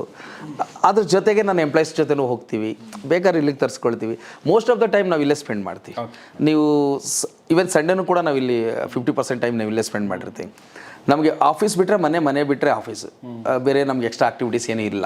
ಸಿನಿಮಾಗಳು ನೋಡೋದು ನೋಡ್ತೀವಿ, ಸಿನಿಮಾ ಸುಮಾರು ನೋಡ್ತೀವಿ. ನಾನು ಯಾಕೆಂದರೆ ನಮ್ಮ ಪುನೀತ್ ರಾಜ್ಕುಮಾರ್ ಸರ್ದಂತೂ ತುಂಬಾ ಇತ್ತು, ಅದಕ್ಕೆ ಅವ್ರ ಸ್ಟ್ಯಾಚ್ಯೂ ಕೂಡ ಇದೆ. ಯಾಕೆಂತಂದರೆ ಅವ್ರು ಮಾಡಿರೋಂಥದ್ದು ಯೋಚನೆಗಳು ಏನಿದೆ, ಇನ್ಸ್ಪಿರೇಷನ್ಸ್ ಅವು. ಮನುಷ್ಯ ದುಡ್ಡು ಮಾಡಾದ್ಮೇಲೆ ನೆಕ್ಸ್ಟ್ ವಾಟ್ ಏನಾದರೂ ಒಂದು ಇರಬೇಕಲ್ಲ, ತೃಪ್ತಿ ಅಂತ ಇರಬೇಕು. ಈಗ ಅವರು ತೀರೋಗಿದ್ದಾರೆ, ಬಟ್ ಅವ್ರ ತೃಪ್ತಿ ಇದೆ, ಏನಾದರೂ ಒಂದು ಮಾಡೋಗಿದ್ದಾರೆ. ಸುಮಾರು ಜನಕ್ಕೆ ಇನ್ಸ್ಪಿರೇಷನ್ಸ್ ಆಗಿದ್ದಾರೆ. ನಾನು ಅವ್ರದ್ದನ್ನು ಲಿಫ್ಟ್ ಕ್ಯಾಬಿನಲ್ಲಿ ಅವ್ರ ಫೋಟೋಸ್ ಕೂಡ ಮಾಡಿಸ್ತಿದ್ದೀನಿ, ನೆಕ್ಸ್ಟ್ ಎಕ್ಸಿಬಿಷನಲ್ಲಿ ಇಂಟ್ರೊಡ್ಯೂಸ್ ಮಾಡಿಸ್ತೀನಿ. ಆ ಥರ ಇದೆ ನಮ್ಮ ಲೈಫ್ ಸ್ಟೈಲ್. ಇಷ್ಟೇ ಆರಾಮಾಗಿ ಕಂಡಿದ್ದ ಕಡೆ ಊಟ ಮಾಡೋದು. ಇವತ್ತಿಗೂ ಕೂಡ ಫುಟ್ಪಾತಲ್ಲಿರೋಂಥ ಪಾನಿಪುರಿ ತಿಂತೀವಿ, ಗೋಬಿ ತಿಂತೀವಿ. ಬೇಜಾರಾದರೆ ನೈಟ್ ಔಟ್ ಹೋಗ್ತೀವಿ, ಗಾಡಿ ಎತ್ಕೊಳ್ತೀವಿ, ಆರಾಮಾಗಿ ಹೋಗ್ತೀವಿ, ತಿಂತೀವಿ, ಬರ್ತೀವಿ. ಆ ಥರನೇ ಇರೋಂಥದ್ದು. ಏನು ಎಕ್ಸ್ಟ್ರಾಡಿನರಿ ಅಂತ ಏನಿಲ್ಲ. ಹೀಗೆ ನಾವು ಬೆಳೆದು ಬಂದಿರೋ ರೀತಿ ಹಂಗಿದೆ ಸರ್. ಅದರಲ್ಲಿ ಏನು ಆ ಥರ ಸ್ಪೆಷಲ್ ಥರ ನನಗೇನು ಅನಿಸಲ್ಲ. ಮೂವಿ ನೋಡ್ತೀವಿ, ಯಾವುದೇ ಕನ್ನಡ ಮೂವಿ ಚೆನ್ನಾಗಿದೆ ಅಂತ ಬಂತು ಅಂದರೆ ಫ್ರೀ ಇದ್ದರೆ ಮೂವಿಗೆ ಹೋಗ್ತೀವಿ ಫ್ಯಾಮಿಲಿ ಎಲ್ಲ. ಇದ್ದರೆ ಮನೇಲೇ ಹೋಮ್ ಥಿಯೇಟರ್ ಇದೆ, ಆರಾಮಾಗಿ ಕೂತ್ಕೊಂಡು ಬಂದಮೇಲೆ ನೋಡ್ತೀವಿ. Very nice. ನಾವೇನು ಪಾಡ್ಕಾಸ್ಟ್ ಮಾಡ್ತಾ ಇದ್ದೀವಿ, ತುಂಬ ಜನ ನಮ್ಮಲ್ಲಿ ಬಿಸ್ನೆಸ್ ಗುರು ಕಾರ್ಯಕ್ರಮ ತುಂಬ ಜನ ನೋಡ್ತಾರೆ. ಬಿಸ್ನೆಸ್ ಬಗ್ಗೆ ಇತ್ತೀಚಿನ ದಿನಗಳಲ್ಲಿ ನಿಮ್ಮ ಕಾಲದಲ್ಲಿ ಅವೇರ್ನೆಸ್ಸೇ ಇರಲಿಲ್ಲ, ಹೌದು, ಯಾರಿಗೂ ಇಂಟ್ರೆಸ್ಟು ಇರಲಿಲ್ಲ. ನೀವು ತುಂಬ ಒಂಥರ ಪಯೋನಿಯರ್ ನೀವು. ಬಟ್ ಈಗ ತುಂಬ ಜನಕ್ಕೆ ಇಂಟ್ರೆಸ್ಟ್ ಬಂದಿದೆ. Everybody wants to start their business, startup ಮಾಡಬೇಕು ಅಂತ ಅಂದ್ಕೊಂಡಿರ್ತಾರೆ. ಸೊ ಅಂಥ ಮಕ್ಕಳಿಗೆ ಮಕ್ಕಳಂದರೆ 20-22 ವರ್ಷದ ಹುಡುಗರು ಅಥವಾ ಸ್ವಲ್ಪ ದೊಡ್ಡವ್ರಿಗೆ ಏನು ಹೇಳಕ್ಕೆ ನೀವು ಇಷ್ಟಪಡ್ತೀರಾ? ಬಿಸ್ನೆಸ್ ಅನ್ನೋದು ಯಾರೋ ಮಾಡ್ತಿದ್ದಾರೆ ಅಂತ ಮಾಡೋವಂಥದ್ದಲ್ಲ ಸರ್. ಫಸ್ಟ್ ನಮಗೆ ಇಂಟ್ರೆಸ್ಟ್ ಇರಬೇಕು. ನಾನು ಹೇಳಿದಾಗ ನಾನು ಒಳ್ಳೆ ಸ್ಯಾಲ್ರಿನೇ ಬರ್ತಾಯಿತ್ತು, ಆ ಸ್ಯಾಲ್ರಿ ಸ್ಕಿಪ್ ಮಾಡಿ ನಾನು ಇದು ಬಿಸ್ನೆಸ್ಸಿಗೆ ಬಂದಿದ್ದು. ಆ ಬಿಸ್ನೆಸ್ ನಾನು ಪೇರೆಂಟ್ಸ್ ಹೇಳಿದ್ರು ಅಂತ ನಾನು ಬರಲಿಲ್ಲ. ನನಗೆ ಪೇರೆಂಟ್ಸ್ ಅಬ್ಜೆಕ್ಷನ್ ಮಾಡಿದ್ರು, ಬೇಡ ಅಂತ ಹೇಳಿದ್ರು, ರಿಸ್ಟ್ರಿಕ್ಷನ್, ಏನಕ್ಕೆ ಸ್ಯಾಲ್ರಿ ತೊಗೊಳ್ದಿರ್ಬೇಕಾದ್ರೆ ಹೋಗ್ಬೋದು ಅಂತ. ಇಂಟ್ರೆಸ್ಟ್ ಇರಬೇಕು ನಮಗೆ ಫಸ್ಟು. ಹಾಗಾಗಿ ಪೇರೆಂಟ್ಸ್ಗೆ ಆಗಲಿ ಊರಿಗಾಗಲಿ ಯಾರೋ ಮಾಡಿದ್ದಾರೆ ನನಗೆ ಕೇಳ್ತಾರೆ. ಸುಮಾರು ನಂದನ್ನೆಲ್ಲ ನೋಡಿಬಿಟ್ಟು ನಾನು ನಿಮಗೆ ಬಿಗ್ ಫ್ಯಾನು, ಮತ್ತು ನಾನು ಇನ್ಸ್ಪಿರೇಷನ್ಸು, ನಾನು ಬಿಸ್ನೆಸ್ ಮ್ಯಾನ್ ಆಗಬೇಕು, ನಾನು ಇಷ್ಟು ದುಡ್ಡು ತರ್ತೀನಿ, ನಾನು ಒಳ್ಳೆ ಬಿಸ್ನೆಸ್ ಮ್ಯಾನ್ ಆಗಬೇಕು ಅನ್ನೋದು. ಅದು ಹಂಗಾಗಲ್ಲ. ಸಕ್ಸಸ್ ಅನ್ನೋದು ಅದು 0.1% ಬಂದುಬಿಡುತ್ತೆ. ಫಸ್ಟು ನಾವು ನಮ್ಮ ಬಗ್ಗೆ ನಮಗೆ ಗೊತ್ತಿರಬೇಕು. ಆ ಕಾನ್ಫಿಡೆನ್ಸ್ ನಮಗಿದೆಯಾ, ನಾನು ಯಾವ ಬಿಸ್ನೆಸ್ ಮಾಡಿದ್ರೆ ನಾನು ಸಕ್ಸಸ್ ಆಗ್ತೀನಿ, ನನಗೆ ಆ ಬಿಸ್ನೆಸ್ ಗೊತ್ತಿದೆಯಾ ಅಂತ ಗೊತ್ತಿರಬೇಕು. ಫೋರ್ಸ್ಫುಲ್ಲಿ ಯಾರೋ ದುಡ್ಡು ಹಾಕ್ಬಿಟ್ಟು ಮಾಡೋಂಥ ಬಿಸ್ನೆಸ್ ನನಗೆ ಗೊತ್ತಿರೋ ಪ್ರಕಾರ ಅದು ಅಷ್ಟು ಮಟ್ಟಿಗೆ ಸಕ್ಸಸ್ ಆಗುತ್ತೆ ಅಂತ ನನಗೆ ಗೊತ್ತಿಲ್ಲ. ಫಸ್ಟು ನಮ್ಗೆ ಇಂಟ್ರೆಸ್ಟ್ ಇರಬೇಕು. ನಿಮ್ಮ ಎಲ್ರಿಗೂ ಹೇಳೋದೇ, ಅವರು ಯಾವುದ್ರಲ್ಲಿ ಇಂಟ್ರೆಸ್ಟ್ ಇದ್ದಾರೆ ಅಲ್ಲಿ ಬಿಡಿ. ಅವ್ನು ಬಿಸ್ನೆಸ್ಸೇ ಮಾಡೋ ಇಂಟ್ರೆಸ್ಟ್ ಇದೆಯಾ, ಬ್ರೇಕ್ ಮಾಡಿಸ್ಬಿಡಿ, ಬಿಟ್ಬಿಡ್ಬೇಕು, ಮಾಡ್ತಾರೆ. ಬಟ್ ಅವನಲ್ಲಿ ಎಲಿಜಿಬಲ್ ಇದಾನ ಅಂತ ನೀವು ನೋಡ್ಬೇಕಷ್ಟೇ ಆಸ್ ಎ ಪೇರೆಂಟ್ಸ್ ಆಗಿ. ಆಗ ಮಾತ್ರ ಸಕ್ಸಸ್ ರೇಟ್ಗೆ ಆಗುವಂಥದ್ದು. ಅವ್ನು ಎಲಿಜಿಬಲ್ ಇದ್ರೆ ಅವ್ನಿಗೆ ಕಾನ್ಫಿಡೆನ್ಸ್ ಇರುತ್ತೆ. ಎಕ್ಸಾಕ್ಟ್ಲಿ. ಆ ರಿಪೋರ್ಟ್ಸ್ ಏನು ಮಾಡ್ತಿದ್ದಾನೆ. ಯಾಕೆಂದರೆ ನಮ್ಮ ಕಾಲದಲ್ಲಿ ಆಗಿರಲಿಲ್ಲಲ್ಲ ಸರ್. ನಮ್ಮ ಕಾಲ ಇನ್ ದ ಸೆನ್ಸ್ ನಮ್ಮ ತಂದೆ ತಾಯಿ ಎಜುಕೇಷನ್ ಬ್ಯಾಕ್ಗ್ರೌಂಡ್ ಇಲ್ದಲ್ಲಿ ಇರೋಂಥವ್ರು, ತಿಳುವಳಿಕೆ ಇಲ್ದಲ್ಲಿ ಇರೋಂಥದ್ದು. ಆ್ಯಸ್ ಎ ರೈತಾಗಿ ಹೇಳಬೇಕು ಅಂದರೆ ಏನು ಬೇಕಾದ್ರೆ ಯಾವ ಬೆಳೆ ಯಾವ ಟೈಮ್ಗೆ ಯಾವ ಇದ್ರಲ್ಲಿ ಹಾಕಬೇಕು ಅಂತ ಹೇಳ್ತಾಯಿದ್ರು. ಬ್ಯಾಂಗ್ಳೂರು ಹೇಗಿದೆ ಲೈಫ್ ಸ್ಟೈಲು, ಈಗ ಇನ್ವೆಸ್ಟ್ ಮಾಡ್ಬೋದಾ, ಇದು ಬೇಕಾ, ನನಗೆ ಒಂದು 20,000 ನನಗೆ ಒಂದು 2 lakh rupees ಸಾಲ ಬೇಕು ಇನ್ಫ್ರಾಸ್ಟ್ರಕ್ಚರ್ ಮಾಡೋಕ್ಕೆ ಅಂದಾಗ ಭಯ. 2 lakhs ಅಂತಂದ್ರೆ ಅದಕ್ಕೆ ಇಂಟು 2% ಅಂತ 4,000 rupees ಪರ್ ಮಂತ್. ಅದಾಗಲಿಲ್ಲ ಅಂದರೆ 2 lakh rupees ಹೇಗೆ ನಾನು ನಿನಗೆ ಕೊಡೋದು? 2 lakh rupeesಗೆ ಎಷ್ಟು ಬೆಳೆ ಬೆಳಿಬೇಕು? ಫೇಲ್ಯೂರ್ ಆದರೆ ಹೇಗೆ? ಈ ಭಯ ಜೊತೆಗೆ ಕಾನ್ಫಿಡೆನ್ಸ್ ಇತ್ತು ನನ್ನ ಮೇಲೆ. ಎಸ್, ಇಲ್ಲಿವರೆಗೂ ಫೇಲ್ಯೂರ್ ಆಗಿಲ್ಲ, ಏನೋ ಮಾಡ್ತಿದ್ದಾನೆ, ಅಗ್ರೆಸಿವ್ ಇದ್ದಾನೆ, ಮಾಡ್ತಿದ್ದಾನೆ, ಓಕೆ ಮಾಡೋಣ ಅಂತ ಹೇಳಿ ನನಗೆ ದುಡ್ಡು ಒದಗಿಸ್ಕೊಟ್ಟಿದ್ದಂಥದ್ದು. ನಾನು ಜಾಬ್ ಇಟ್ಟಾಗ ನನ್ನ ದುಡ್ಡು, ನನ್ನ ತಂದೆ ಕೊಟ್ಟಿದ್ದ ದುಡ್ಡು ಮಾಡಿ ನಾವೊಂದು ಇನ್ಫ್ರಾಸ್ಟ್ರಕ್ಚರ್ ರೆಡಿ ಮಾಡಬೇಕಾದ್ರೆ ಇನಿಷಿಯಲ್ಸ್ ಡೇಸಲ್ಲಿ. ಹಾಗೆ ಫಸ್ಟು ನಮಗೆ ಕಾನ್ಫಿಡೆನ್ಸ್ ಇರಬೇಕು. ಆ ಪ್ರಾಜೆಕ್ಟ್ ಏನಿದೆ ಅದನ್ನು ನಾವು ಮುಂದಿಡಬೇಕು. ಇದು ನಾವು ಮಾಡ್ತಿರೋಂಥದ್ದು ಇದರಲ್ಲಿ ಪ್ಲಸ್ಸು ಮೈನಸ್ ಏನೇನಿರುತ್ತೆ ಅಂತ. ಅದಕ್ಕೆ ಮುಂಚೆ ಎಕ್ಸ್ಪೀರಿಯೆನ್ಸ್ ಇರಬೇಕು. ಈಗ ನಾನು ನೋಡಿಬಿಟ್ಟು ನಮ್ಮ ಕಂಪ್ನಿಯಲ್ಲಿ ಕೆಲಸ ಮಾಡಿ 3 ತಿಂಗಳಿಗೆ ಸೇಲ್ಸ್ ಮಾಡಿಬಿಟ್ಟು ಅಲ್ಲಿ ಹೋಗ್ಬಿಟ್ಟು ಒಂದು ಕಂಪ್ನಿ ಮಾಡ್ತಾರೆ, ಫೇಲ್ಯೂರ್ ಆಗ್ತಾರೆ, ಓಡ್ತಾರೆ, ಬಿಡ್ತಾರೆ, ಇನ್ನೊಂದು ಕಡೆ ಮಾಡ್ತಾರೆ. ಹಂಗೆ ಮಾಡ್ಲಿಕ್ಕೆ ಆಗೋದಿಲ್ಲ. ಇನ್ನು ಡೀಪಾಗಿ ಗೊತ್ತಿರಬೇಕು. ಅದು ಯಾವುದೇ ನಾವು ಮಾಡ್ಬೇಕಾದ್ರೆ ಆ ಪ್ರಾಡಕ್ಟ್ ಬಗ್ಗೆ ಗೊತ್ತಿರಬೇಕು. ಫಸ್ಟು ನೆಗೆಟಿವ್ ಆಗಿ ತಿಳ್ಕೊಬೇಕು. ನೆಗೆಟಿವ್ ಏನು ಬರ್ಬೋದು, ಅದನ್ನು ಸಾಲ್ವ್ ಮಾಡೋದು ಹೇಗೆ, ಅದಾದಮೇಲೆ ಪಾಸಿಟಿವ್ ಬಗ್ಗೆ ಥಿಂಕ್ ಮಾಡಬೇಕು. ಅದು ಬಿಸ್ನೆಸ್ಸಲ್ಲಿ ಬೇಕಿರೋಂಥದ್ದು. ಅವ್ರು ಗೊತ್ತಿದ್ದು ಮಾಡಿದ್ರೆ ಒಳ್ಳೇದು ಬಿಸ್ನೆಸ್ಸಲ್ಲಿ. ಯಾರ್ದೋ ಫೋರ್ಸ್ಫುಲ್ಲಿಗೆ ಮಾಡೋಂಥದ್ದು ಬಿಸ್ನೆಸ್ ಅಲ್ಲ. ಆಮೇಲೆ ಬಿಸ್ನೆಸ್ ಮನ್ ಕೆಲವೊಂದು ಸಲ ಏನು ಮಾಡ್ತಾರೆ, ಒಂದು ಬಿಸ್ನೆಸ್ ಸಕ್ಸಸ್ ಕಂಡ ತಕ್ಷಣ ಇನ್ನೊಂದು ಬಿಸ್ನೆಸ್ಗೆ ಹೋಗ್ತಾರೆ. ನಿಮ್ದು ಆ ಥರ ಏನು ಇಲ್ವಾ? ಇಲ್ಲ, ನನಗೆ ಸುಮಾರು ಆಪರ್ಚುನಿಟಿಗಳು ಬರ್ತಾರೆ, ರಿಯಲ್ ಎಸ್ಟೇಟ್ ಮಾಡಿ, ಮತ್ತೊಂದು ಮಾಡಿ ಅಂತ. ಯಾಕೆ ಇದೆ ತುಂಬ ಚೆನ್ನಾಗಿದೆಯಲ್ಲ, ಇದನ್ನೇ ಎಕ್ಸ್ಟೆಂಡ್ ಮಾಡೋಣ. ಈಗ ನನಗೆ ದುಬೈಗೆ ಎಕ್ಸ್ಟೆಂಡ್ ಮಾಡೋಣ, ಒಂದು 40% ಅಥವಾ ಬಿಸ್ನೆಸ್ ಜಾಸ್ತಿ ಮಾಡೋಣ. ಈಗ ನಾನು ಶ್ರೀಲಂಕಾ ಮಾಡಬೇಕು, ಸಿಂಗಾಪುರ್ ಮಾಡಬೇಕು. ಸಿಂಗಾಪುರ್ ಆಲ್ರೆಡಿ ಆಗಿದೆ, ಸರ್ವಿಸ್ ಓರಿಯೆಂಟೆಡ್ ಮಾಡಬೇಕು. ಇನ್ನು ಏಷ್ಯನ್ ಕಂಟ್ರಿಲಿ ಯಾವ್ಯಾವ ಕಂಟ್ರಿ ಇದೆ, ಮೇಜರ್ ಸಿಟೀಸ್ ಎಲ್ಲ ಕಡೆ ಮಾಡಬೇಕು ಅಂತಿದೆ. ನಾನು ಅದಕ್ಕಿಂತ ಮುಂಚೆಗೆ ನನ್ನ ಭಾರತದಲ್ಲಿ, ಇಂಡಿಯಾದಲ್ಲಿ ನಾನು ಇಂಪ್ರೂವ್ ಮಾಡಬೇಕು. ಇಂಡಿಯಾದಲ್ಲಿ ಎಷ್ಟು ಸ್ಟೇಟ್ ಇದೆ? UAಗಿಂತ ದೊಡ್ಡ ಸ್ಟೇಟ್ಸ್ಗಳಿದೆ ನಮ್ಮಲ್ಲಿದೆ. ಏಷ್ಯನ್ ಕಂಟ್ರಿ ಅರ್ಧದಷ್ಟು ನಮ್ಮ ಭಾರತ ಇದೆ. ವೈ ನಾಟ್, ಇಲ್ಲೇ ಯಾಕೆ ಮಾಡಬಾರ್ದು? ಎಲ್ಲ ಸ್ಟೇಟಲ್ಲೂ ಮಾಡಬೇಕು ಅನ್ನೋದು ನನಗೆ ಆಸೆ ಇದೆ. ಇವಾಗ ಈಗ ನಾವು already south India almost cover ಮಾಡಿದ್ದೀವಿ. ತಮಿಳ್ನಾಡು ಆಗ್ಬೋದು, ಕೇರಳ ಆಗ್ಬೋದು, AP ಆಗ್ಬೋದು, ಪ್ರತಿಯೊಂದು ಸ್ಟೇಟಲ್ಲೂ ನಮ್ದು ಆಲ್ರೆಡಿ ಲಿಫ್ಟ್ಸ್ಗಳಿದೆ. ಈಗ ಹೈದ್ರಾಬಾದಲ್ಲಿ ಲಿಫ್ಟ್ಸ್ಗಳಿದೆ. ಕಂಪ್ಲೀಟ್ ಆಂಧ್ರದಲ್ಲಿ ಸುಮಾರು ಮೇಜರ್ ಸಿಟಿ ನಾವು ಲಿಫ್ಟ್ ಹಾಕ್ಬಿಟ್ಟಿದ್ದೀವಿ. ತಮಿಳ್ನಾಡಲ್ಲಿ ಹಾಕಿದ್ದೀವಿ, ಕೇರಳದಲ್ಲಿ ಹಾಕಿದ್ದೀವಿ, ಪೂನಾ ಕೊಟ್ಟಿದ್ದೀವಿ. ಆಲ್ರೆಡಿ ನಾವು ಇಲ್ಲಿ ವಿಸ್ತರಣೆ ಮಾಡೋಣ.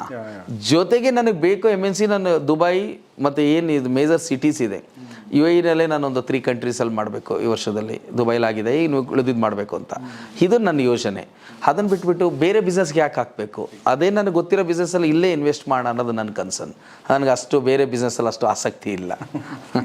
ಸೊ ಬೇಸಿಕಲಿ ಏನಂದ್ರೆ ನಾಲೆಡ್ಜು, ಆ ನಾಲೆಡ್ಜ್ ಎಲ್ಲಿಂದ ಬರುತ್ತೆ ಅಂದರೆ ಅದು ಎಕ್ಸ್ಪೀರಿಯನ್ಸಿಂದ ಬಂದಿರುವಂಥ ನಾಲೆಡ್ಜು. ರಾಜು ಅವ್ರಿಗೆ ಎಲ್ಲ ಓದ್ಕೊಂಡು ವಿಡಿಯೋ ನೋಡಿಕೊಂಡು ಇಟ್ಸ್ ನಾಟ್ ಅಬೌಟ್ ದ್ಯಾಟ್.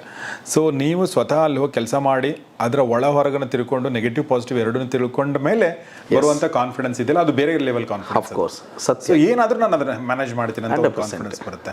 ಇಲ್ಲ ಅಂದ್ರೆ ಬರೀ ಏನಾಗುತ್ತೆ, ಇಷ್ಟು ಚೆನ್ನಾಗಿ ಆಫೀಸ್ ಮಾಡ್ಕೊಂಡಿದ್ದಾರೆ, ಇಷ್ಟು ಲಿಫ್ಟ್ಗಳಿದೆ, ನಾನು ಮಾಡ್ಬೋದು ಅಂದರೆ ಇಟ್ಸ್ ನಾಟ್. ಇಲ್ಲ, ಈಗ ನೋಡಿ ಸರ್, ಅದೇ ತಗೊಂಡ್ರೆ ನಾನು ಇನಿಷಿಯಲ್ ಸ್ಟಾರ್ಟ್ ಮಾಡಿದ್ದು ಸಿಂಗಲ್ ಪರ್ಸನ್. ಅದಾದಮೇಲೆ ಒಂದು ಅಸಿಸ್ಟೆಂಟ್ಸು, ಹೆಲ್ಪರ್ಸು, ಇನ್ಸ್ಟಾಲೇಷನ್ ಟೀಮ್ ಅವರು, ಆಮೇಲೆ ಒಂದು ಲಿಫ್ಟ್ ಆದ್ಕೊಳ್ಳಿ ನಾನೇ ಒಂದು 10 ಲಿಫ್ಟ್ವರೆಗೂ ನಾನೇ ಸರ್ವಿಸ್ ಮಾಡ್ತಾಯಿದ್ದೆ. ಅದಾದಮೇಲೆ ಸರ್ವಿಸ್ ಟೀಮ್, ಆಮೇಲೆ ಪ್ರಿಪ್ರೇಷನ್ ಟೀಮ್. ನಿಮ್ಮ ಕಂಪನಿ ಬೆಳೆದಾಗೆ ನಂಬರ್ ಆಫ್ ದ ಎಂಪ್ಲಾಯ್ಸ್ ಯಾಕೆ ಬೆಳೀತಾರೆ ಅಂತಂದರೆ ಆ stage of the work employees ಬೇಕೇ ಬೇಕು. ಈಗ ಒಂದು ಅಷ್ಟು 1000 ಲಿಫ್ಟ್ಸ್ ಇದೆ ಅಂತಂದರೆ ರಿನೋವೇಷನ್ ಬರುತ್ತೆ. ನೋಡಲಿಕ್ಕೆ ಸರ್ವಿಸ್ ಟೀಮು ಮಾಡಲಿಕ್ಕೆ, ಅದನ್ನು ಬ್ರೇಕ್ ಡೌನ್ಸ್ ಅಟೆಂಡ್ ಮಾಡಲಿಕ್ಕೆ ಇಂಜಿನಿಯರ್ಸ್, ಪ್ರಿಪ್ರೇಷನ್ ಮಾಡಲಿಕ್ಕೆ ಸೈಟ್ ಇಂಜಿನಿಯರ್ಸ್, ಇನ್ಸ್ಟಾಲೇಷನ್ ಮಾಡಲಿಕ್ಕೆ ಇನ್ಸ್ಟಾಲೇಷನ್ ಇಂಜಿನಿಯರ್ಸ್, ಈ ಥರ ಸೇಲ್ಸ್ ಅವ್ರಿಗೆ ಸೇಲ್ಸ್ ಇಂಜಿನಿಯರ್ಸ್, ಈ ಥರ ಅದ್ರ ಜೊತೆಗೆ ನಾವು ಬೆಳೆಸ್ಕೊಂಡು ಹೋಗಬೇಕಾಗ್ತದೆ. ಇಷ್ಟು ಲಿಫ್ಟ್ಗೆ ಎಷ್ಟು ಟೆಕ್ನಿಷಿಯನ್ಸ್ ಬೇಕು, ಇಷ್ಟು ನಮ್ಮ ದೊಡ್ಡ ಫಾರ್ಮ್ ನಡೆಸ್ಬೇಕಂದ್ರೆ ಎಷ್ಟು ಬ್ಯಾಕಪ್ ಸೇಲ್ಸ್ ಮ್ಯಾನೇಜರ್ಸ್ ಬೇಕು, ಅವ್ರನ್ನ ಹೆಡ್ಗಳು, ಸೇಲ್ಸ್ ಹೆಡ್ಡು, ಅದಕ್ಕೆ ವೈಸ್ ಪ್ರೆಸಿಡೆಂಟು, ಅದಕ್ಕೆ ಜನರಲ್ ಮ್ಯಾನೇಜರು, ಈ ಸ್ಟೇಜ್ ಬೇಕಾಗಲೇ ನಾನು ಹೇಳಿದ್ದೀನಿ. ನನ್ನ ಮೇಯ್ನ್ ಅಸೆಟ್ಸ್ ಬಂದು ನನ್ನ ಎಂಪ್ಲಾಯೀಸಿಗೆ ಕೂಡ ಅಂತ. One of the main back ಬೋನ್ ಯಾರು ಅಂತಂದರೆ ನನ್ನ ಎಂಪ್ಲಾಯೀಸ್, ನನ್ನ ಫ್ಯಾಮಿಲಿ ಮತ್ತು ಎಂಪ್ಲಾಯೀಸ್. ಈ ಎರಡೂ ಇದ್ರೆ ಮಾತ್ರನೇ ಕೂಡ ಹೋಗ್ಲಿಕ್ಕೆ ಸಾಧ್ಯ. ಒನ್ ಮ್ಯಾನರ್ ಮ್ಯಾಗ ಮಾಡಲಿಕ್ಕೆ ಅಷ್ಟು ದೊಡ್ಡ ಮಾಡಲಿಕ್ಕೆ ಆಗೋದಿಲ್ಲ. ಅದು ಹಾಗೆ. ಇಂಡಿಯಾದ ಬಹುಶಃ ಸೇಫೆಸ್ಟ್, ಮೋಸ್ಟ್ ಇನ್ನೋವೇಟಿವ್ ಮತ್ತು ನಂಬರ್ 1 ಕಂಪ್ನಿ ಆಗೋ ಸಾಧ್ಯತೆ ಇರುವಂಥ ಕಂಪ್ನಿ. ನಂಬರ್ 1 ಆಗಿಲ್ಲ ಅಂದರೆ. ಸೊ ಅದರ ಓನರ್ ರಾಜು ಅವರಿದ್ದಾರೆ. ರಾಜು ಗೌಡ್ರ ಜೊತೆ ಮಾತಾಡಿದ ಸಾಕಷ್ಟು ವಿಚಾರಗಳನ್ನ. ಈಗ ಅವರ ಬಿಸ್ನೆಸ್ ಪಾರ್ಟ್ನರ್ ಮತ್ತು ಲೈಫ್ ಪಾರ್ಟ್ನರ್ ಕೂಡ ಆಗಿರುವಂಥ ಮೇಘನಾ ಅವರು ನಮ್ಮ ಜೊತೆಗೆ ಜಾಯ್ನ್ ಆಗಿದ್ದಾರೆ. ಮೇಘನಾ ಅವರೇ, ವೆಲ್ಕಮ್ ಟು ದ ಶೋ. ನಮಸ್ತೆ. ನಾನು ಮುಂಚೆ ಅಂದ್ಕೊಂಡೆ ಮೇಘನಾ ಅವರು ಒಬ್ಬ ಹೌಸ್ ವೈಫ್ ಅಂತ ಅಂದ್ಕೊಂಡ್ಬಿಟ್ಟಿದ್ದೆ ನಾನು. ಆಮೇಲೆ ರಾಜು ಅವ್ರು ಹೇಳಿದರು she is not just housewife. ಅವರು not housewife, but she is creative director ಥರ ಡಿಸೈನಿಂಗು ಮತ್ತು ಅಕೌಂಟ್ಸ್ ಎಲ್ಲ ನೀವೇ ನೋಡ್ಕೋತೀರ ಅಂತ ಹೇಳ್ತಾ ಇದ್ರು. ಮೇನ್ ಡಿಸೈನ್ಸ್ ನಂದು, ಅಕೌಂಟ್ಸು ಸ್ವಲ್ಪ ನೋಡ್ಕೋತೀನಿ, ಬಟ್ ಮೇನ್ ಎಲ್ಲ ನಂದು ಡಿಸೈನ್ಸ್ ಎಲ್ಲ ನೋಡ್ಕೊಳ್ಳೋದು. ಓಕೆ. ಸೊ ಹೇಗೆ ಜಾಯಿನ್ ಆಯಿತು ಈ ಒಂದು ಆ್ಯಕ್ಚುಲಿ ನಾನು ಮದುವೆ ಆದಾಗ ಎಜುಕೇಷನ್ ಮಾಡ್ತಾ ಇದ್ದೆ. ಇನ್ನು ಮದುವೆ ಆದಮೇಲೆ ಎಜುಕೇಷನ್ ಕಂಪ್ಲೀಟ್ ಮಾಡ್ಕೊಂಡಿದ್ದು ನಾನು. ಬೇಸಿಕಲಿ ನಾನು ಇಂಜಿನಿಯರ್ ಆಗಿರೋದ್ರಿಂದ ಮೇನ್ ಡಿಸೈನ್ಸ್ನ ನಾನು ಕಾನ್ಸಂಟ್ರೇಟ್ ಮಾಡ್ತಾ ಇದ್ದೆ. Civil engineer. ಸಿವಿಲ್ ಇಂಜಿನಿಯರ್ ಆಗಿರೋದ್ರಿಂದ ಡಿಸೈನ್ಸು, ಪ್ಲ್ಯಾನಿಂಗು, ಎಲಿವೇಟರ್ದು ವೆಲ್ ಡಿಸೈನ್ಸು, ಏನು ಲೋಡ್ ತೊಗೊಂಡ್ರೆ ಎಷ್ಟು ಪ್ಯಾಸೆಂಜರ್ ಕೆಪಾಸಿಟಿ ಬರುತ್ತೆ, ಏನು ಶಾಫ್ಟ್ ಸೈಜ್ ಬಿಟ್ಟರೆ ಯಾವ ಕೆಪಾಸಿಟಿ ಲಿಫ್ಟ್ ಬರುತ್ತೆ, ಅದೆಲ್ಲ ನಾನು ನೋಡ್ಕೋತಾ ಇದ್ದೆ. ಬೇಸಿಕಲಿ ಅವರು ಕ್ಯಾಡ್ ಡಿಸೈನ್ ಮಾಡ್ತಿದ್ರು, ಸಿ ಬಿಲ್ಡಿಂಗ್ ರಿಲೇಟೆಡ್. ನಾನು ಅಫ್ಕೋರ್ಸ್ ನಮ್ಮ ಕಂಪನಿಗೆ ಅಂದರೆ ಇಬ್ಬರು ಡಿಸೈನರ್ ಬೇಕೇ ಬೇಕು. ಹೊರಗಡೆಯವ್ರಿಗೆ ಕರೆಸಿ ಟ್ರೈನಿಂಗ್ ಕೊಡೋವಂಥದ್ದು ಮತ್ತೆ ಅವ್ರು ಬಿಟ್ಟರೆ ಇನ್ ಕೇಸ್ ಮತ್ತೆ ಟ್ರೈನಿಂಗ್ ಕೊಡೋದು ಇಷ್ಟು ಡಿಫಿಕಲ್ಟ್ ಡಿಸೈನ್ ಥಿಂಗ್ಸ್ ಅಂತ ಬಂತಂದರೆ. ಯಾಕೆಂತಂದರೆ ಅದಕ್ಕೆ ಕ್ವಾಲಿಫೈಡ್ ಆಗಿರಬೇಕು, ಜೊತೆಗೆ ಎಕ್ಸ್ಪೀರಿಯನ್ಸ್ ಬೇಕು, ಜೊತೆಗೆ ನಮ್ಮ ಕಾನ್ಸೆಪ್ಟ್ ಅರ್ಥ ಆಗಬೇಕು. ಶೋಭಾ ಬಿಲ್ಡರ್ಸಲ್ಲೂ ಕೂಡ ಕೆಲಸ ಮಾಡ್ತಿದ್ರು. ನಾನು ಇವ್ರ ಪೇರೆಂಟ್ಸ್ ಏನಂತದೆ, ತಾಯಿ ಏನಂತಾರೆ, ಬೀಮ್ ಔಟ್ ಏನಕ್ಕೆ ಲಿಫ್ಟ್ ಕಂಪ್ನಿ ಕೆಲಸ ಮಾಡಬೇಕು ಅಂತ. ಇವ್ರಿಗೆ ಇಂಟ್ರೆಸ್ಟ್ ಇದ್ರು ಕೂಡ ನನಗೇನು ಅಂತಂದರೆ ಎಲ್ಲೋ ಯಾಕೆ ಕೆಲಸ ಮಾಡಬೇಕು, ಆರಾಮಾಗಿ ಇಲ್ಲೇ ಇರ್ಬೋದಲ್ಲ. ನನಗೆ ಗೊತ್ತಿತ್ತು, ಅವಳ ಕೆಪಾಸಿಟಿ ಗೊತ್ತಿತ್ತು, ಬ್ರಿಲಿಯಂಟು, ಆ ಥರ. ನೀವು ಅಡ್ವಾನ್ಸ್ಡ್ ಮೈಂಡ್ ಅವಳದು ಆದರೆ ಹೀಗೆ ನಿಮ್ಗೆ ಸೈಲೆಂಟಾಗಿದ್ದಾರಲ್ಲ, ಸೈಲೆಂಟಾಗಿ ನಿಮ್ಮ ಜೊತೆ ಇರೋದಕ್ಕಾಗಿರೋದಂತೆ ಈ ಕ್ಯಾಮ್ರಾ ಫಿಯರ್ ಇರೋದ್ರಿಂದ. ಆದರೆ ಯೋಚನೆ ಮಾಡೋದು ಜಾಸ್ತಿ, ಡಿಸೈನ್ ಕಡೆ ಒಲವು ಜಾಸ್ತಿ ಇತ್ತು. ಹಾಗಾಗಿ ಯಾಕೆ ವೈನ್ ಅಟ್ಯಾಕ್ ಆಗಬಾರ್ದು ಅಂದ್ಬಿಟ್ಟು ಕ್ಯಾಡಿಂದ 3Dಗೆ ಬಂದಿದ್ದವರು, 3D ಇನೋವೇಷನ್ಸ್ ಇಟ್ಕೊಂಡು. ಹಾಗಾಗಿ ಬರೋರಿಗೆಲ್ಲ ಟ್ರೈನಿಂಗ್ ತೊಗೊಂಡು, ಈಗ ನಮ್ಮಲ್ಲಿ ಇಬ್ಬರು ಡಿಸೈನರ್ ಇದ್ದಾರೆ. ಅವರಿಗೆ ಇದ್ದು ಯಾವ ಡಿಸೈನ್ ಮಾಡಬೇಕು ಅದನ್ನು ಡ್ರಾಫ್ಟ್ ಕೊಟ್ಟು ಅದ್ರ ಮಾಡಿಸುವಂಥದ್ದು, ಜೊತೆಗೆ ಫೈನಾನ್ಷಿಯಲಿ ನೋಡ್ಕೊಳ್ಳೋವಂಥದ್ದು. ಯಾಕೆಂದರೆ ಫುಲ್ ಟೈಮ್ ನಾವು ಸೇಲ್ಸಲ್ಲಿ ಮತ್ತೊಂದು ಟೆಕ್ನಿಕಲಲ್ಲಿ ನಾನು ಬ್ಯುಸಿಯಾಗಿದ್ದಾಗ ಇನ್ನು ಉಳಿದಿದ್ದು 2 ಥಿಂಗ್ಸ್. ಒಂದು ಕಂಪನಿ ಅಂತಂದರೆ ಒಂದು ಸೇಲ್ಸ್, ಇನ್ನೊಂದು ನಮ್ಮ ಏನು ಸರ್ವಿಸ್ ಇದೆಯಲ್ಲ, because of the your service oriented service ಒಂದು ಪಾರ್ಟ್. ಆದರೆ ಡಿಸೈನ್ ಆ್ಯಂಡ್ ಕಮರ್ಷಿಯಲ್ 2ನೇ ಪಾರ್ಟ್ ಇರುತ್ತೆ, ಅಕೌಂಟ್ಸ್. ಆ 2 ಕೂಡ ಆ ಬಿಲ್ಡಿಂಗಲ್ಲಿ ಇರ್ತಾರೆ. ಅದು ನಮ್ಮದು ಆ ಟವರಲ್ಲಿ ಅದು ಇರೋದ್ರಿಂದ ಅವೆರಡು ನೋಡ್ಕೊಳ್ತಾರೆ. ಇನ್ನು ಉಳಿದಿದ್ದು ನಾನು ಇನ್ನು ಮಿಕ್ಕಿದ್ದು ನೋಡ್ಕೊಳ್ತೀನಿ. ಹಾಗಾಗಿ ನಮಗೆ ಏನೇ ಅಚೀವ್ ಮಾಡ್ತಾ ಇದ್ದೀವಿ ಅಂತಂದರೆ ಈಸಿ ಆಗ್ತಾ ಬಂದಿದ್ದಕ್ಕೆ ಮೂಲ ಕಾರಣ. ಯಾಕೆಂದರೆ ಎಂಪ್ಲಾಯೀಸ್ ಎಷ್ಟು ಮಟ್ಟಿಗೆ ಜವಾಬ್ದಾರಿ ತೊಗೋಬೋದು ಅಷ್ಟೇ ತೊಗೊಳಕ್ಕಾಗೋದು. ಅದಾದಮೇಲೆ ನಾವು 24/7 ಕೆಲಸ ಮಾಡ್ದಂಗೆ. ಅಫ್ಕೋರ್ಸ್ ನೀವು ಮನೆಗೆ ಹೋದರೂ ಕೂಡ ಇದ್ರ ಬಗ್ಗೆ ಯೋಚನೆ ಇರುತ್ತೆ. ನಾವು ಆಫೀಸಲ್ಲಿ ಇದ್ರೂ ಕೂಡ ಏನಾದರೂ ನಾವು ಭೇಟಿ ಮಾಡಿದ್ರು ಕೂಡ ಅದೇ ಇರುತ್ತೆ ನಮಗೆ ತಲೆಯಲ್ಲಿ. ಆ ಡಿಸೈನ್ ಏನಾಯಿತು, ಇದ್ರದ್ದೇನಾಯಿತು. ಯಾರೋ ನೋಡಿದಾಗ ನಿಮ್ಗೆ ಹೊಸ್ದಾಗಿ ಬಂದಾಗ ಮೇ ಬಿ ಇವರು ಅಸಿಸ್ಟೆಂಟ್ ಮ್ಯಾನೇಜರೋ ಮತ್ತೊಬ್ಬರು ಇರ್ಬೋದು ಅಂತ ಅನ್ಕೊಂಡ್ಬಿಡ್ತಾರೆ ಕೆಲವೊಂದು ಕಡೆ. ಆ ಥರ ಬೆನೆಬಲಾಗಿ ಇದ್ದು ನಾನು ಈಗ ನೋಡ್ಕೊಂಬಂದೆ 3 ಫ್ಲೋರ್ಗಳಲ್ಲಿ. ನನಗೆ ಲಿಫ್ಟ್ ಇಷ್ಟು ಚಂದನೂ ಇರ್ಬೋದಾ ಅಂತ ಅನಿಸ್ತು ಪರ್ಸ್ನಲಿ. ನಾನು ಇಷ್ಟೊಂದು ಕ್ರಿಯೇಟಿವ್ ಆಗಿ ಇಷ್ಟೊಂದು ಚಂದ ಇದೆಯಲ್ಲ ಅಂತ ಅನ್ನಿಸ್ತು. ಬಹುಶಃ ಅದಕ್ಕೆಲ್ಲ ನೀವು ಕಾರಣ ಅಂತ ಅನ್ಕೋತೀನಿ. So congratulations. ಸೊ ನೆಕ್ಸ್ಟು ಈಗ ರಾಜು ಅವ್ರು ತುಂಬ ಚೆನ್ನಾಗಿ ಹೇಳಿದರು, ನಾವು ಬೇರೆ ದೇಶಗಳಲ್ಲಿ ಎಕ್ಸ್ಪ್ಯಾನ್ಷನ್ ಮಾಡೋಣ, ನಮ್ಮ ದೇಶದಲ್ಲೇ ಎಕ್ಸ್ಪ್ಯಾನ್ಷನ್ ಮಾಡೋಣ, ಆ ಥರದ ಫ್ಯೂಚರ್ ಪ್ರಾಜೆಕ್ಟ್, ಅದ್ರ ಬಗ್ಗೆ ತಾವೇನಾದರೂ ಹೇಳಕ್ಕೆ ಇಷ್ಟಪಡ್ತೀರಾ? ನಾನು ಅವ್ರಿಗೆ ಸಪೋರ್ಟ್ ಮಾಡೋದಕ್ಕಷ್ಟೇ ಇಷ್ಟಪಡೋದು ಯಾವಾಗಲೂ. ಅವ್ರು ಏನೇ ಓಕೆ ಅಂತ ಅಂದರು, ನೆಕ್ಸ್ಟ್ ಏನೋ ಮಾಡಬೇಕು ಅಂತಂದರೆ ಓಕೆ, ಐ ವಿಲ್ ಸಪೋರ್ಟ್ ಅಷ್ಟೇ. ಇಲ್ಲಿವರೆಗೂ ನನಗೆ ಎಲ್ಲೋ ಅಬ್ಜೆಕ್ಷನ್ ಬಂದಿಲ್ಲ ಯಾಕೆ ಅಂತ. ನಾನೇ ಕೇಳ್ತಾ ಇರ್ತೀನಿ ಸುಮ್ಮನೆ. This is very important actually. ಈಗ ಹೆಣ್ಮಕ್ಳ ಮೈಂಡ್ಸೆಟ್ ಬೇರೆ ಇರುತ್ತೆ. ಈಗ ನೋಡಿ ಹೆಂಗೆ ಹೆಣ್ಮಕ್ಳ ಮೈಂಡ್ಸೆಟ್ ಬೇರೆ ಇರುತ್ತೆ ಅಂದರೆ, ನಿಮ್ಮ ತಾಯಿ ಬಗ್ಗೆ ನಿಮ್ಮ ತಂದೆ ಬಗ್ಗೆ ಹೇಳಿದ್ರಲ್ಲ ನೀವು, ನಿಮ್ಮ ತಂದೆ ಕಾಶಿಯಸ್ ಇದ್ದರು ಬಟ್ ಹೋಗಂತಿದ್ರು, ಬಟ್ ನಿಮ್ಮ ತಂದೆ ಯಾಕೆ, ನಿಮ್ಮ ತಾಯಿ ನಿಮ್ದು ಯಾಕೆ, ಅದೇ ಥರ ಹೆಣ್ಮಕ್ಳು ಇರ್ತಾರೆ. ಸೊ ಹೀಗಾಗಿ ಹೆಂಗೆ ಅದು ಏನೋ ಬಿಫೋರ್ ಮ್ಯಾರೇಜ್ ಕೂಡ ಅದಕ್ಕೆ ಮುಂಚೆ ನಾನೊಂದು 3-4 ಇಯರ್ಸ್ ನೋಡಿರೋಂಥದ್ದು. ಆವಾಗಿಂದ ನನ್ನನ್ನು ನೋಡಿದ್ದಾರೆ. ಆಗ ನಾನು ಹೇಳಿದಾಗೆ ಹಾಗಿಂದ ನೋಡ್ಕೊಂಬಂದಾಗ ನನ್ನ 0ಇಂದ ಬಂದಿರೋದು ನೋಡಿದ್ದಾರೆ. ಹಂಗಾಗಿ ಅವಳು ಕಾನ್ಫಿಡೆನ್ಸ್ ಜಾಸ್ತಿ. ನಾನು ಅಂದರೆ ಅವಳಿಗೆ ಈ ಗೋಲ್ಡ್ ಮೇಲೆ ಜಾಸ್ತಿ ಆಸಕ್ತಿ ಇಲ್ಲ. ಈ ಗೋಲ್ಡ್ ಹಾಕೋಬೇಕು, ಒಳ್ಳೆ ಡ್ರೆಸ್ ಹಾಕೋಬೇಕು, ಅದು ಯಾವುದ್ರ ಬಗ್ಗೆನೂ ಆಸಕ್ತಿ ಇಲ್ಲ. ಇನ್ನು ಅದೇ ಕಂಪನಿಗೆ ಈ ಅರೇಂಜ್ಮೆಂಟ್ಸು, ಈ ಏನೇನು ಎಲ್ಲೆಲ್ಲಿ ಇಡೋವಂಥದ್ದು, ಯಾವ ಈ ಫ್ಲವರ್ಸ್ ಹೇಗೆ, ಅದೆಲ್ಲ ಅದ್ರ ಕಡೆ ಗಮನ ಜಾಸ್ತಿ ಇರುತ್ತೆ ಅವ್ರಿಗೆ. ಒಂದು ಇದು ಬಂತು ಡಿಸೈನ್ ಅಂತ ಬಂದಿದ್ದ ಕೂಡಲೇ ಅದು ಡಿಸೈನ್ಗೆ ಎಷ್ಟು ಟೈಮ್ ಕೊಡ್ಬೇಕು ಅಷ್ಟು 100% ಕೊಡ್ತಾರೆ. ಮಿಡ್ನೈಟ್ 2 o'clock ಆದರೂ ಕೆಲಸ ಮಾಡ್ತಾ ಇರ್ತಾರೆ. ಸಮ್ ನಾನೇ ಬೈದಿಟ್ಟಿರ್ತೀನಿ. 2 o'clock ಆದರೂ ಕೆಲಸ ಮಾಡ್ತಾ ಇರ್ತಾರೆ. ಅವ್ರು ಮಾಡ್ತಾ ಇದ್ರಲ್ಲ ಅಂತ ನಾನು ಕೂತ್ಕೊಂಡು ನಾಳೆಗೆ ಏನು ಯೋಜನೆಗಳು. ಸಾಮಾನ್ಯವಾಗಿ ನನಗೆ ಒಳ್ಳೆ ಥಾಟ್ ಬರೋದೇ ನಮಗೆ ನೈಟೇ. ಆಫ್ಟರ್ 10 o'clock ನಾವು ಊಟ ಮಾಡಾದ್ಮೇಲೆ ಒಳ್ಳೆ ಥಾಟ್ಗಳು ಬರೋದು ಹೊಸ ಯೋಜನೆಗೆ. ನಾವು ಹೇಳ್ತೀವಿ ಈ ಥರ ಮಾಡೋಣ ಅಂತಿದ್ದೀವಿ, ಎಸ್ಟಿಮೇಷನ್ ಈ ಥರ ಇದು ಹೀಗಾಗುತ್ತೆ ಈಗ ಮಾಡೋದ್ರಿಂದ ಅಂದಾಗ ಯಾವತ್ತೂ ಡೋಂಟ್ ಸೇ ಎನಿ ನೋ ಅಂತ ನಮ್ಗೆ ಯಾವತ್ತೂ ಹೇಳಿಲ್ಲ. ಓಕೆ ನಿಮ್ಗೆ ಅದು ಅನಿಸಿದರೆ ಮಾಡೋಣ ಅನ್ನೋ ಥರನೇ ಇರೋವಂಥದ್ದು. ಯಾಕೆಂದರೆ ಫಸ್ಟು ಫ್ಯಾಮಿಲಿ ಸಪೋರ್ಟ್ ಇಲ್ಲ ಅಂದರೆ ನಾವು ಏನೂ ಮಾಡಲಿಕ್ಕಾಗೋದಿಲ್ಲ. ಮೇಯ್ನ್ ಬೇಕಾಗಿರೋದು ಫ್ಯಾಮಿಲಿ ಸಪೋರ್ಟು. ಹೆಣ್ಮಕ್ಳು ಎಲ್ಲರೂ ಹಂಗಿರ್ತಾರಂತಲ್ಲ, ಬಟ್ ಸ್ವಲ್ಪ ಸೇಫ್ ಆಗಿರಬೇಕು. ರಿಸ್ಕ್ ಯಾಕೆ ತೊಗೋತೀರಾ ಇಷ್ಟ ಅಂತ ಎಲ್ಲ ಹೆಣ್ಮಕ್ಳ ಮನಸ್ಸಲ್ಲೂ ಇರುತ್ತೆ. ಸೊ ಆಮೇಲೆ ಹೆಣ್ಮಕ್ಳು ಪ್ರೆಸೆಂಟಲ್ಲಿ ಇರ್ತಾರೆ, ಗಂಡಸರೇ ಫ್ಯೂಚರಲ್ಲಿ ಇರ್ತಾರೆ, ನಾಳೆದ ಯೋಚನೆ ಜಾಸ್ತಿ ಮಾಡ್ತಿರ್ತೀವಿ ನಾವು, ನಾಳೆ ನಾಡಿದ್ದು ಅಂತ. ಅವ್ರು ಇವತ್ತಿಂದ ಯೋಚನೆ ಮಾಡ್ತಿರ್ತಾರೆ ಅಲ್ವಾ? ಅದು ಸತ್ಯ. So ಅದನ್ನ ಯಾಕಂದ್ರೆ ನನ್ನ ವೈಫ್ ಕೂಡ ನನ್ನ ಜೊತೆಲಿ ಇರೋದ್ರಿಂದ ಇಲ್ಲ ಅದ್ರ ತಕ್ಕಂತೆ ನೀವು ಹೇಳಿದ್ದು ಸತ್ಯ, ಇವರಲ್ಲೂ ಇದೆ. ಬಿಸ್ನೆಸ್ ಅಂತ ಬಂದಾಗ ಮಾತ್ರ ಅದೆಲ್ಲೂ ನನಗೆ ಹಂಗೆ ಕಾಣಿಸಿಲ್ಲ.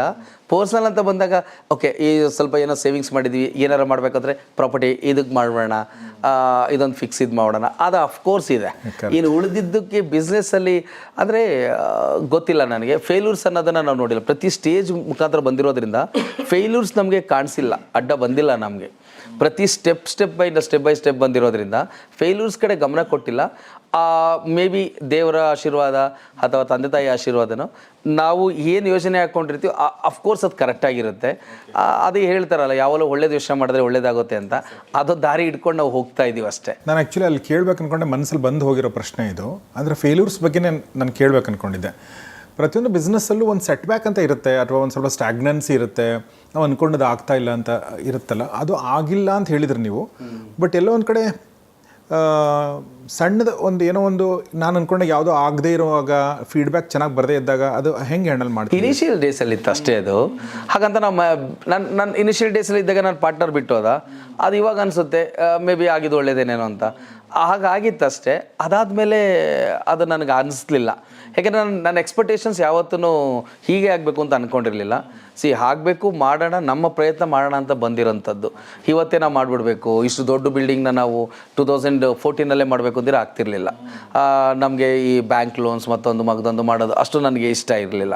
ಯಾಕೆಂದ್ರೆ ನೋಡಿದ್ದೀನಿ, ಸಾಲ ತಗೊಂಡು ರಿಲೇಷನಲ್ಲೇ ಬಡ್ಡಿ ಕೊಟ್ಟು ಮತ್ತೊಂದು ಕೇಳಿ ಸುಮಾರು ಅದೆಲ್ಲ ನೋಡಿದ್ದಾಗ ನನಗೆಲ್ಲೋ ಒಂದು ಕಡೆ ಅದು ಸ್ವಲ್ಪ ಬೇಡ ಆ ಥರ ನೋಡೋದು. ಎಷ್ಟಿದೆ ಇವತ್ತು ಅಷ್ಟಿಗೆ ಮಾಡೋಣ, ಇವತ್ತು ಎಲ್ಲ ಇದೆ, ಹಿಂಗೆ ಬೇಕಾದ್ರೂ ಮಾಡ್ಬೋದು, ಹೀಗಂತ ತೊಗೊಳ್ಳೋಣ.